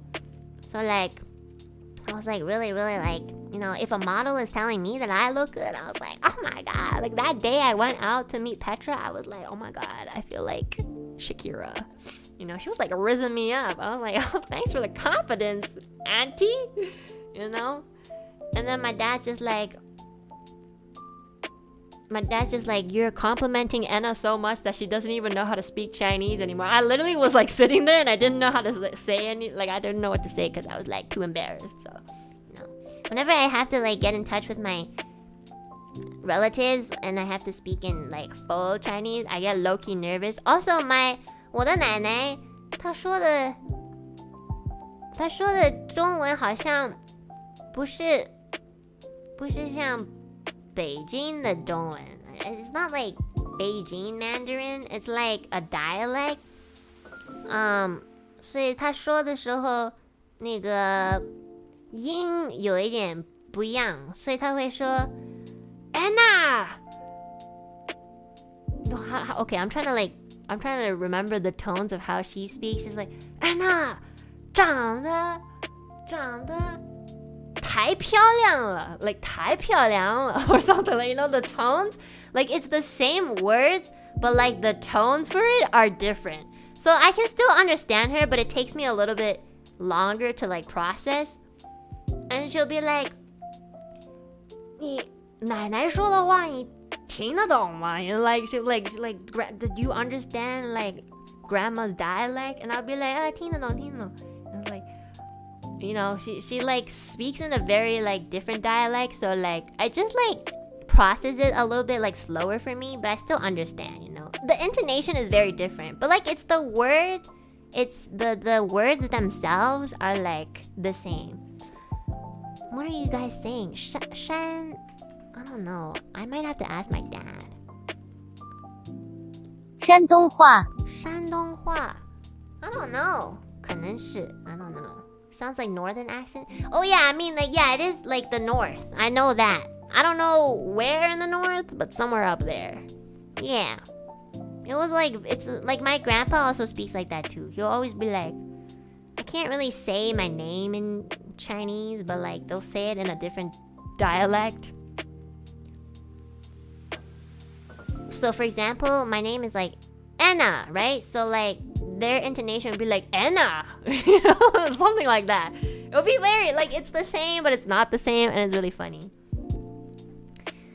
I might dox you. Be careful, guys. There's like millions of people up in the north. Okay, like I'm sorry. Like also, what are you gonna do if you find my grandma? Like she lives by herself and she like does Tai Chi every day. Like what are you gonna do? Like learn Tai Chi from her? Yeah. I don't even talk to her. Like, I haven't talked to her in, like, years. And I only talked to her, like, one time the fucking 40 days that I was there. So, honestly, I mean, I don't know. Like, I think you'd be better off getting info from a stranger. Is she a good teacher? I don't know. I've never really seen her do Tai Chi. I don't really know how it looks like when Tai Chi is, like, done well or something. Have you heard anyone speak the Fuzhou dialect before? I'm not sure. I'm not really good with like region dialects. I do think it's very interesting. I've heard a lot of dialects, but I can't like differentiate like where they're from. I can only sort of mimic like the dialect that my grandparents talk in. But like only my grandparents talk like that. Like even my aunts and uncles, they just speak like the Mandarin, like the dialect that I'm using, which is like I guess like the popular one, or I don't know, the more used one. Yeah. I thought you said Thai tea. No, I said Tai Chi. Thai tea is great though. I've had Thai tea. Yeah. How does Southern Mandarin sound to you? Southern Mandarin? I don't know. You're gonna have to like... I need like examples. I don't know, like... I can't like off the top of my head remember all the intonations of like... North, West, East, and West, you know, all... I can barely understand like the most used dialect, you know? Sometimes I'll be like, what are you saying? Oh my god, yeah, like sometimes... You know how there's like Valley Girl accents for like English? I swear to god there's like Valley Girl accents for like Mandarin. And I feel like that's my cousin. Cause she'll like talk very Valley Girl. I don't know how to like do it. I can try. It's like... I don't know how to like... I don't even know how to like... I'm thinking about how to do it. It's almost... She'll be like...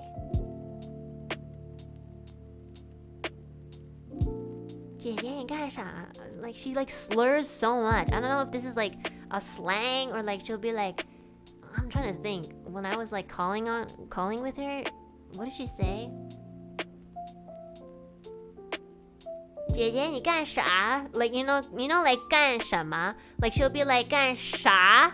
And I'll be like, what? Like she's slurring it like really heavy. I don't know if that's like a slang or a dialect, but like it's a lot. It's just like, there's so much going on, okay? I only speak English. I'm sorry.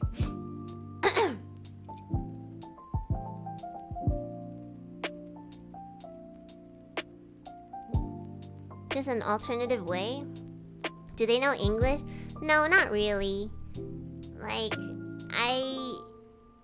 honestly, I'm not really good at Japanese or Chinese. But if I think about it, I am always the one adapting to like their language. Like they're not gonna speak English to me at all because they can't speak English at all besides like hello maybe or thank you. So like with my stepmother, I like try my hardest to like speak Japanese, and then with my like distant relatives, like I'm always speaking in Chinese with them. So if I think about it like that, I low-key think that like I'm pretty okay. So like I'm like so flexible. Sorry guys, I'm like, you know, just I know I'm not like the best at languages. I know there's like a lot of other members who are like way better at me than like, you know, being like bilingual or trilingual, but like, you know, at the end of the day, I am the one adapting to all of my relatives. And you know, like yeah. You know, I try my best, you know. I low-key... My stepmother trauma dumped me for 2 hours when my dad was away for, like, a business trip. And she was saying a lot of shit. And I was just like... It was really hard to understand because she was saying a lot. I don't know what happened that day, but she, like, was really stressed about something between her and my dad. And she was, like, Japanesing me, like, for 2 hours. And I was just like, すいません、日本語本当にできない. Like, at one point, I was like, you know, I don't really speak Japanese. Like, I can only really understand, like, maybe 40% of what you say, unless you get really, like, descriptive and, like, you know, if it gets, like, scientific, you're losing me. And she literally looked at me and she's like, そうなの? Like, she's like, really? And I was like, 本当によ。日本語あんまりできないよ。you know, I've like mentioned this many times. And she literally looked at me, she's like, そうなの? でも、エナちゃんの日本語上手だと思う。And I'm like, まあ簡単の文章はできるけど、でもほとんど難しいの言葉を全然わかんないよ。Like psychological, scientific, or literal things, I'm like, what the fuck are you saying? And then she'll be like, you got Nihongo Josie. I know, I'm just like, and she's like, でも、大丈夫よ、全然できるじゃん. And I'm like, no. No. Yeah. I mean, I am very proud every time I order food and people get it. You know, I'll be like I've seen Petra order food, so like in my head, I've like learned how to order food. I'll be like, okay, especially if it's written in hiragana or katakana, I can get away with it. I'd be like, これチーズケーキを一つください単品でセットじゃなくて単品でお願いします。Like I'm really good at fake pretending that I know Japanese. I'm really good at like blending in. Like I literally go into like a retail shop because when I want to buy some clothes or something, like people will speak to me in Japanese and they won't realize that I'm not good at Japanese because I'm just using the most simplest phrases that I know. Like they'll ask me like, oh, if you want to try anything on, just let me know. I'll be like, hi, arigatou gozaimasu. And they'll be like, yeah, this is a very cute like shirt, isn't it? I was like, so desu yo ne, hontou ni kawaii desu. You know, like I'll say something super simple and they'll be like, would you like to try this on? And I'll be like, 今見てるだけです。すいませんでした。You know, just be like, okay. And then when they start to like ask me more questions, like, oh, do you know what the materials are made of? And then I'll be like if I don't want to deal with like, you know, staff fucking like, you know, on my ass trying to push me to buy shit, I'll be like, すいません、日本語あんまり. You know? That's when I pull out my card. They'll be like, they like literally always have the same reaction. They'll be like, そうなの? でも日本語上手だと思う. I'll be like, now you leave me alone. And then they'll be like, oh, どこから? And I'll be like, Canada. I don't even let them finish their sentence. They'll be like, as soon as these retail workers know that I'm from an English-speaking country, they like fuck off. I swear. They start fucking off. Like, as soon as they know I speak English, they'll be like, oh shit, I cannot ego, you know? So I'll be like, every time they start going like, oh, where are you from? I'll be like, Canada. And they'll be like, Canada. And then they just stop talking to me. It's so funny. Like one time this girl was helping me into the changing room and I was like, すいません、日本語あんまり. You know, I don't have to finish my sentence because I don't know how to finish it. But I just have to stop there and they're like, oh yeah, I don't know, she doesn't speak Japanese. And then they'll be like, oh, where are you from? And I'm like, Canada desu. And then I changed into the shirt and they disappeared. Like I opened the curtains, I'm like, oh, she's gone. Because sometimes when you're in the fitting room, they'll like, oh, is everything okay? Like, do you need any help with the sizing? Like, they'll ask you, and I'll be like, 大丈夫です. And then sometimes if you like come out of the change room with like something that you put on from the store, they'll give you like styling advice. It's like, oh, I think this will be really cute with like a green top or like, you know, white socks. And I'll be like, すいません、日本語あんまり. Like I just want them to shut the fuck up. I want to buy clothes in peace. Okay, look, don't try to style me because I don't go out enough. I don't have a boyfriend. I don't have anyone to please. Please leave me alone. I just want to look at clothes, try them on, and if I don't like it, I won't buy it. If I like it, I will buy it. Okay, like don't pressure me. Okay, I'm Canadian. Don't do this to me. Okay, I don't need styling advice. I'm gonna look ugly anyways. Okay, just let me have my peace. There was this one staff lady that was like I tried to like Nihongo ammari her, but like she did not care. She just like kept talking to me. And then at one point, I was wearing a very normal paper mask, okay? Like there was a little bit of gradient on it, but only because there was like 3 layers. You know, it's the Kafun mask. It's the pollen allergy repellent mask. It was like gray with a bit of white. And I swear to God, this girl was trying to like sell me the clothes that I was just looking at for like a millisecond. She was like, oh my God, these pants would totally go with your mask. And I was like, it's paper. I was like, このマスクは紙ですよ. I literally said that. And then I went to like look at another piece of clothing that was like a white shirt or something. And this girl was like, oh yes, white is actually like a color that will never not be in trend. Would you like to try it on? And I was trying so hard to like fucking like get her off my ass. So I was like, 大丈夫です。私汚いですからね. I was like, yo, it's okay. I'm like kind of dirty. Like I was trying to imply that like I don't wear white because like I'm just gonna dirty it because I'm a nasty hoe. And I literally said shit like that, and she still wouldn't leave me alone. I like went into the changing room to change, and she was like, yeah. She literally said like, if you would like to if you would like to come out and show me, I would really love to like see what it looks like on you. And I was like, daijoubu desu. I was like, and then she would be like, sumimasen deshita. And I'd be like, you know, I know. I was like super duper trying to like get this woman off of me. I was like, girl, I'm gonna buy these clothes. Just like, you don't have to like, okay, I'll give you the commission. Like, what's your name? Like, I don't know, like Tachibana or something. I don't know. Like, please. She was so persistent. I did the Nihongo ammari dekinai like thing, and she still tried to talk to me. She'd be like, oh, where are you from? And I was like, Canada desu, you know. And it's like, oh, soka. Nihongo jouzu. And I'm like, arigato. You fucking liar. You just want my money. And I'll be like, and she's like, I went to Canada one time. And I was like, so desu ka? Doko? And she's like, Vancouver. And I'll be like, Vancouver? Where's that? I don't know. I don't live there. Well, yeah. And she's like, oh yeah. I was like, oh, so desu yo. Vancouver wa umi no chikai desu yo ne. And she'd be like, so desu yo. I'm like, okay, stop talking to me. Mo tsukareta kara. Yamete. Okay. Please. Like, stop. Stop. I really hate it when retail people talk to me. Like, I get it, but I also like, you know, if I'm like, the rule is if the customer seems like they don't want to be bothered, then you don't bother them. But this lady was like, I don't know if she wasn't getting a hint or maybe she was bored, but like, she loved me. I felt the need to like thank her on my way out. I was like, I bought the clothes, and on the way out, she was like standing there. I was like, kyou wa arigatou gozaimasu, because that's kind of like the culture. She'd be like, arigatou gozaimasu, mata kan. Was like, please. She's like, please come back. Not you know, mata kite ne, like kite kudasai, you know, or something, you know. And I was just like,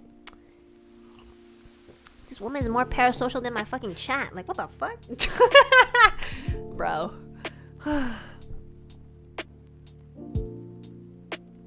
Ma okoshi kudasai. My god. But you know, I really did like the clothes from that store. So like, I did hang around for a long time because of that. But like, oh my god, she was on my ass. She almost came into the changing room. I swear. She was like, I mean, obviously they're not allowed to do that, but I swear she was about to do that. Like, oh, what the fuck? Help me. I don't like people. I just want to be alone. This is why I like to be with Petra, because Petra will be the one handling everything. She'll be like, well, usually if you're with a friend, they're gonna not bother you as much. I think they usually target like individuals because it's easier to pressure them into buying stuff. But like, girl, I'm pressured every day on the internet. This is nothing, okay? I'm not gonna buy something I don't want. I'm sorry. Why do so many women love me? Okay, let's continue super chat. I cannot stop these tangents. I was like, oh yeah, we're making good time today. It's only like 3 hours in, and now it's 4 hours, and I'm like, ah shit, we're gonna hit the 7-hour mark. Whoops. Okay, Notorious, thank you so much for the welcome back. I really enjoyed my vacation. Thank you.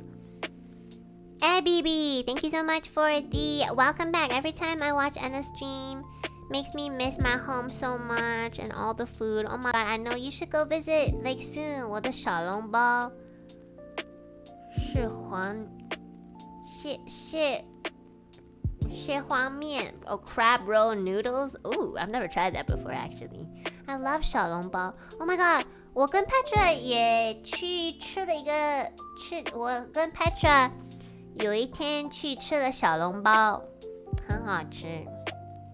Yeah, I had xiaolongbao with Petra. It was really good. Also, Petra wanted to order vegetables, but like 2 times. So she was like, oh, can I have like this vegetable? And then the guy was like, sure. And then he came back, he's like, I'm sorry, we were out of vegetables. And then so she picked something else, and the guy was like, I'm sorry, we're out of those vegetables too. And it was just so funny because that day Petra was like, I really want to eat vegetables because I feel like I haven't been eating vegetables, and it was just not available. It was really funny. Brony Stinson, thank you so much for the soup. I literally disinfected the weakness from your eyes. Thanks, Brony. I feel like the only way to disinfect my eyes is if you stop having a pony in your icon. That would really help my eyes.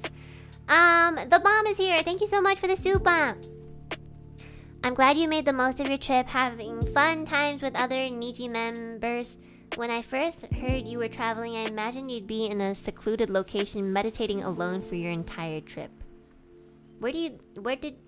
Yo, let me just tell you guys, I'm a city girl, okay? I'm really super not used to countrysides. Like, I've been to countrysides and I like die from it because I'm so used to like city. You know, I do like the scenery of like countrysides, but like, yeah, I'm a city girl. I like shopping, I like going to cafes, I like eating, I like CDs, you know. Tran Twan, thank you so much for the welcome back. Welcome back, Enna. Came because of your singing and became an Alu peep for your character. You mean my personality? That's real? Yeah. My character. I mean, yeah, I guess this is my character. You have my mad respect and admiration. Thank you for the stream. Aw, thank you. Thank you so much. Thanks, guys. You know, I always tell you guys, I really don't mind if you just are here for like my singing or like my tangent or like just like one part of me. Because, you know, one part of me is still a part of me, so I can appreciate that. Oh my god, wait. Sorry, there's like something on my lip. What is this? Oh, it's lint. What the fuck? Okay. Princess Paz, thank you so much for the super. Cotton Cat, thank you so much for the super. I can listen to you talk for hours. Aw, thank you! Don't worry, I will try to keep it within 5 hours because that's... I've been scolded by doctors. They're like, you cannot be talking like this for like 5 hours plus. It's really damaging. And I'm like, okay, I'm sorry. Lotus Dynamic Reimu's wife. What is your username? Like, what is happening? Wait, Lotus Dynamic Reimu's wife 100% trust me. Okay, this literally does not make sense grammatically, but it's really funny. While you were taking care of an infant, Unfamous Radish got a super hot and super cool girlfriend. This isn't a joke. He did get a maiden. I don't know who that is. Who is that? I'm just kidding. It's that like artist who's like obsessive over Mika, right? Yeah. Congratulations. You finally have reached your peak of delusional. I bet you think I'm pretty sure he thinks he's dating Mika or something, but you know what? Just let him live his life, you know? Bybee, thank you so much for the super. Do you think you'd ever make a song with your dad? I actually talked about that and like we were kind of like thinking about doing it one day. I don't think it'll be anytime soon because he's just really busy because COVID ended, so like not ended but like it's like dying down a lot, so he's getting a lot of work. But I do really want to make that a goal one day. That'll be like really fun. Tori, thank you so much for the super. I can't wait to listen to the song and cry about it.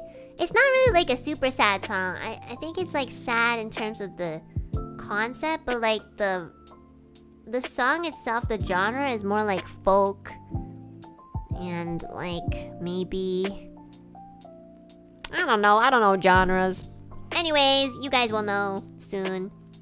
Oh my gosh, welcome in. Thank you so much for the 10 gifted. Thank you so much. Okay, Salty Zero, Neon, the bomb is here, Majin D, Aito, How, Notorious, and Nicola. Thank you guys so much for the flash supers. Thank you. Luke D, thank you so much for the super. That reminds me to go pray for good health at my Enna shrine. Uh-oh. Thank you. I will pray for good health for everyone here, but just not have you guys on my wall. Gyro Juggler, thank you so much for the super. Enna's dad is drowning in birches. Can I be one too? Do you mean bitches? You know what? I don't really want my dad to be drowning in any other bitch besides my stepmom because like, you know, I let him drown for like, and I didn't see him drown for like 4 years and then he popped out a kid, so like I think one Chibiske is enough. I'm sorry. Miguel, thank you so much for the super. Imagine being parasocial, haha. Couldn't be me. I have to go to work now, but I'll leave an offering in my Enna shrine, a toy airplane. Oh my god, you fucker. I hope you have the worst day at work. You fucking bitch. I told that story with with every cell in me crying my eyes out. Yep, I hope you have the worst day at work. And I hope you don't get overpay. Baker, thank you so much for the super. It's common for businessmen to sit near or next to random pretty girls in public. Take it as a creepy compliment. Is that common? I didn't know if it was common. I don't know if that's like, I don't know. I mean, I think it's okay to sit next to them, but like staring and then like, you know, getting up in their space is not really like respectful. I think like if you just sit next to them, then I mean like, yeah, it's okay because technically you're allowed to sit anywhere. But like, you know, it is a little weird. Maxwell, thank you so much for the super. First, you are definitely not first, my friend. You have like 30 supas in front of you. But you know, in your dreams, maybe. That's so funny. Marco D, thank you so much for the super. Enna, you really are a great Oshi to have. And we Aloupeeps love you for that. Thank you for sharing all these stories with us and welcome back. Thank you. I'm sure I have more stories. I don't know why I said stories. I think I'm getting tired. I think I have more, but like I can't really think of them right now because low-key I'm a little jet lagged. I woke up at 8 a.m. today and I slept at like 4 a.m. last night because like jet lag. So like I think I'm just getting kind of tired. Thank you so much. Yeah, I really have a lot of things planned for streaming, so I'm really excited. I'm gonna put out a schedule. Don't worry, guys. You know, everybody was making fun of my schedule because I wrote like gorilla streams until I'm back in Canada. And everybody's just like, wow, Enna, thanks for the schedule. Like, oh my god, I'm looking forward to everything that you put on the schedule. And then some people are like, what the fuck? I just, you know, I just wanted to like, I don't know, stop making fun of me. I do my best. April 3rd to question mark? Yeah, I didn't want you guys to know like which day I was coming back, so I wrote question mark. That was so funny. My name is Chicken Datoru. Thank you so much for the super. Hey, hi. I bonked myself. Tobias Dang, thank you so much for the super. Welcome back, and glad you're well and had a good time with family, especially dad. By the way, you know, I realized when I heard you talk about Chibisuke and him smiling at only girls, he might be a dude who got isekai'd. If you know, you know. Oh my god, true though. But honestly, he's a little dumb, so I don't think he did. He's like really dumb. I mean, he's like not a month. He's like a year and a couple years old. But like, oh my god, sometimes I'll throw a ball at him, and he'll like throw the ball backwards. And I'm like, and then not only will he throw it backwards, but then he'll go and look for it, and it's like right there, but he can't see it. And then there's this other thing, like whenever we play hide and seek, I'll like hide visibly. He'll see me hide behind a curtain. And then he like gets confused of where I am. And then I have to like peek out from the curtain again for him to realize where I am. Like I'm just like, bro, you literally saw me like hide behind the curtain. Like, hello? Maybe he has like bad eyesight or something. Maybe. And you know what? That could be it now that I think about it. Actually, that could be it. We have really bad eyesight in our family. So like, that makes sense. No object permanence yet? Yeah, that's what one of my friends said too. But like, you know, his brain's still developing. I know, I just like to like make fun of him. That's just what I do. No, I know he's like 1 year old. But like, you know, I believe in him, and that's why I'm pushing him to be like faster at growing up. But it was so funny. Sometimes I'll hide right in front of him and he'll just be like, huh? Huh? And I'll be like... Sometimes literally I'll be hiding for like a good like 4 minutes. And I'm like, bro, I'm right here. Like, hello? He's so cute. I love him. He's so cute. He's so dumb. I love dumb babies.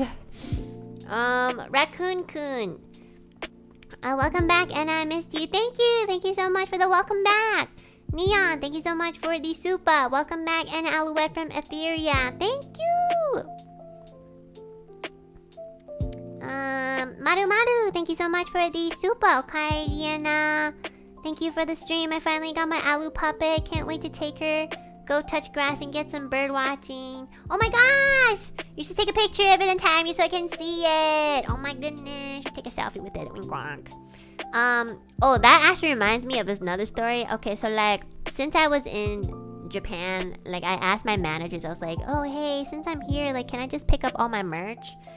And so they're like, okay, yeah, let me see. And then they replied back and they're like, oh, actually we already sent your merch, like back in March. And I was like, oh, okay. But then they're like, you know what, you can, if you want to pick up, you can pick up the resemblance belt. Apparently Selene commissioned resemblance belt, and it was, and apparently I didn't know how big it was. My manager's like, oh, it's really big. And I was like, oh, okay. But I didn't think it was that big. I went to pick it up and it was huge. Oh my god, it doesn't even wrap around my waist. Like, I could wrap around like 3 people. Oh my god. Yeah, I got the belt. And I was like, I can't believe I'm getting this belt, even though I literally didn't do anything. And my manager's like, oh, I thought you didn't want it because you didn't say that you wanted to get it. I was like, I didn't even know there was an actual belt. I thought it was just a belt in the game. So apparently Selene like commissioned an actual like belt. Please post a picture. Yeah, I'm gonna post a picture of it. The only problem is this belt is super reflective. It's basically like a fucking mirror. So I have to be really careful. Like, I cannot show this on hand cam. But like I need to take a picture in an angle where it doesn't reflect anything. But like, yeah, this belt is really big, and like, it was in my luggage, and then they were like, oh, what is this like huge piece of metal? I was like, oh, it's my wrestling belt. And this guy was like, wrestling belt? I was like, yeah, it's like, I didn't know what else to say because I literally do not look like a wrestler. I was just like, it's role play. It's role play. And it was like, oh, okay. You know, I think he was just like very curious as to what it was, but it was just like really funny. Cause you know how like the suitcases, they like get scanned under this like x-ray thing. This guy's like, what is this huge piece of metal? Like, is this like a belt? And I was like, yeah, I want this belt from wrestling. And he looked at me from like head to toe and he's like, wrestling? And I was like, yeah, like, you know, role play. I think after that he might have thought I was like a fucking porn star or something. But you know what? I was like, you know what? I don't care. I already lost so much of my dignity being in this company. You know, whatever. But the belt is actually really cool. Like, the design is really, really cool. And like, yeah, I'm really happy that I got to actually pick it up and own the belt. So thanks, Selene, for commissioning this belt. Thank you for making me a winner in something, even though I literally didn't do anything but stay up till 3 a.m. Some people were like, oh my god, you should have been more like reactive to your win. But guys, like, that's just me, you know. I'm Enna Alouette. What am I? You can't tell me how to react. That's just how I react, you know. That's how I won. Like, what are you gonna tell me to do? I won. I won, and nobody else did. So like, you know, and I will always be the winner in 2022 or 2023. Was it 2023 or 23? Yeah. So yeah. Remember that one part I beat Mista and that other part where I beat Ren? Yeah. Remember that one part I beat Box too? Yeah, that was me. Yeah. That's right. I deserve this belt. I went all the way to pick it up. You know, it was really far, okay? Like, I live really far from, I do not live in Tokyo, okay? It was like beyond Tokyo. It was like, I feel like I went from like wherever I live to like to the other side of Tokyo or something. Like, Jesus Christ, it was super long. Japan is a small country, but then like sometimes it can be quite far. Oh my god. You stay awake all that time. You deserve it. Thanks. Actually, this belt is really cool. It is really big though. Like, I don't really know if you're supposed to wear it, but I don't really think it's like wearable. I think it's just actually just like supposed to be like, you know, set somewhere. But yeah, it definitely does not fit around my waist. Like, I'll need like 3 of me. It's huge.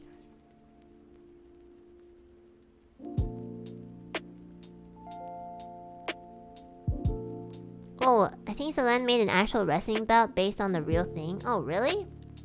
Wait, are actual wrestling belts that big? I didn't know. Oh, actually, now that I think about it, yeah, it makes sense because like actual wrestlers are big dudes. That is true. Yeah, they're really muscular and they're like, that is very true. Yeah, actually, okay, maybe it's not the belt. I think I'm just like really small. Okay, well, that makes sense. But I didn't know they were that huge. This is literally like the, you know, like what's it called, the UFC belt, sort of. I feel like it's bigger. I don't know. But yeah, anyways, it's mine now. So thank you. Shout out to Selene for commissioning the belt. It's really cool of you to do that. Thank you. I have it in my hands now. Will always be a winner. Hey dearest, thank you so much for the super. I have to say I really miss these chill streams. Welcome back. Thank you. Yeah, me too. I miss the Zatudans. Like, I have a lot of fun doing Zatudans, even though I'm just talking for like 4 hours. Anya Nasty, thank you so much for the super. If I can't print a picture of you, can I put your finger puppet in one of my apron's pocket when I'm working? Oh my god, that's actually so wholesome and cute. Yes, please. I love like little plushies being put in pockets because then it's like whatever you're doing, I'm just like watching you do. Which is low-key kind of boring, but like it's more wholesome when you think about it from an outsider perspective. Yeah, anyway, yes. NPC number 33, thank you so much for the super. Thank you.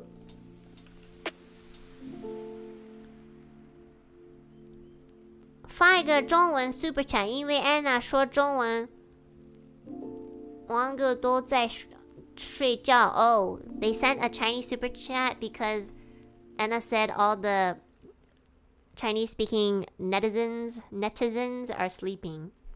Sleep well. 好好睡我的 Alu Baobays. Amidu, thank you so much for the super. First ever super, honestly worth it from my Oshi. Oh, thank you so much for giving me your first super. I really appreciate it. Thank you.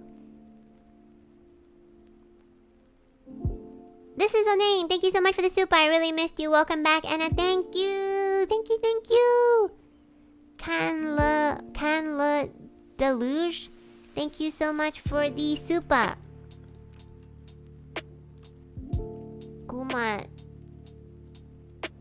Wait, what does this say? I actually don't know how to read this one. Okay, hold on. 姑妈疼侄女，舅妈嫌外甥。 Aunt loves niece and aunt hates nephew? Is that a thing? I don't know. I feel like your aunt should just love anyone in your family, ideally. Still can't sleep, bro. Well, that's because I think it's because like the adrenaline is like still, like I know every time I stream my adrenaline is like up, but then after stream I like crash. I think you guys will all crash too.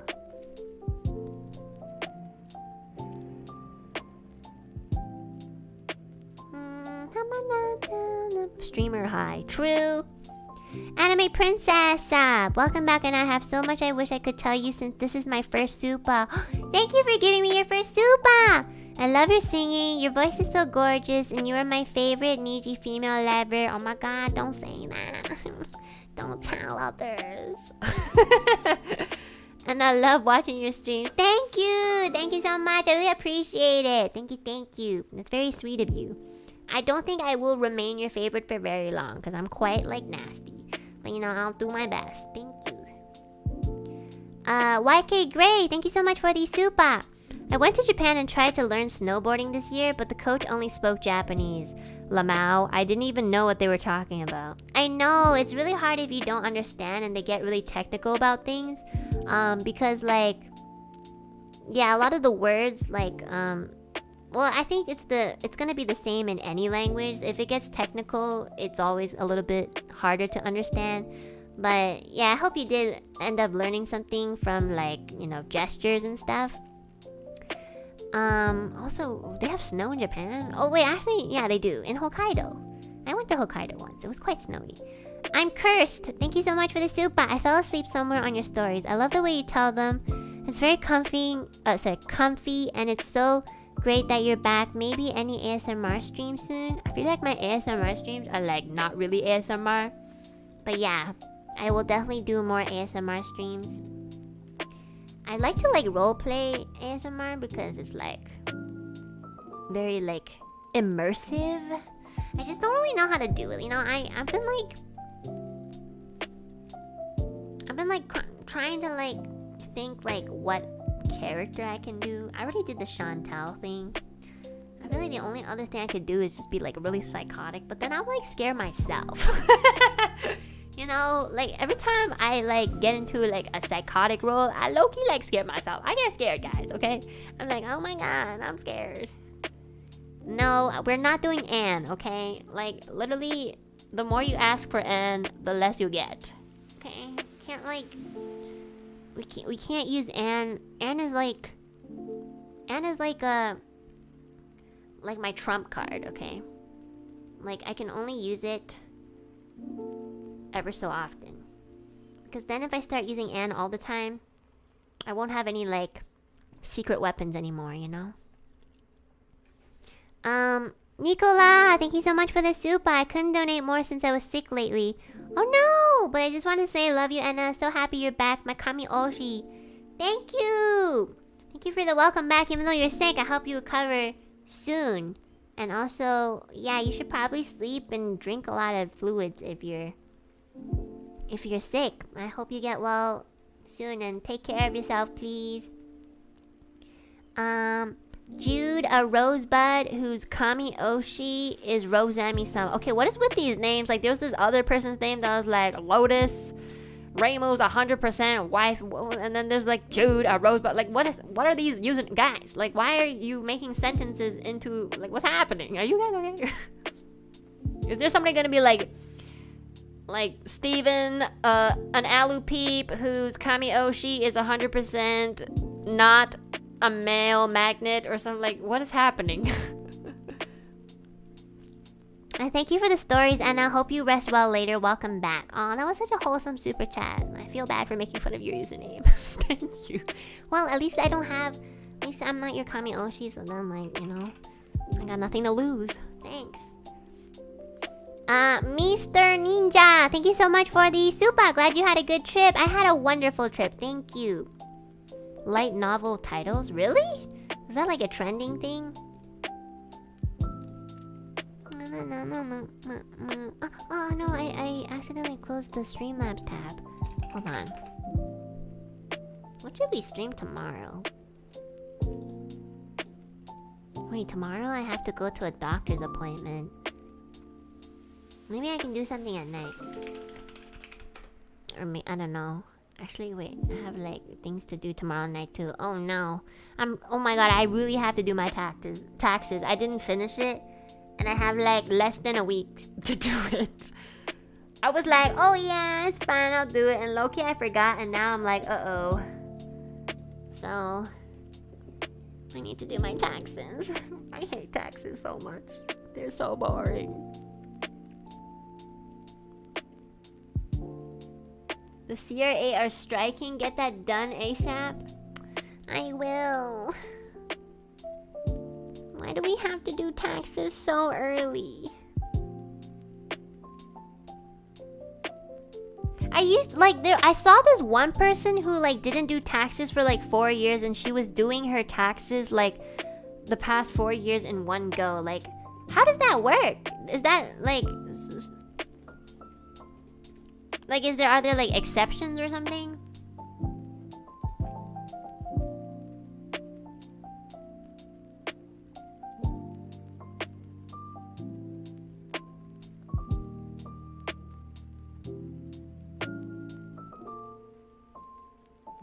I don't know. This is like one time I saw someone file like their past 4 years of taxes.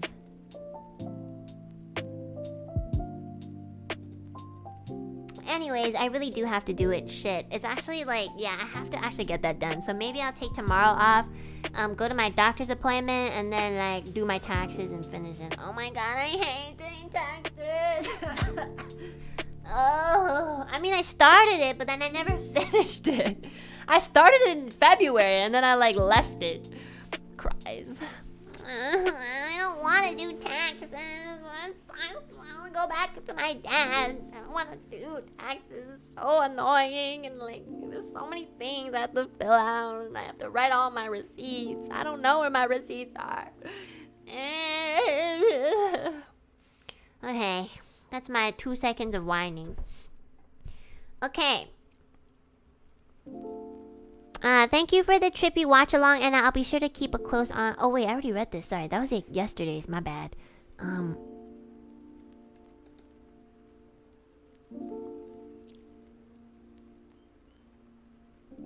trying to see. Okay, I think. Wait, is this no? What day? What time is it? Oh, okay, 11 a.m. Okay. April 30th is the final day. Okay, I get it. I'm gonna do my taxes. Okay, I'll tell you tomorrow. I have to do my taxes. Okay. Okay, I still have 3 days. Chill. Oh my god, I shouldn't have told you guys. Oh my god, I get it. Oh no, I know the due date. Okay. Low key, I thought it was May 1st, but okay. Why did they? We have 31 days in April. Why don't they just make it? Oh shit, we don't have 31 days in April. Never mind. Fuck. Ah. Okay. Anyways, let me read my super chats. Hate taxes. I mean, I want to pay them, but like, I just don't want to do them. Okay. It's because I extended my trip. I was supposed to come back earlier, but my dad like begged me, so I was like, oh my god. Okay. Raven Yang, thank you so much for the Donna. Welcome back, dear Oshi. Thank you for providing us with NRG. That's all we want. Thank you. You gave me NRG too. Jovik, thank you so much for the Donna. I told my students I was letting them go early because they were all tired and the weather outside was nice. When in reality, I just wanted to go home and watch the stream. Yo, that's me. Hope you know you're inspiring the next generation of bad teachers. That's your fault, not mine, okay? Patrick, thank you so much for the dono. Enna, so happy to see you back. Hope you had a nice time. I did, thank you. Maita, thank you so much for the dono. Now that Alu Pops has a PC set up, or going to have one to keep in touch with you, is he going to start streaming? Imagine when Chibiske becomes a streamer, lol. Okay, well, I just know that like when Chibiske becomes a streamer, he's definitely gonna be way more popular than me because number one, he has a lot of riz, and number two, he's just really cute, and he's just, you know, we all love dumb boys. Tao Tao, thank you so much for the dono. Welcome back, and I missed you. Dad's breakfast sounds delicious, and also made me think that if you live with your family in Japan, you'll maintain a healthy weight. Yeah, I definitely do because he does not stop feeding me. 谢谢你所有的故事，他们非常有趣。你回来了，正好我的小鸟。能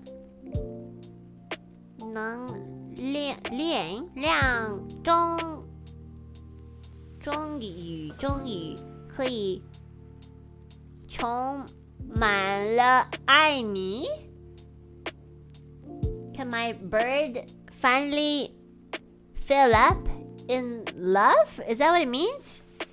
Oh man, that was really complicated. Yeah, I'll love you guys platonically. Here, I'll make the Google Translate read it. 谢谢你所有的旅途故事，它们非常有趣。你回来了真好，我的小鸟能量终于可以充满了，爱你。I think they mean like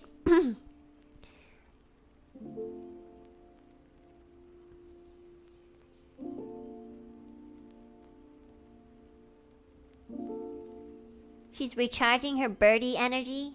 Oh. Aww. Thanks.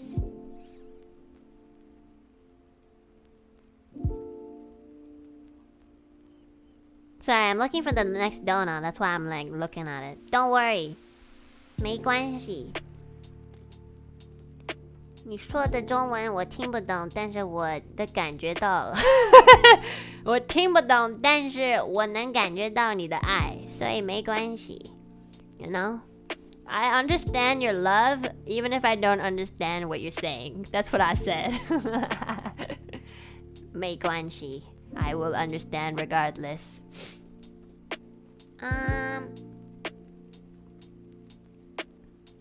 Welcome back and thanks for your stories. My anenium is recharged now. Love you. Aw, that's a good translation. I think, yeah, that's probably what they meant. Aito, thank you so much for the dono. It's really nice to see you back, more energetic and happy. I'm so glad you got to spend time with your family. I hope you get more chances to spend time with them in the future. Thank you for sharing the vacation stories. Welcome back again. Thank you! I'm really happy to be sharing stories with you guys too. And if I remember any more, I will definitely mention them in the future streams. Chi HD, thank you so much for the donos! Welcome back, Enna! Glad you had a good time in Japan and enjoyed some precious family time. Alu Pop's cooking looks so good. My dad is a good cook too, and I always feel very fortunate to have a good cooking papa. I got lucky on my return flight from Japan. I reserved the middle seat in the front most row for leg space. Both seats to the left and right of me ended up not having passengers. I had the whole row to myself, and I was able to lay down to sleep. Well, you know what? One of us has to be lucky, you know? Like, if I'm dying, then you can't, you know? Like, that's great. I'm happy for you, you know? Like, nice. I've traveled to Japan. I've traveled to other countries. Like, I've probably taken a plane, like, I don't know, maybe like 20 plus times in my entire life. And I've literally never had that happen to me. I don't know why. Yo, that's great, you know? I kind of just... Low-key, all I ever want is to not throw up on a plane, but I don't even get that. So it's really nice to hear that you get like 2 seats beside you that are empty, that you can literally just have your own like business class, you know, seat, but like in economy price. So it's great. Life is so fair. Thanks. Yeah, that's great. I'm happy for you. Okay, I should end the stream soon. Disco Mooney, thank you so much for that. Donna, welcome back. Enna, I missed you while you were away. Did you happen to get any fan letters from staff too? I'm curious if my letter got to you. Oh, I didn't ask about fan letters because like I thought they would be sending that along with my merch. And I'm pretty sure they did because like usually they would send like everything all at once. So even though they sent it in March, I asked if it arrived yet and it hasn't. So I think like the next batch of like delivery that I'll be getting soon, hopefully it's not lost in the ocean, I'll probably be getting it. Yeah, once I get like the fan letters, I'll make sure to let you guys know that I have received it. Thank you so much for the fan letter. I really want to see the fan letters, but they take so long to like arrive, you know. Sometimes I'm like, oh my god, you could just do a digital fan letter and I'll see it in like a millisecond. Yeah, I love you guys. Okay, I think that's it. And also, Thunderslap, why are you writing in Chinese? Do you speak Chinese or are you like, does everybody speak Chinese today or what's happening? Okay. 手中的一只鸟比灌木丛中的2只鸟更有价值。你会是我手中的鸟吗？爱你。 So like a bird in the hand is worth more than 2 in a bush. Will you be a bird in my hand? What? What? No. But you know, I do really appreciate the effort of, you know, people learning new languages. I think that's really cool. I know my Chinese is bad, I know my Japanese is bad, but you know, I do think like, you know, I do think like it's quirky to like mix all 3 languages up. So, yeah. I don't understand what you mean by like worth more than two in a bush. But yeah, I'm be honest, after yesterday's movie, every time I see the word bush, I do not think about like bush. Yesterday's movie was wild and low-key, every time when I saw that word, the first thing I thought about was like not a bush. It was like, you know, if you are a member, you will know what I'm talking about. I saw that word and I was like, oh my god. I was like, what? But it was, yeah. Yeah, thanks, thank you, Thundersnap. Thank you. Okay. Let's see. And thank you for everyone who joined memberships today. Again, we have like a monthly movie watch along, so I'll be making a post about, you know, for any suggestions for rom-coms, okay, lighthearted movies. Bear, thank you so much for the 20 gifted. Thank you.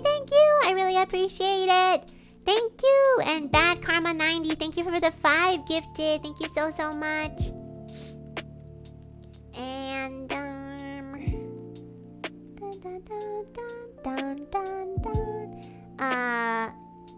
8chan, thank you so much for the 20 gifted. Thank you. Thank you so much. And oh my god, this is a very hard Hanzi to read. When there's too many lines or strokes in a character, I get overwhelmed. 柔顺秃头? What? 柔顺秃头 That means like bald, smooth bald head or something. Oh wow, that's funny. Thank you so much for the 5 gifted. You guys have the weirdest usernames, I swear to god. Sometimes I think some of our members' names are weird, but then I see usernames and I'm like, never mind. Floribee, thank you so much for the 5 gifted. Thank you. I remember this one time I low-key was like, your name, I low-key was like, why? But then he explained it and I was like, oh, actually it's not that bad anymore. Yeah. Majin-D, thank you so much for the 10 gifted. Thank you. And don't. Nestor Castello, thank you so much for the 1 gifted. Thank you. I think that's all. And Jay, thank you so much for the super. Welcome back, and it's my birthday, and your Zasadan was a great way to end the day. I'm glad you had a lot of fun with family and friends in Japan. Thank you, and happy birthday, Jay. Thank you for dropping by on your birthday, and I hope you had a lovely day and lots of good food. And I hope you have many, many more birthdays to come.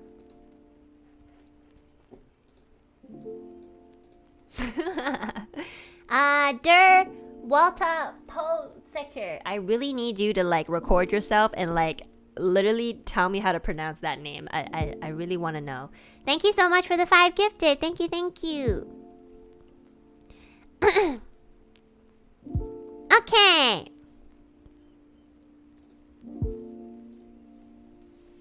Alright guys, so I haven't put up a schedule yet, but tomorrow I think I'm gonna have to take the day off because I really do need to do my taxes, and also I have a doctor's appointment around, you know, my usual streaming time, so I'm gonna do that. So I'll probably do like I'll probably play a game on the 28th, so I'll try to think of like, I've been really curious about this Q Mastered game that everybody's been playing. What's it called? Q Remastered?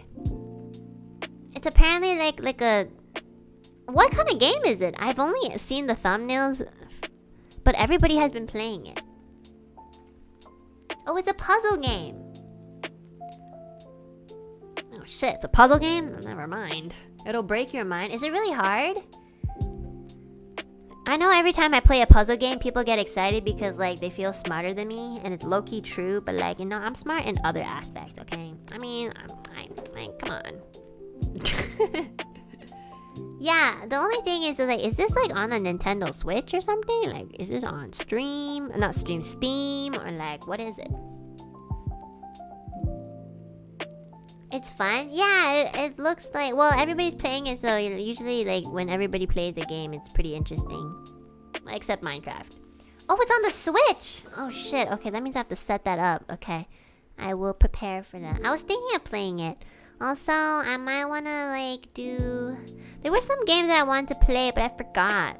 Oh, we have to continue playing Plague Tale. I totally, yeah. We have to continue that. Totally forgot. And then, yeah. So we gotta, and I think like, yeah, okay. Yeah, we gotta continue playing that. Yeah, that's very important. Oh my god, now I have a Hugo of my own. My little brother, Chibisuke. But he's way less annoying than Hugo. Okay, guys, I'm gonna go eat. I'm kind of hungry. Thank you once again so much for joining my Zatsudan today. I had a lot of fun talking to you guys about my trip to Japan. I hope you guys enjoyed it. I'm gonna be streaming. I'm gonna be back to streaming more often now, so I hope you guys look forward to that. I have some things planned. But yeah, I really have to do my taxes, like Loki. So yeah, thank you guys so much for coming today. I'm really happy to like see you guys, talk to you guys, and I really did miss streaming. So I'll try to like, do everything I can before my next visit to Japan, which honestly won't be like anytime too soon. So yeah. Yeah. Okay, have a good rest. Have a good night. Thank you so much. Please eat or sleep if you haven't. And I will see you guys on the 28th. Okay, please, like, look, if I'm on Twitter, please just remind me that I should be doing my taxes just in case I forget. I'm not gonna forget, but just in case. Okay, because it's actually really important and I really need to get this done. And low-key, I'm like panicking because it's like, okay, well. Okay. Thank you so much! Bye! Otsuana! Bye-bye!